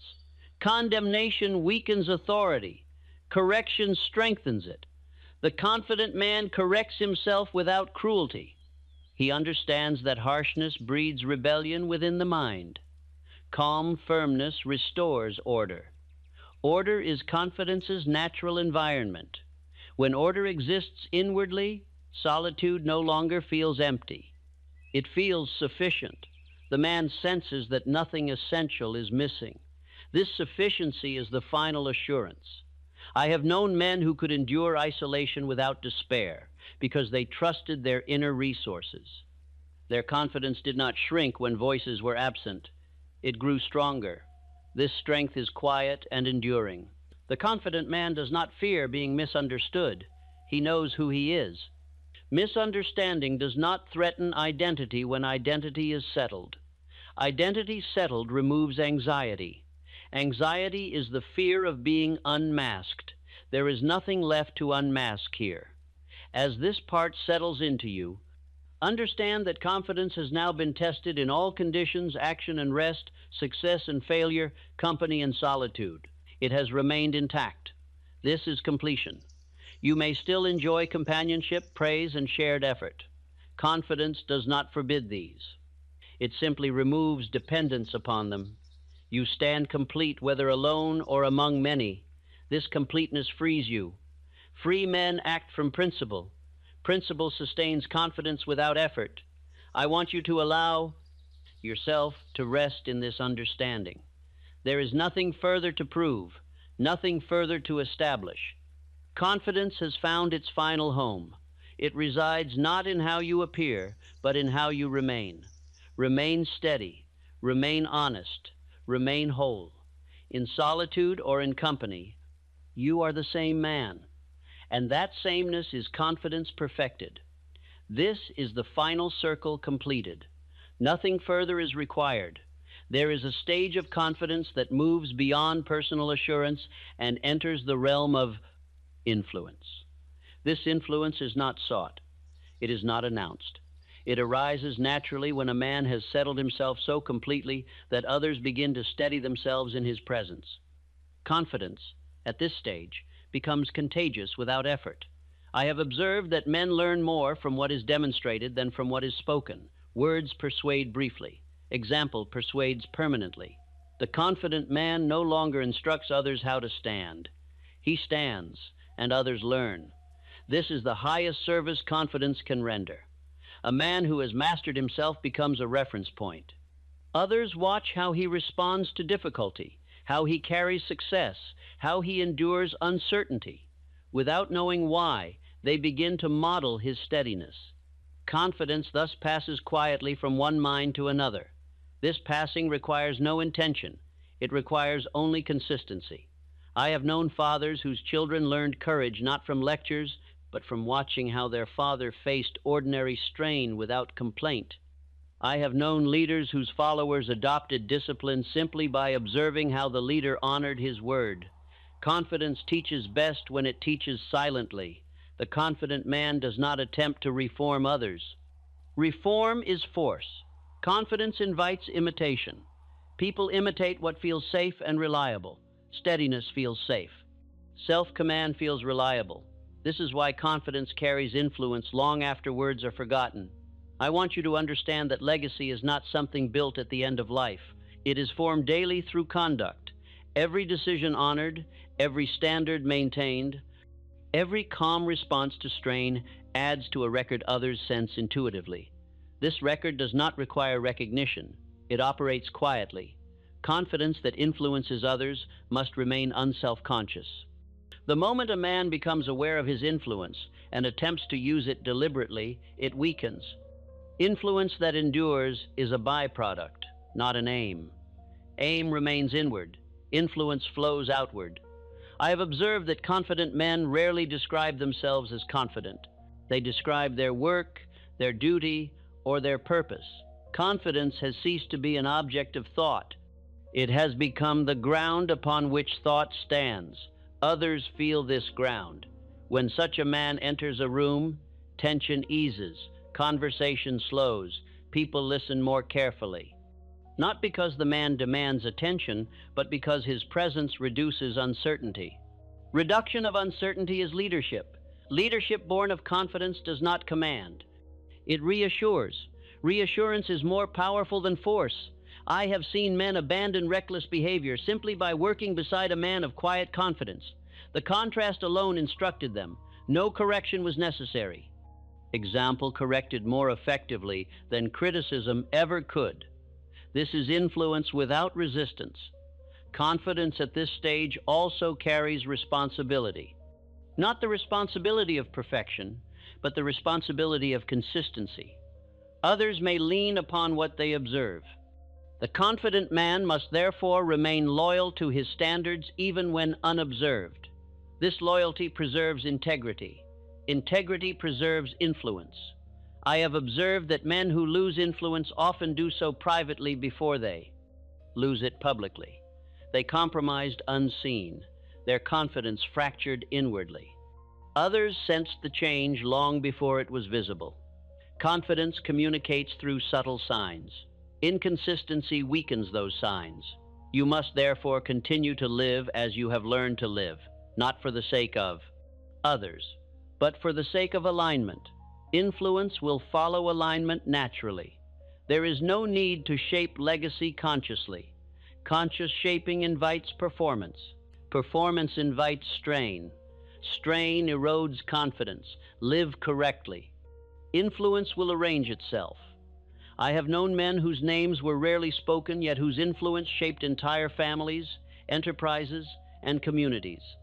Their confidence was steady, not dramatic. Their example endured because it was real. Real confidence outlives reputation. Reputation may fade, example remains. As this part settles into you, understand that your confidence will now begin to operate beyond your own awareness. Others will draw from it quietly. You need not monitor this. You need not manage it. Remain yourself. That is enough. If you are ever tempted to use confidence to control others, withdraw. Control is fear disguised as authority. Confidence does not control. It allows. Allowance invites growth. Those who grow beside you will do so because they feel safe to stand. This safety is your greatest contribution. I want you to release any desire to be remembered. Desire binds. Confidence frees. If your conduct is sound, remembrance will occur where it belongs. Confidence does not seek permanence. It creates it. As time passes, you may notice that others turn to you not for answers, but for presence. They will say little. They will simply remain near. This is trust expressed without language. Trust is confidence mirrored. When confidence reaches this stage, the circle is complete. It began as inner discipline. It matured as self-command. It now expresses itself as quiet influence. Nothing has been added. Nothing has been taken away. Confidence has simply widened. It began within you. It now moves through you. And because it moves without effort, it will continue moving long after thought releases it. This is the final expansion. Confidence has become legacy without intention, and that too is enough. There comes a point when a man must learn to carry confidence not merely through events, but through years. Youth, maturity, and age each demand a different expression of strength. Confidence that clings to one expression alone will eventually feel threatened. Confidence that understands change remains calm. I have observed that many men fear time because they mistake confidence for vigor. When vigor changes, they believe confidence must change with it. This belief is false. Confidence is not bound to speed, force, or outward energy. It is bound to self-command, which deepens with time. The confident man does not compete with his earlier self. He does not measure present worth by past form. He understands that each season asks for a different discipline, not a diminished one. This understanding removes fear of passing years. Time does not steal confidence from the man who lives deliberately. It refines it. What was once expressed through action becomes expressed through judgment. What was once expressed through motion becomes expressed through restraint. Restraint, when chosen, is confidence matured. I have known men who felt strongest later in life, not because their bodies were stronger, but because their minds were settled. They no longer wasted force, proving themselves. They applied force only where it mattered. Application replaces exertion. Confidence grows quieter as it grows stronger. The man who understands time does not hurry life forward, nor resist its pace. He accepts that some seasons are for building, others for guiding, others for preserving. Confidence remains present in all three. Fear of aging is fear of losing identity. The confident man knows identity does not depend on role. Roles change. Self-command remains. I have observed that men who lose confidence with time often do so because they resist transition. They cling to familiar forms of importance. Confidence requires release as much as it requires resolve. Release is not loss. Release is alignment with the next season. The confident man steps into new seasons without resentment. He does not mourn what has passed excessively. He does not fear what has not yet arrived. He remains attentive to what is required now. This attention preserves dignity. Dignity is confidence expressed through acceptance. As responsibilities change, confidence adjusts its posture. It does not insist on being central. It does not demand recognition. It remains effective without being visible. Visibility is not strength. Reliability is. The man who has mastered confidence over time becomes a stabilizing force.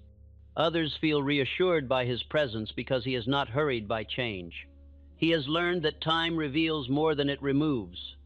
This patience does not weaken action. It sharpens it. When the confident man acts later in life, his actions are decisive because they are informed by experience rather than impulse. His confidence rests not on possibility, but on understanding. Understanding steadies judgment. Judgment guides confidence where enthusiasm once did. I want you to understand that confidence does not peak and decline. It broadens. It moves from intensity to depth. Depth endures longer than intensity ever could. A man who accepts this shift moves through life without fear of becoming irrelevant. Relevance is not the goal of confidence. Integrity is. Integrity does not age. You may notice that as time passes, confidence frees you from urgency. You no longer rush to accomplish everything. You choose carefully. You invest attention where it matters. This selectiveness is not loss of ambition. It is clarity. Clarity is confidence refined by time. The confident man also learns to accept endings without collapse. Projects end. Roles conclude. Chapters close. He does not interpret endings as failure. He interprets them as completion. Completion allows renewal. Confidence that accepts endings welcomes beginnings without desperation.